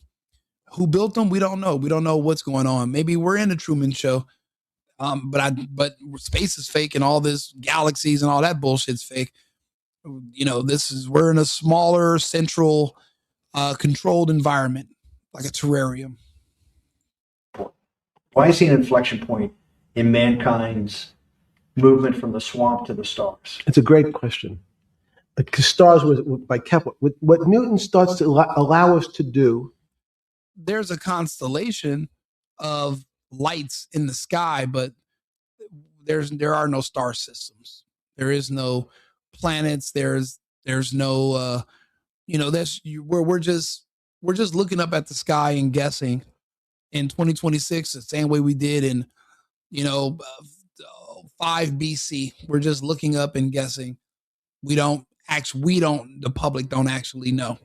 But everything, I mean, Elon Musk is a fraud, and he's pushing the space fake fraud, just like NASA and these other agencies. It's all fake nonsense, junk science, rockets to go nowhere, and they just siphon money. What's the budget for NASA this year? Let's see per day. Let's look it up. Hey, Arthur, quick question. What is NASA's budget and funding they're receiving per day right now?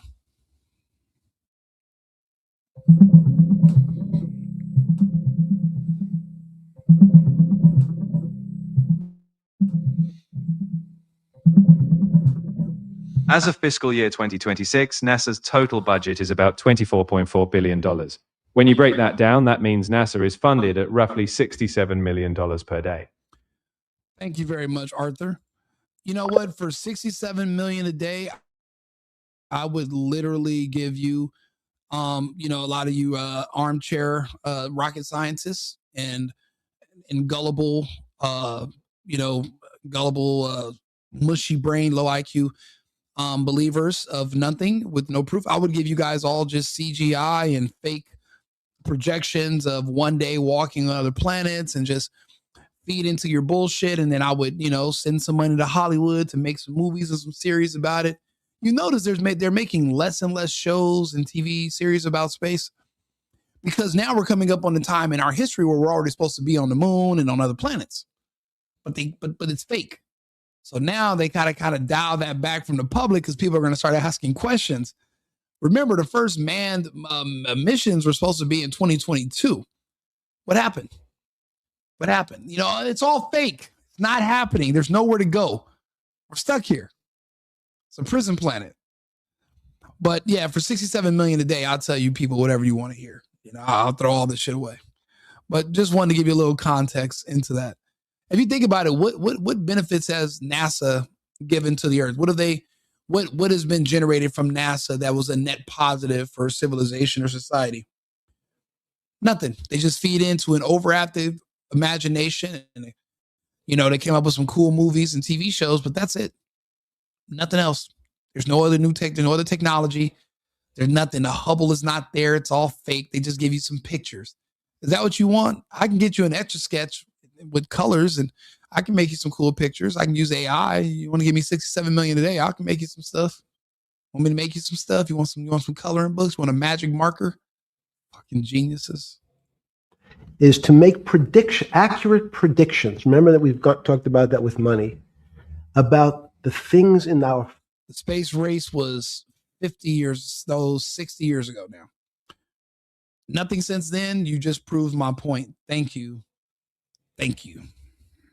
Physical world. How cars, but he didn't have cars then, how horse carriages moved, how bowling balls moved, how pool cues and pool, excuse me, pool table balls. Had people tried to solve that before Newton? Many. Heraclitus or Plotinus, Pythagoras had these greats that we hear about, had they tried to solve the same problem? Not the same problem. They try to, again, what Pythagoras does, he starts to figure out this relationships in triangles. For example, everyone knows the a squared plus b squared is equal to c squared. That Pythagorean theorem. That's exactly. Yeah, and that's the thing. Bannon is just throwing out Greeks and then people from the past, and Epstein is literally correcting him on every single attempt. This is masterful. This is a beautiful conversation. This is beyond and interesting. This is probably one of the most intellectually sound conversations I've heard on the internet. And I don't know, when was the last time there was a really, really good one? London Real and David Icke 2020. That was the last time. Other than that, you don't see these type of conversations, just because people that are, they're not, they're kind of like, some people are mental midgets. So when they hear information or, conversations like this, they immediately reject them. They get into the comments and they want other people to feel the same way. And they're looking for more people to kind of huddle up against and feel better about their, to listen to these kind of conversations. For some people, it's painful. They're vaccine injured. They're to use their mind. It takes too much effort, and it's they don't like it. So you're going to see that in the comments. But I'm seeing that more and more people are subscribing. And people are still staying in the conversation. So I do appreciate that you guys are rejecting the bullshit of some of these comments. But this is an extremely interesting conversation that we're all better off for hearing, in my opinion. Which is basically says these shapes in a triangle, each side of the triangle has a fixed relationship with the other two sides. That's strange. He knew, again, but it was all numbers. This was a system of things in the physical world, and Pythagoras says we can start putting numbers on things that help you predict how they will behave. You can add two triangles and make a square, some different shapes. They were looking at geometric forms. Newton says, well, I want to know how planets move. I want to know how things around me move. Can we find formulas? Can I find formulas that explain what I see in the physical world, how physical things interact and how they describe one another? Again, the fact that two solid masses, for some very strange, unknown reason, unknown today, attract one another, no matter what they are. People have seen the experiment. You hang something, two little metal balls from a string, they move towards each other. In fact, they move towards each other was very specific. So when you drop the ball to the floor of this room, Newton says, in fact, the room came up a bit to meet the ball. The room moved. It's imperceptible. You can't really perceive that motion, but they attracted each other with. Let me ask you this. If they're bullshitting about things they don't have any idea about, then who does have the ideas about it? If they don't have any idea, then who does have the idea? Who's your go-to person that knows everything? Who's the go-to person that should be having this conversation? If they're not supposed to have it because they don't have any idea about it, they don't know anything about it, who does know about it? I'll wait. Certain ratios. So he started to be able to measure things in the physical world. And that was great advances. It also, you wanted to move very quickly. Unfortunately, most people, especially in the 20th century, 19th century, said, well, like Newton, let's measure everything. Name somebody who has actually studied physics. Who? I said who. Who? Give me a name. Give me a person. And let's see if they have a better conversation than these guys. Who do you think is the all-knowing? What do you think you know about physics? let's talk to us. We're all the whole class is waiting to hear from you. Let's measure people. I asked you for a name. I didn't ask you for their credentials. Name the person who is your go-to genius person, who's the only, and who are they supposed to talk to? Name two people. Who are the only two people that are on earth that are qualified, in your opinion, to have these conversations? Since it's not these two guys, so who are the two people that can have this conversation only? That's how ridiculous and retarded you sound. But prove me wrong. Who are they? Behavior. Let's measure their psychology. Let's measure their health. You go to we could have my blood test. Let's measure everything. We measure Wall Street. Their voting habits. Measure. Can we? Neil deGrasse Tyson is a fraud and a hack and a clown. There's got to be someone else better, please. Not that fucking not that guy. We put a number on how much I care for my wife. Can I put a number on how I feel? And we tried, unfortunately, we try to mathematize the finer things in life, and then recognize that there's things that unfortunately just fall outside. Schrodinger wrote a very famous book about what is life. He was trying to figure out a way, can he describe the difference formulaically between things that are alive and things that are dead? The answer is no. The things that are alive in my world. He's basically describing Schrodinger's cat experiment, where you don't know if something's alive or dead. And I guess you're not supposed to open the box, and it can kind of be between two places. This, like I said, this is a very intrinsic conversation. This is extremely, there's a lot of depth here. And these are the kind of conversations more people should be used to having, instead of just shallow, low IQ reality TV bullshit. This is actually healthy for the mind. Are miracles, not magic. Magic has a bad connotation. You don't believe in the spirit or the soul. That's what animates people, is your spirit or your soul. That's no. Have you ever seen someone die? When they die, their spirit leaves. Their soul leaves, no question. So there's no question to you. No question. There's no question to you that there is some animating life force within us that leaves when you're dead. Yes, in fact, I refer to the soul. This obviously is certain. The questions in the past, even because people would normally think you were soulless. So thank you. Have you talk about you actually believe in it and have done. You see, there goes Bannon again with the insults. Calls him soulless, and you know what he says? He says thank you. He really is a hermit who is pretty much withdrawn. You can't even really, you can't insult him. This guy, bro, Epstein this guy's impressive. I'm thinking about it. It's pretty shocking in its own right, isn't it? Well, again, mathematics, Leibniz thought. So Newton was at Cambridge, and he was the head of the math department, right? He's a professor, essentially. Yes. But Leibniz, was Leibniz a German professor? Yes. But what Leibniz said is, the soul is so strange, because God took chemicals, which is simply the material, like tables, and he somehow made this material able to have a thought. How strange is that? He's talking about the human brain. Basically, what is the brain? It's matter. It's a material with encased in fluid inside your skull, and there's electricity, but magically it was able to create consciousness and thought, but we don't understand how or why.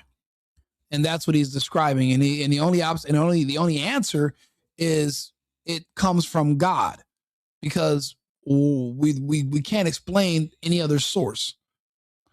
And this brings you back to God, because there's no way you can believe in all the space bullshit, but also believe in God, because the further science takes you away, the further it takes you away from God.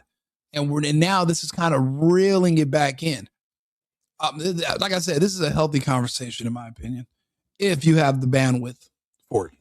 Not only does it have a soul, but some way it was put together that this material substance is able to think. So when you say to me, it's obvious to everyone that there's such a thing as a soul. Now, if you're part of the Charlatanville, you'll try to explain it to people. The soul I describe as the dark matter of the brain.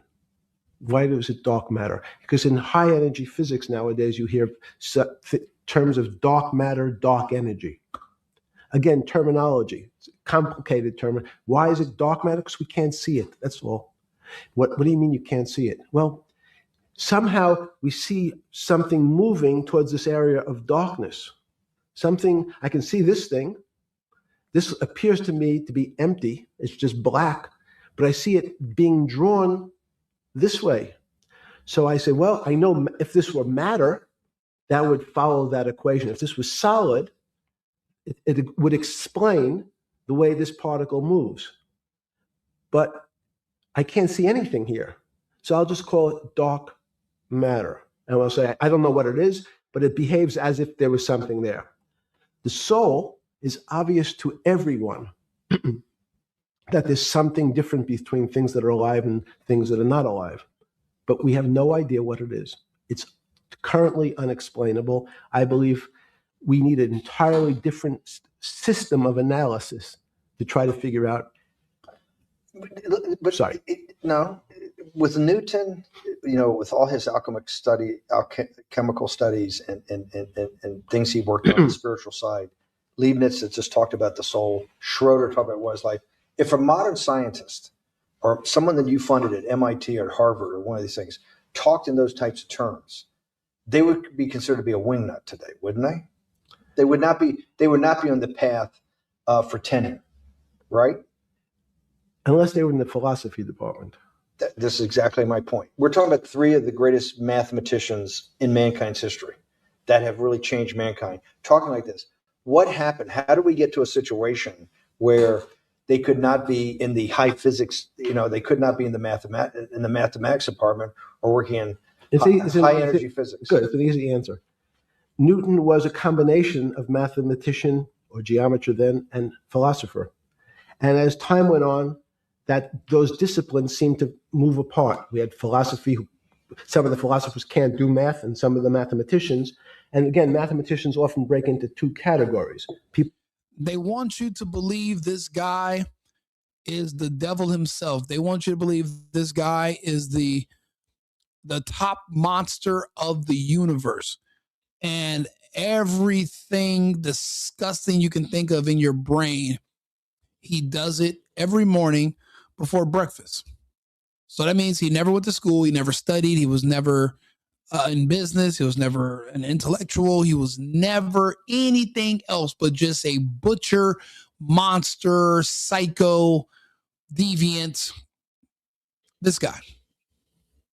You've been listening to him for hours on this show tonight, on this podcast. We've been sitting here going through this interview in depth for hours. And the media will still convince you to ignore your ears and your eyes and just trust them and believe them. Trust and believe.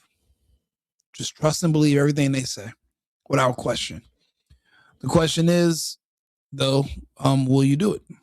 Well, to solve problems, those are more like geometers. Newsflash, I'm not. I don't believe any of it. Not anymore. I can't. There's no evidence. There's just problem solvers. And then there's thinkers, theoreticians. They're more like the old movement towards philosophy.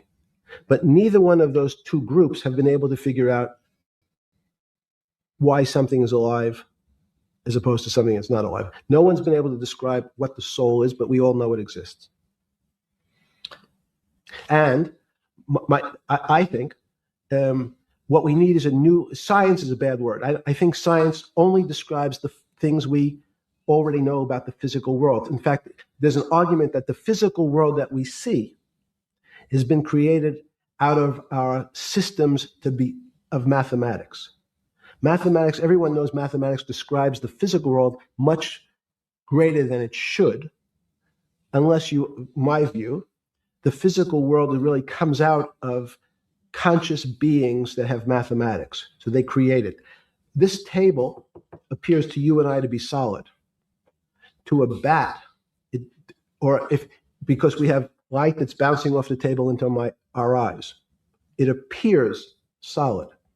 If instead of eyes that responded to wavelengths of visual light, our eyes responded to radio waves, the radio frequencies, it's not different, it's the same type of frequency as light, but different speeds, the table's invisible. This is the guy they're convincing you has been literally going all over the world, trafficking the entire universe and just screwing everything, dissecting everything, killing everything, behind everything, the architect of everything. This is, and this is why they have to shut down the internet. They cannot allow the people they need to control to have access to information. They have to be able to control it. That's why they have to censor us. I obviously am I'm against censorship. I believe we should all be able to decide what we want to believe. I don't believe that hate speech even exists. I've never seen it. This is, we have never had access to this video. This is an old video. This video is like 7 years old. And we're barely now being able to hear from Epstein and talk to him. We don't know what him and Ghislaine Maxwell was even up to. We don't know what is really fake. We don't know what they lied about. What if they were studying and they were coming up with some new form of energy, right? And the people behind it were like, no, we're going to take that and we're going to accuse them of this, that, and the third and get rid of them. We don't know. And we've seen that happen before. People came up with cars that ran on water and air years ago. What happened to those people? Disappeared. People that built machines that could pull water out of thin air and it would be pure, so people to drink in places that were affected by natural disasters. What happened to those people? Gone. Their equipment destroyed. We don't know what this man stumbled upon, but it was big enough where they had to get him out the way, because they're not bringing up girls and sex trafficking or anything at all in this entire conversation. Do you know how robust this man's mentality and mind must be if he can go from being a psychopath to being a high vibrational intellect when it comes to all these different subjects and science? And even Bannon is barely able to push him into talking about any of the criminal stuff. He's so enlightened by this other conversation, and none of us even gave him a chance until now. We just assumed that everything Don Lemon and CNN told us was true. Well, it's actually CNN and Fox. Everything they're saying was true. We never looked into it ourselves. Now that we have, regardless of what we're saying in the comments, we're looking at everything a little bit different. We know that our phone works in this room. So the waves are coming through the windows. The waves are coming through the walls. So the walls are invisible to that type of radiation. Yeah, everything's a distraction away from this subject. You're absolutely right, Ricardo. Everything, wars, murder, invasions, all to distract us from this. I'm never going to let the vaccine go. Epstein was behind the vaccine. I understand why they did it in the lockdowns. I get it now. I did the numbers. It makes sense. But I'm never going to let this just go and forget. But now that we're actually hearing this man talk, we're all waiting for the red flags that he's just like some super creeper, and they're just not there. That type of... They're going to say, oh, but what about the movie American Psycho, Christian Bale? It's a fucking movie. People are creatures of habit. There's no way you're going from one extreme to the other. Those are all movie personalities like Hannibal Lecter. That's not reality. In reality, most people are one-trick ponies. But this guy apparently he can work on different spectrums, but either way, we're not able to keep up with it. This is a lot. Energy. The walls I can see them because my eyes, a physical system determines that the walls are there. You, with Murray Geldman, you founded, or with the original donor, and had the idea of Santa Fe Institute. In 10 or 15 years later, that effort to study the complexity of systems mathematically. Yes. It's a total failure. Yes. A total failure. Total failure. Why is that? It's the failure of science because, in fact, if to some extent science doesn't describe romance, I don't know why I'm attracted to somebody. I don't know. People are attracted to each other, and everyone has the same feeling. They've seen someone walk in the room, and they say, "Oh, that person gives me a creepy feeling." Science has tried to describe. Science doesn't describe what creepy feelings means. They just know it's a creepy feeling. I think women, as I said the last time, have an intuitive sense. What is intuitive? They have intuition, they have feelings, and they're able to deal in the realm of things that men, especially men like myself, find unexplainable. Women have intuition. Men see things a bit differently. Men want to measure everything. Women are not really that interested in measuring. In what you're saying in macro terms, you actually think science, mathematics, maybe ultimately technology is moving to that more intuitive? I think science and math are old-fashioned. And unfortunately, people are still taught that they have to learn algebra in school and certain things in school, as opposed to learning to have an emotion. Is this what Larry Summers was trying to get at? Maybe he didn't say it perfectly enough, but what he was trying to get to in that system, the systems we study today, the way mathematics is either taught or understood, that women just haven't gotten up to the highest realms of engineering or physics or mathematics because of that. And you're actually implying that there's a either new branch of science, or we've hit an inflection point like in Newton that's going to go in a Newton. Do you hear what he's saying? Epstein is proposing that we create a new branch of science to study these this realm that's never been explained. Like, for example, women, they when they're on their period, if they're around another woman, their periods can sync up. No one has been able to understand how that works. No one's even like theorized how it works. No one even talks about it, but it's actually a thing.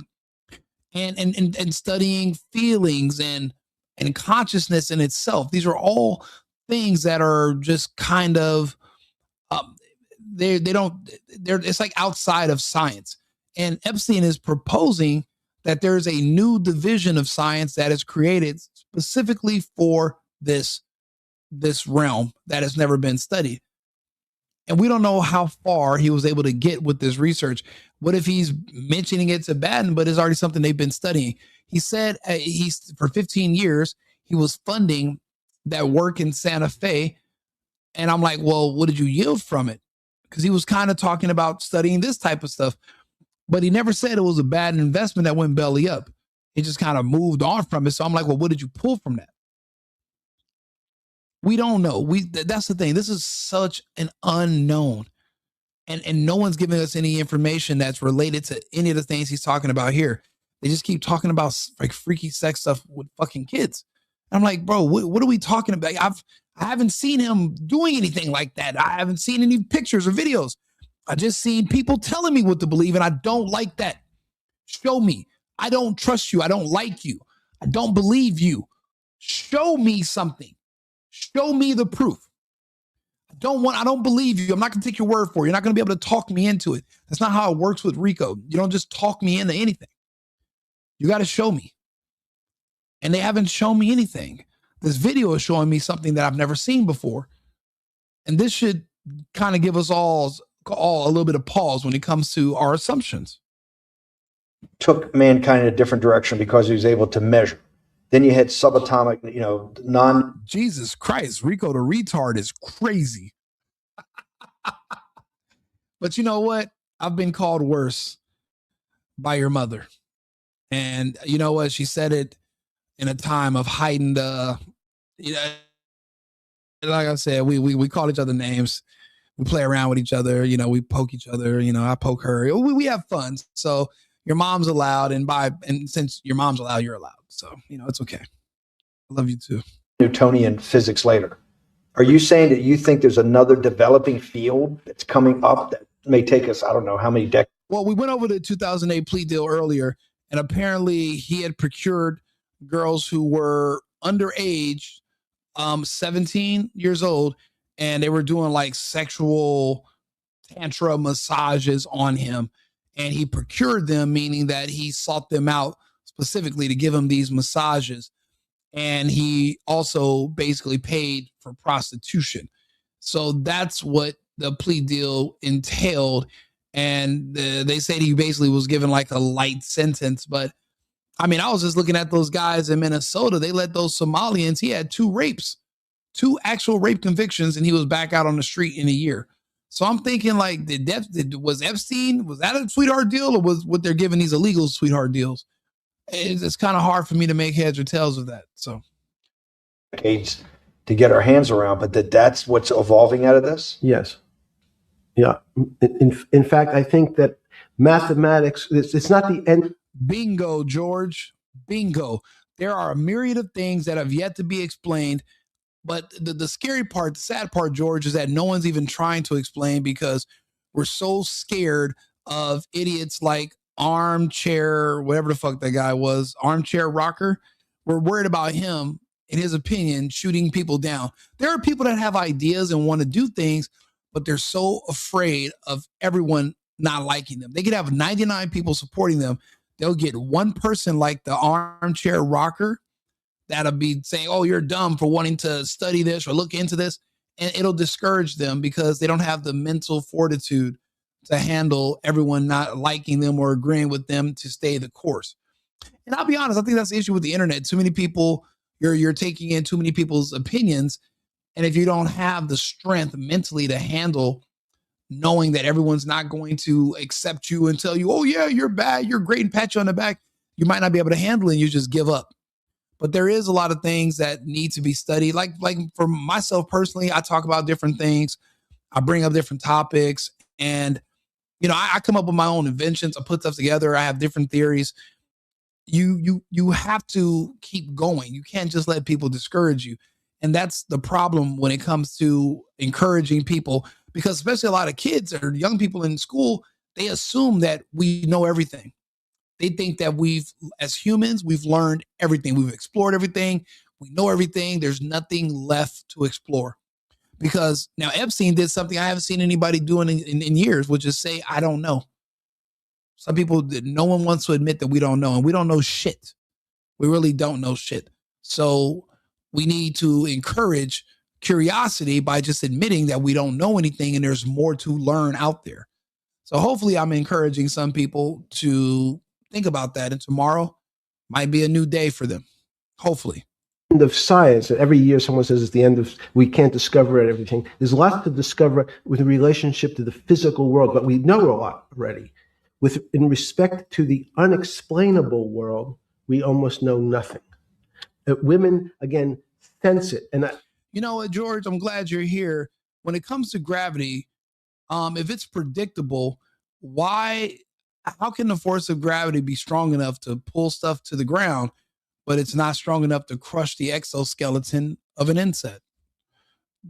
Let me know your thoughts on that. Instead of Larry's, unless you're saying it's predictable, but it's also selective, where gravity turns off when it comes to insects, but it turns on when it turns to waters and cars and rocks. I'm open. Summers, I won't digress too much, but Howard Gardner early on said, there's not one form of intelligence. It's not mathematical intelligence. There's emotional intelligence. There's kinesthetic intelligence. There's this argument that I reject that black people are less intelligent than white people. It's not true. We know, for example, that if I was in the forest and I had to run from the lion or figure out a way not to be eaten, and my competition is a local African, I'm the one who's getting eaten because they have the intelligence to deal with their local environment. So it's just different. It's not better, it's not worse, but there's many differences amongst different types of people. And so people have different intelligences, and they excel in some intelligences usually, and less so in others. When did it come to, because the world of high finance is a world of pure reason, or is it a lot of emotion and gut checks and on trading desk and central banks when these decisions get made? Is it that high church, like the high church of science of high energy physics, or is it as much emotion that comes in as much as the mathematics and the reason? It's a great question. I think if you talk to really experienced and successful traders and you ask them how they know what's going on, they can't give you an answer. They don't know. They feel it. They can feel the way the market's moving. They can feel the way the stock's moving. And that these are not very well-defined terms. It's difficult to put in mathematics terms. How did I feel it? You could look back and make guesses what I was seeing. But great traders feel it and then act on their feelings. That's the difference. Many people feel it but are afraid because they want a mathematical justification before they take that next step. And you know what? That's me. I do trading, and I've made good money playing with the stock market. Not consistently, but there were times where I had a good tip and I just went in on it. But if I would have done the math and tried to mathematically figure it out and see if it was predictable and made sense, I would have never jumped into it. So I had to just literally not overthink it, put the money up there, and wake up in the morning with my fingers crossed that it's actually going to be a call, and it's going to go up and it's not going to go down, and I'm going to lose my money on the bet. But it's kind of like just gambling. Like, you got to just have a feeling. But I want to make sense of it. I hate the fact that it's not a numbers thing. And he's admitting this is all just a feelings-based thing. It's not grounded in any patterns or math or any. It's all just fake. Just basically going off of like you're guessing, like you're just gambling, like it's a big gamble. And that's scary to me because I'm not necessarily a gambler. I don't like taking risks like that.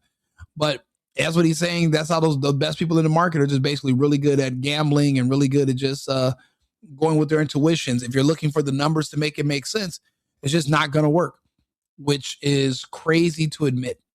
When you first got on the trading desk at Bear Stearns in the late 70s or mid 70s, were you shocked by how little actual understanding of mathematics that the traders comprehended? Yeah, well, again, we had a Texas Instrument calculator. Most stockbrokers, especially before 1975, if they were good stockbrokers, could add. That's about it. They could multiply. If you could multiply, you were already in the top 15% of stockbrokers. Stockbrokers simply meant there's a story. When I went to the first person, I had no money. And I said, how much money do you make a year? And he said, $400,000. Impossible. I'm making $10,000. That's probably more than your. So Anthony, what you're saying is basically you're saying that basically gravity is selective. So depending on who you are, your body's going to, let's see here, because everyone on Earth has adopted the weight of gravity. So it basically varies per person. So it's selective. It selects what let's see here. It basically selects how it's going to react to your weight per object, whether it's an insect, a drop of water, pounds of water, liters, gallons, rocks, birds, not just butterflies, but hummingbirds defy gravity. So that's why, there's so many different questions, but if that's what you're saying, then gravity is selective, then it's not predictable and it's not a constant if that's the case. But I mean, I'm open to hearing theories. Your family had made in its entire existence. Yes. He makes it in a year. I said, what do you do? And he said, it's too complicated for you to understand, which is what the main thrust of Wall Street people, they want to tell you it's too complicated. Because if you understood that person was simply, he had a brother-in-law, in fact, in this case, who ran the pension fund of General Motors. His brother-in-law would call him and say, buy 1,000 IBM. He'd hang up the phone, he'd write it out on a ticket and walk it to a window. That was his entire skill set. Hello, write what my brother-in-law says, walk it to a ticket window.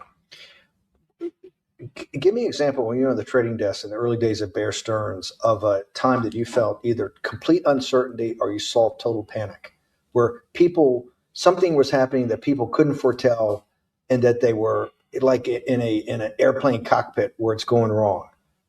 Walk us through that.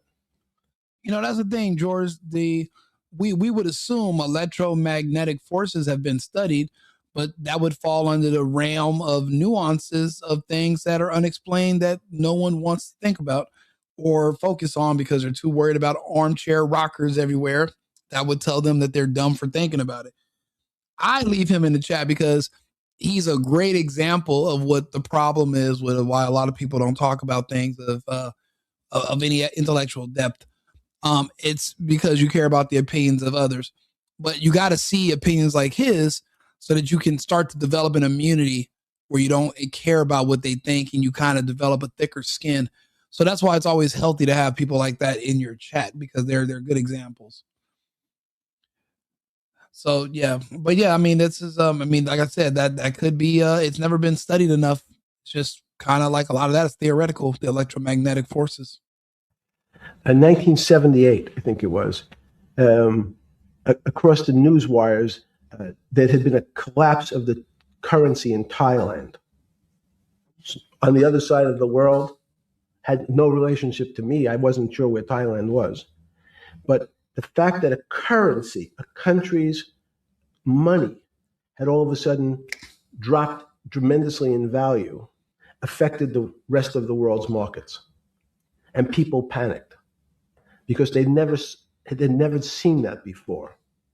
A very small part of a very complex system had a shock throughout the whole system. So prices on Park Avenue apartments, the bond markets, the stock markets, every started to gyrate. There's an old...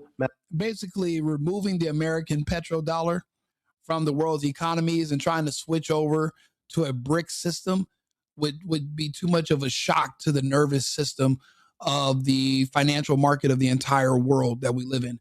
It'd just kind of be like losing a limb or removing an organ, but then expecting the host to still survive. It would collapse. So, and again, it's like methadone. The American dollar is injected to all these different countries and different parts of the world, the reserve currency. They're addicted to our money. To remove them and their dependency, they would literally go into shock. And I don't even know if these countries could collapse. What would they do? So they're not going to be able to remove the American dollar. And don't get me wrong, I wouldn't even say it was a bluff. They tried, but it would be dangerous. It would just send too much of a shock. And like he's saying, all these small systems are connected. You might think they're in different parts of the world, but it's all literally a part of the same one system, is what he's saying. Mathematics expression that if a butterfly wings in Mexico make the wrong turn, it spins out, and eventually, by the time it gets to Canada, it turns into a tornado. So these are part of complex systems. So yeah, Wall Street in certain parts. Santa Fe Institute was supposed to actually come up with a formula for that, for the butterfly wings. Why in 15 years did you reach the end of at least that experiment? Every attempt to, that's why it's so exciting now, because I think certain people are starting to realize that there's so many things that are unexplainable that we have to think about them differently. Music is a great example. It's a common man's example. When you hear a certain song, it makes you feel a certain way. How does it do that? We don't know. We can't mathematize it. And even that music, Steve, nowadays we compress music. When you have a violin, it's compressed onto your iPhone. So what does compression mean? I'm taking lots of information and I'm cutting it into lots of pieces and squishing it together. And when I squish it or compress it, I have to take out lots of pieces, but I say that they're not very important pieces. It's those pieces that we take out when we compress data, to me, are the most interesting parts of life. You just said a while ago, part of this new search for science may go back to when people were actually talking about a soul, and you said there's no doubt in your mind that there is a soul. Describe for me what you mean by that. What do you mean by soul? What do you mean soul different than the physical analog body that we're seeing on film right now? It's difficult to describe in words. I mean, I'm not a poet. Poems get a little closer to what that really means, but even the concept of what is life becomes complicated when you deal with plants and seeds. Is a seed alive? I don't know. Certain people would say no, it's dead. When you're a banana, one of my favorite examples is the banana that's sitting on the countertop in your kitchen today. Is it alive or dead? What do you think about human life? What is human? Tell me about human life. But your banana is alive. That banana is breathing. It's on your. You say that's impossible, Jeffrey. No, it's not. Is the banana conscious? All these words. These are words. So everyone's trying to fit a very complicated concepts into a very small box called conscious or alive. These don't fit in that way. So if you put your banana in a bag and put another fruit in with it, the fruit ripens faster because the banana breathes with it. We don't understand most of those things. So you asked the big question. Sorry. You talk about the life. What about human life? What about it? Tell me what do you think? What do you think human life is? It's a miracle. It's a miracle. And when I say miracle, I can't explain it, and I make no attempt to explain it at the moment. We don't know how to think about it. I don't think psychopath, trafficking, murdering animals see human life as a miracle. Him saying that when Bannon is trying to catch him up now again, and he's asking, okay, what do you think about human life? Because he's trying to lead to the crimes or whatever. And he's like, well, life is a miracle. And Bannon is like trying to figure out how to catch this guy up. This is a fascinating and insightful conversation. And anyone, again, another one of the Feynman quotes when he was talking about quantum physics. He said, anyone, Jeffrey, who says they understand quantum physics and quantum mechanics and quantum behavior, I don't think he means he can't explain it through evolutionary process. To be honest, evolution is theoretical as well. We've never seen anything evolve. We've never seen it. We've assumed that we've taken other people's words for what they have theorized might happen, but it's never been verified. So I don't think that's what he's saying. I think because I haven't heard him talk about anything that was theoretical. You notice he hasn't mentioned anything about outer space, spaceships, or anything. He hasn't mentioned anything about time travel or anything that might be fake or bullshit or unverifiable. He hasn't, and he definitely didn't bring up evolution. So that's why I'm not seeing a pattern of him just throwing out there weird theories. He seems like he's a very pragmatic and grounded person when it comes to the sciences, and I can appreciate that. He's not just outlandish. Like, this guy is not dead. There's no way he's dead. He's way too smart, way too calculated. There's no way. He's a survivor. No, they're lying. Let's talk about it. That's post-Newtonian. Talk about what's the difference. Who founded quantum mechanics? Why is quantum mechanics taking Newtonian physics and taking it to the next level? It forms a much broader category. Let's go back to this desk. You use the thing of Newton using this desk. Why can't Newton's theory explain everything? Why did subatomic quantum mechanics or quantum physics have to come in to explain this? Well, so let's go. Membolo, you think that this is a PR video to try to make, bro? He's not asking him to talk about, his favorite movie, his favorite music. He's not dancing. He's not going around a bunch of black people in the hood to show that he's accepting of every. Like, what do you? That's what a PR video does. This man's just sitting here having an intelligent conversation about different types of sciences, mechanics that work in the real world. He's just having an in-depth conversation between two. I mean, it seemed two intellectuals. There's no PR. There's nothing in this video that is promoting Jeffrey Epstein, which would be the point of a PR video. So I don't see it. Right back to square one. Why is it called quantum physics? So quanta is a word that simply means packet, small amount. So it's quantized. So when we recognize that this table appears. I would beg to differ, Membola. I think that you're buying into the propaganda. I think that you've bought into it wholeheartedly out of ignorance. You don't know any better. You've never studied this man or any of these topics, but you feel that you know it. That means that you've been successfully sold. So you didn't just buy it. You were sold something. You bought it hook, line, and sinker. I'm questioning it, and you're rejecting the question because, well, you've already made your purchase, and you really can't. And I don't know if you saved your receipt, but unfortunately, you're kind of stuck with it, which I can understand the rejection. Another very complicated word, solid to us. It's really made up of molecules. This interview is from 2019, and we're barely watching it in 2026, right? Molecules or atoms. And atoms, we've given lots of names to what some of the behaviors. If you were in school, when you and I were in school in the 50s, the model was a little center thing in the middle, and an electron went around and around it.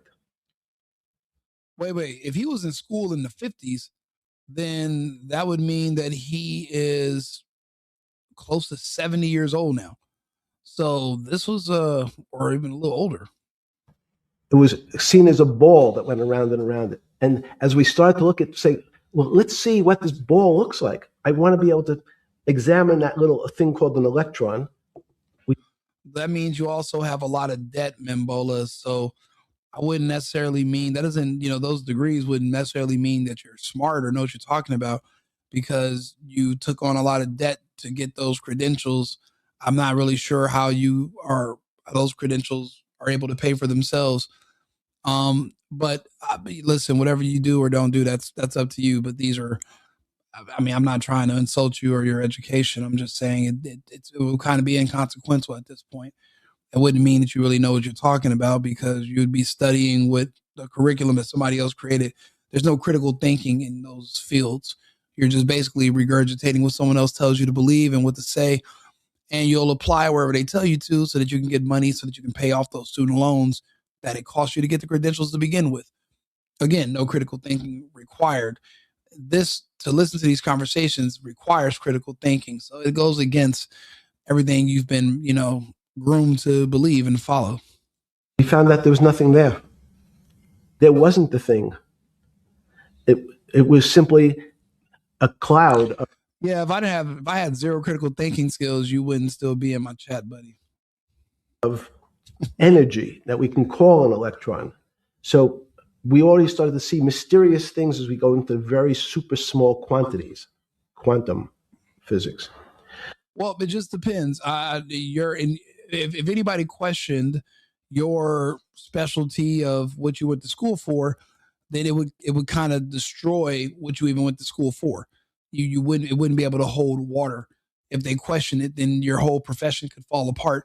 So there is no critical thinking allowed, because that will require questioning the very purpose or the point of what you studied. Remember, this science is evolving. It's never settled. So what you went to school for and spent all that money learning could be outdated next month, or it could already be outdated now. That's my point. It does grow, and it's never settled. So quantum physics started to go into the very small, and at very small distances, we see things that we can't explain. We just cannot explain. How do you want a time? 4 minutes. Fine. And to summarize, no, sorry. Let's go back to human life. When do you think human life starts? It's not these. So you see, this is the question. You're asking me to measure something again. It's the disease. It can't be measured. You just hate making commitments. That's why I'm not married. I'm peeling this onion back a layer at a time. All your bullshit and happy target can't be measured like that. Is that to say measure makes it's a commitment. You don't even like a commitment when you answer a question. I don't. Is it saying God? Well, why would you commit to something that could be incorrect and something that you don't know if it's accurate or not? Why would you go wholeheartedly and go all in and end up being wrong later? Again, it's a science. It means it's constantly moving. It's growing. There's new things. It's never settled. So how are you going to commit to something that's not settled? Bannon is not helping his own argument. Commit to the shot. I don't know what it means to be measured.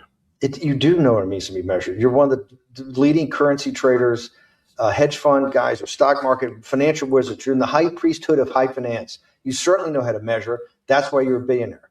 Any other answer besides that is total and complete bullshit. And you know it. I know very few things. You know things can be measured. You measure every day. You weigh and measure every day. You weigh and measure people. You weigh and measure leaders. You weigh and measure economies. You weigh and measure politics. It's a very you weigh and measure. You weigh. Hang on. Your whole life, in fact, is measuring. So what you've now done is a great thing. Is you've used the word measure, a mathematic term, in the common vernacular and abused it. So I don't even recognize what it means. It's so abusive to my field. Why? Let's go to that. In mathematics, measure means what specifically? There's no specific. It's an approximation, or giving something a number. Einstein said, we're not asking you to go to the 9th decimal point. You didn't say that before. No, you're not going to the 9th. I don't even. What if I say measure how tall are you? You'd say, in your case, 6 foot. 6 feet. But is it 6 foot 1 inch? Give or take. It's between 5'11" and 6 feet. But what's that? So the question is, I want an accurate. I got Zeno's paradox. I don't even know what it means to measure you. Am I measuring the top of your hair, the top of your skull? The finer, the more you're being rabbinical. This is like I shaved my beard off. I used to be rabbinical. No, my point is, isn't that going through the Torah where you're parsing every definition? No, however we broadly define measure, your life literally is about measurement, is it not? It's about putting numbers on things. Hey, I agree. Bonds for president. The island ridiculously turned out to be the least important thing about all of this. I'm like, the island is not even. This is the more interesting part, actually, than any of all that Ellen DeGeneres Island bullshit. I'm not even sure if he was the mastermind. For all we know, he's the fall guy. And really, there was other people or somebody else doing something else, and he was just the guy they got out of the way. We don't know what I know Ghislaine Maxwell was she a teacher also? I know her father was in an intelligence agency, worked for Mossad. She had a computer science background. I think her mother owned another company that worked, that they invented something. These two people are the least likely criminals that you're going to ever imagine. And they're just painting them out to be like these horrible people. And then because it's all a lie, that's why Trump had her move to another facility.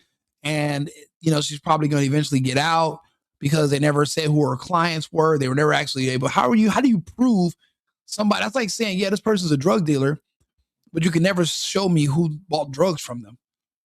But you're still getting a conviction. Like, it's bullshit. It's bullshit. This guy did all this trafficking, but you don't have any of his customers. It's starting to look like this is all just a made up lie. All of it. So that I can try my best. You can call it whatever you like. If that makes you feel better. No, I want to make you happy. Back to your scientific inquiry. No, even a number. People don't. A number is a complicated. When did you come to this inflection? When did you come to this aha moment? Was when it was in your solitary confinement, when the biggest financial crisis in world history was going on, in your 7x9 jail cell with your metal bed and your two brushes because you were a trustee with the brown uniform on, trustee spelled wrong. Is that the moment of clarity that you had about science and Newtonian physics and everything that we can measure is really not going to be the way we go forward? It's going to be much more esoteric, emotional intelligence thing. Was that your moment of clarity? I wish it was, because it would make such a great story for this interview, but it's not. It's the fact that I lead such a privileged life to come across. But when did you? If it didn't happen then, when did it? Or did it happen before? I was going to hopefully get to the. Okay. I'm in a privileged position to have some of the world's smartest people come to my house and tell me what they think about different subjects, and I finally realized that the thing that they had most in common was there was this area, no matter how smart they were, that when I asked them the questions, they said they'd have to resort to a 500 or 1,000-year-old response to that question, which was, I don't know. You know who else found that out? Socrates. That's what Socrates kept doing, right? Socrates kept asking all the experts. He would go through, question after question after question, and realize at the end they didn't really know. They really didn't basically understand what they were talking about. And one of the things that people won't enjoy, it turns out that potentially one of the bad things to teach children is how to write. So it's writing, reading. Oh, by the way, if you can, like the video and subscribe to the channel. We're going to do some more breakdowns, and I'm going to have a guest on tomorrow. I do about 4 or 5 videos a day. I read the news. We go over all the different topics, and then I'll try to go like live, like late night like this. So please, I appreciate you guys being here. Even the people in the chat that are talking shit, I appreciate you still being here. I need you for content and context anyway. Please like the video, subscribe to the channel. I'll do my best to keep you entertained and to bring you the latest news. Of course, it's all going to be from a right-wing leaning perspective, of course, but I hope to impress you and keep your attention. So I appreciate you guys for being here nonetheless. Thank you. And arithmetic was everyone's supposed to be taught, but writing forces you into a very narrow channel of thinking. You have to write in a certain form, in a certain way, in a certain linear pattern.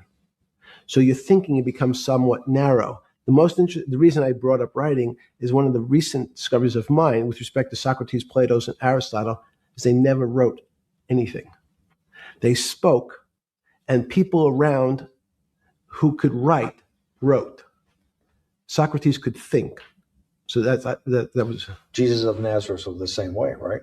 Never wrote anything. I thought he was a carpenter. He was a carpenter. Didn't he need like a little carpenter's tool? I don't get that. But at least his written record. Right. One last thing. Sure. Thank you for having me to your house.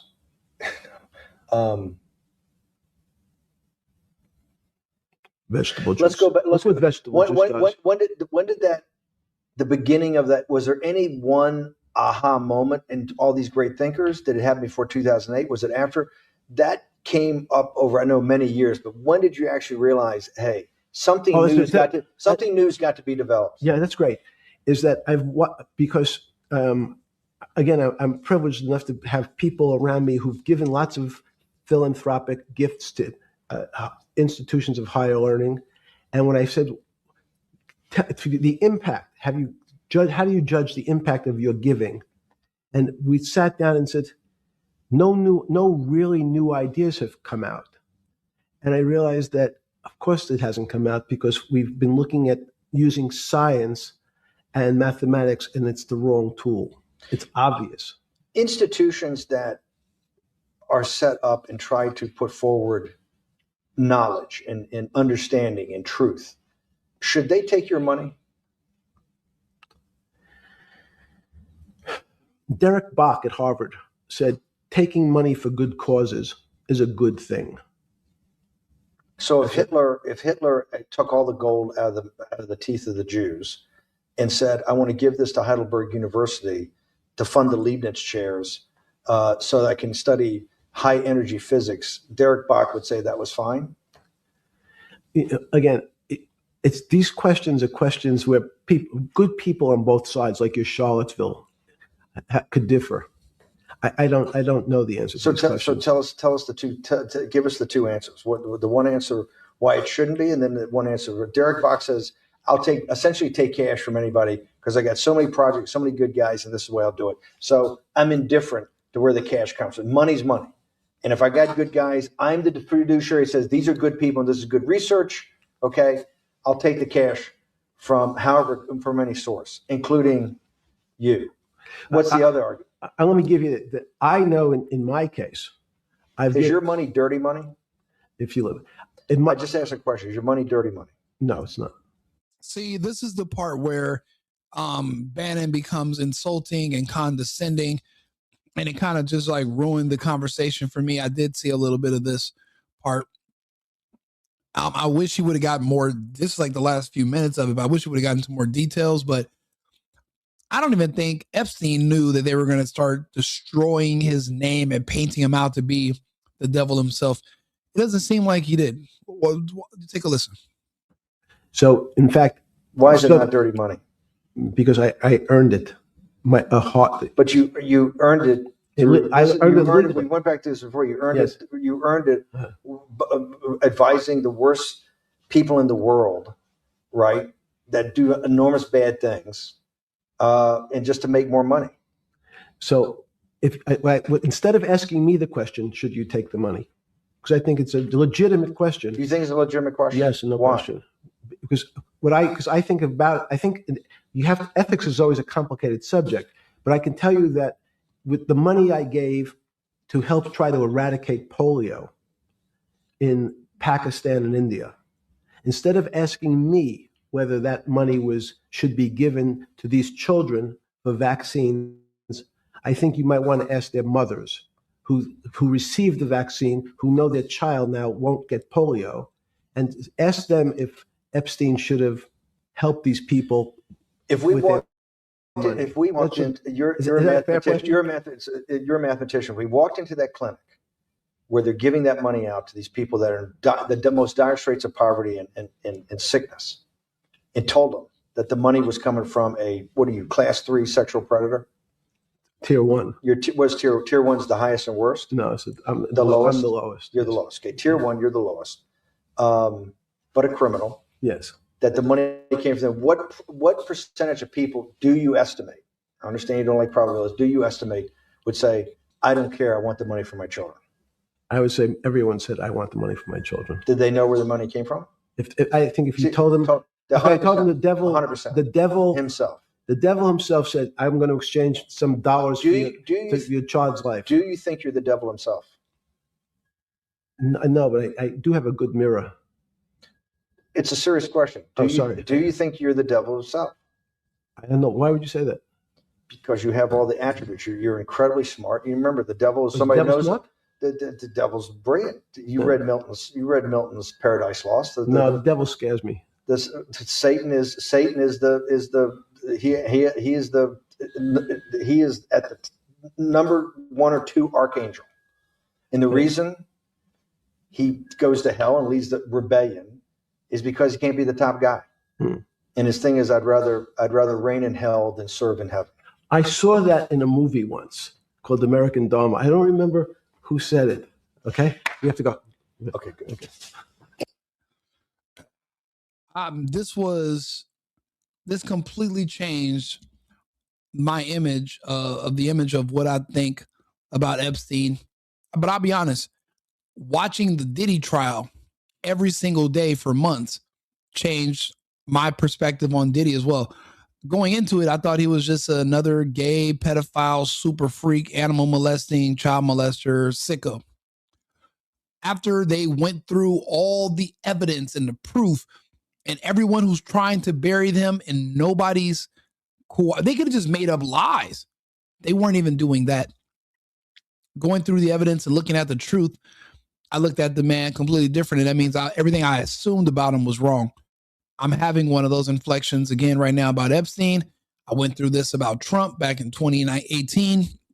Everyone told me he was the worst thing on earth, and I believed it until I started listening to the man, for myself directly. My image about him, my opinion about him completely changed. This is why it's important for you to look at both sides of the story. There are a lot of people that grew up without their father, and all they knew is their mother's side of the story. You need to hear your father's side. You need to hear the other side of every story. You can never trust what somebody else is telling you because everyone has their own motives. There are people that want us to believe this man is a monster so that we write off anything else we find out about him or we hear because there's something they want to distract you away from. You got to keep that in mind. Especially if you're an American, you got to think about it. We have money, we have guns. Controlling what we think is a very valuable thing that can be used as a weapon against others. So we're the center of attention, and that's why the propaganda for us Americans in particular is extremely high right now. I mean, this video completely changed everything I thought I knew about Epstein and what was going on. And now I don't believe any of it. And the fact that there is even less information about Ghislaine Maxwell that they can prove, I don't believe any of that bullshit either. I just don't. You're telling me these people are trafficking all these people, but you can't tell me who their clients are. And even when all the files being released, there's no client list that all the things we thought we were going to find, they're not there. We're finding out about some of our favorite rappers and some of our favorite actors. Yeah, people with money like to have sex. Okay. And then people who need money like to get paid for sex. Okay. Great. What's new under the sun? What's new? Where does it all, where does all the kid and all the cannibalism, where's all the proof of all that? Where's the rape kits where people who went to a hospital once they were able to escape, or they have clothing that have DNA on it, like Monica Lewinsky and Bill Clinton? I'm still waiting for any of the evidence that can prove or substantiate any of the stories. I see the stuff in black and white, but I'm looking for the actual evidence, and it's coming up short. They're telling me all the stuff about Trump. Okay, where's the kit where the person went to the hospital because they survived and they were able to prove that Trump did something to him? Where's the evidence? Talk is cheap. You can pay anybody to say anything and to make up anything. People do it every day for money. That's how it goes. So I'm still waiting until I can see some of the proof or some of the evidence. But until then, I'm just going to go watch and look at everything for myself. Watching this interview, this man went hours talking about just an extremely intellectual person, and he was up against a brick wall. Bannon is no friend. Bannon is not an ally. He was way more pleasant with Bannon than Bannon was with him. We are going to have to just decide what we're going to believe, but after watching this video, it's up to us to use discernment to decide what we're going to believe for ourselves. And I'll tell you this, again, just like with everything else, I don't believe the official story. I just don't. I've learned that the official story is bullshit. And every time I peel back the layers, they always fall apart. This story is falling apart fast, very fast.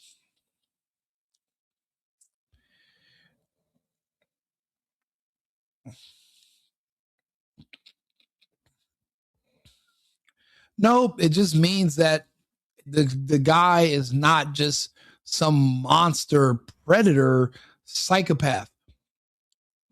The conversation was too robust, and they touched on too many different topics. It wasn't, I don't think he's dead. And a lot of these stories, now that I'm looking in after watching this conversation and then going through the lack of evidence, I don't see where any of this stuff is even proven to be true. It seems like he was used as a scapegoat, and they took something from him that maybe he was researching or something he came across. And it seems like they buried him, and they took his research and they buried him. It seems like whatever he was working on in Santa Fe, what if it was successful and somebody wanted what he had? And they took it and they threw him under the bus and they destroyed him. I don't know. I'm trying to figure it out. I know one thing. I don't think a man like him, who's this calculated, died in a cell by suicide. I don't think that's the case at all.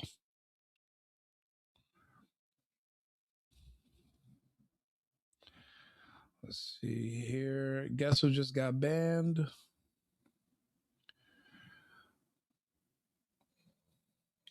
No, Sean, you actually make excuses for pedophiles. You guys are called Democrats. See, they actually pass laws to protect pedophiles when you're a Democrat. Senate Bill 145, California, 2019. So you don't really care about pedophiles. You're obsessed with Trump. That's all you care about. You don't care about sodomy and kids being harmed because, well, then you'd be protesting against the actual law that they passed to protect pedophiles in California. So you don't actually care.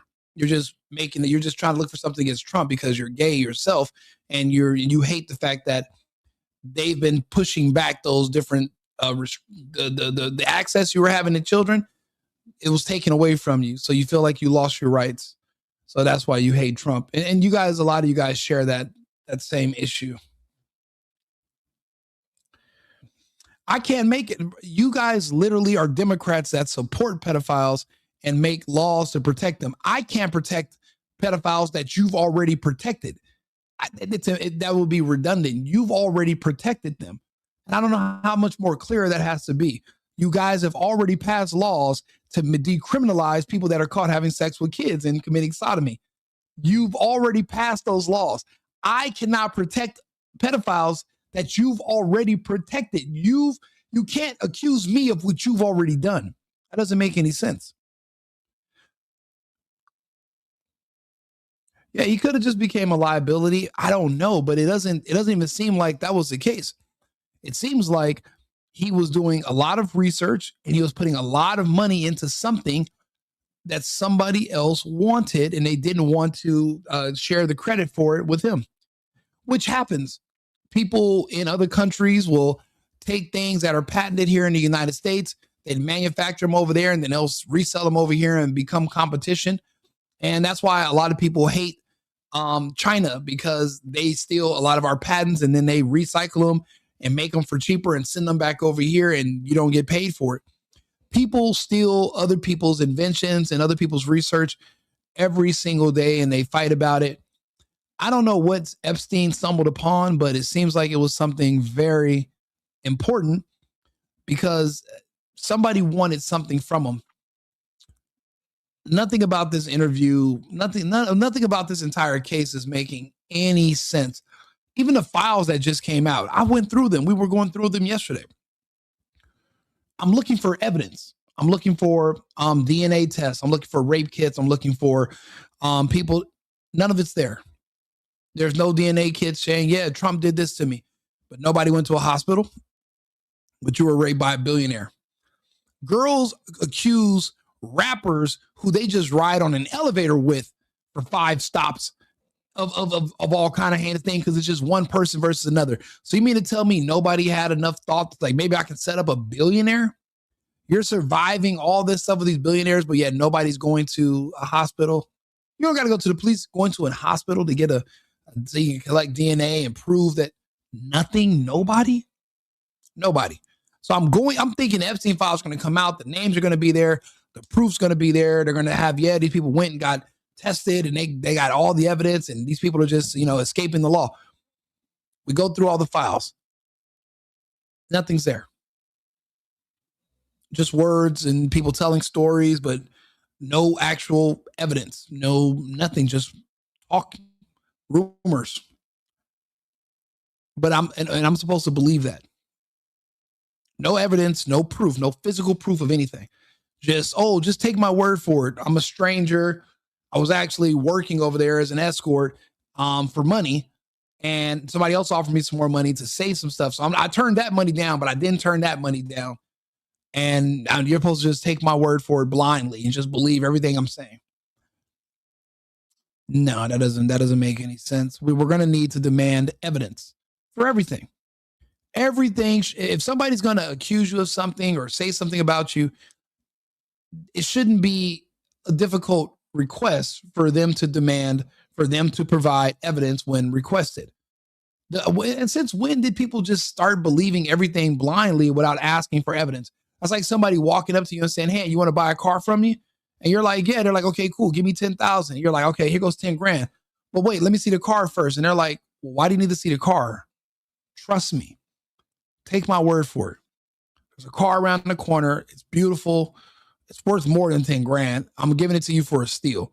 Just give me the money and just walk around that corner. It's there. Trust me. What do you need to see it for? Just believe me. Why don't you believe me? Are you some kind of car thief yourself? You're a scammer because you don't want to believe my scam, so you must be a scammer. That's how ridiculous it sounds when you guys are accusing people of doing stuff that you're doing yourself. These are all people that support Democrats. Democrats create policies that protect pedophiles that are literally enshrined in law of the land, in policy, literally already passed, protecting pedophiles. So you can't accuse conservatives and Republicans of protecting them when you've already protected them. That's why that argument doesn't make sense. It's not even we've already broke it down. But now we're going through all the evidence and the files, and if everything about him is true, Why is this interview only coming out in 2026 and it's from 2019? Wouldn't the best time to do a PR run for this man would have been when all the allegations started coming out?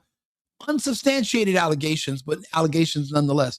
Why would you wait until after to all of a sudden want to release this? It's just not making any sense. It's not making sense. It's not adding up. And when there's smoke, there's fire, and I don't see any smoke. I'm still looking. We've been going through the paperwork. We've been looking through everything. We're not seeing any evidence. We're not seeing it. There's evidence about some things with other people, but I'm looking for the evidence against Trump that everybody keeps telling me about. I don't see it. Looking for the evidence against Epstein. Don't see it. I'm looking for the evidence against Ghislaine Maxwell. Don't see it. Who does she traffic the kids to? Nobody knows. Could she speak at trial? Nope. They didn't even have any pictures of her. They had drawings. Can anybody do an interview with her while she's in jail? Nope. Can she speak to anybody? Nope. So you just have to believe one side of the story. You can't even get the other person's side and decide for yourself. Okay, cool. If that works for you, good luck. But for somebody like myself, that's just not going to cut it. My threshold for what I'm going to believe and what I'm going to, see as true is going to just require more information. I need to see the evidence. And if you can't provide it, but you're only coming to me with a bunch of words, well, now I'm thinking you're trying to scam me. You're trying to talk me into it. Why? Talk is cheap. Don't talk me into it. Just show me.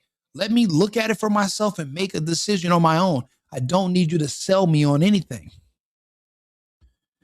I don't know. I guess that's lost on some people, but not on everyone. So there's hope. There's hope nonetheless. Do me a favor, like and subscribe, share the video. This has been a great conversation. This was an amazing video, extremely fascinating. Subscribe to the channel, like the video, pushes me into the algorithm, or so they say. I have seen the evidence of that, so I can believe that that's true. So yeah, again, this was a very interesting and very important conversation. This person has literally been in our faces ever since he's died. They bring him up every time they want you to be mad about Trump about something. And now that all of it's coming out, there's literally no evidence of anything. It's just a bunch of people with words, people who are known liars. So why would you trust a known liar when they're telling you what to believe about somebody? Shouldn't they be able to show you instead of just talking to me about it? I don't need you to talk to me about it. Show me or shut the hell up. This is the real world. Put up or shut up. That's how it goes. I don't know if that innocent of what. I don't know I don't know if he's innocent. I have no idea. I'm just saying that as far as what he's being accused of, I haven't seen the proof of it. I haven't seen the proof. So I don't know if he's innocent or not until I can see the proof or see what I haven't seen proof that he's innocent, but I haven't seen proof that he's guilty of anything either. Have you? ZG Finance, what evidence do you have of him being guilty? Did you see in the files that came out yesterday, a couple days ago? I just haven't seen it. So if anybody has anything else, you're more than welcome to drop it in the comments, and we'll analyze it, and we'll be back on. I'm actually going to go grab some chili, and then I'll be back on live in about an hour. No, in about 20 minutes, I'll be back on. And then we're going to go over the evidence and look through those files and see what we find. Maybe there is some kind of smoking gun that nobody else found, but you did. And you can share it with us, and I'm all ears. I want to hear all about it. So like and subscribe, share the video, subscribe to the channel. I'm looking forward to seeing all you guys on the next live. Remember, America first, America only. I've been needing to find a new apartment, which has not been easy with credit as bad as mine. Luckily, I found cosigning.com. They connected me with a cosigner who helped me get my dream apartment for me and my dog. I just paid a small fee and was able to move in fast. Get the cosigner you need for the apartment you want. Check out cosigning.com today.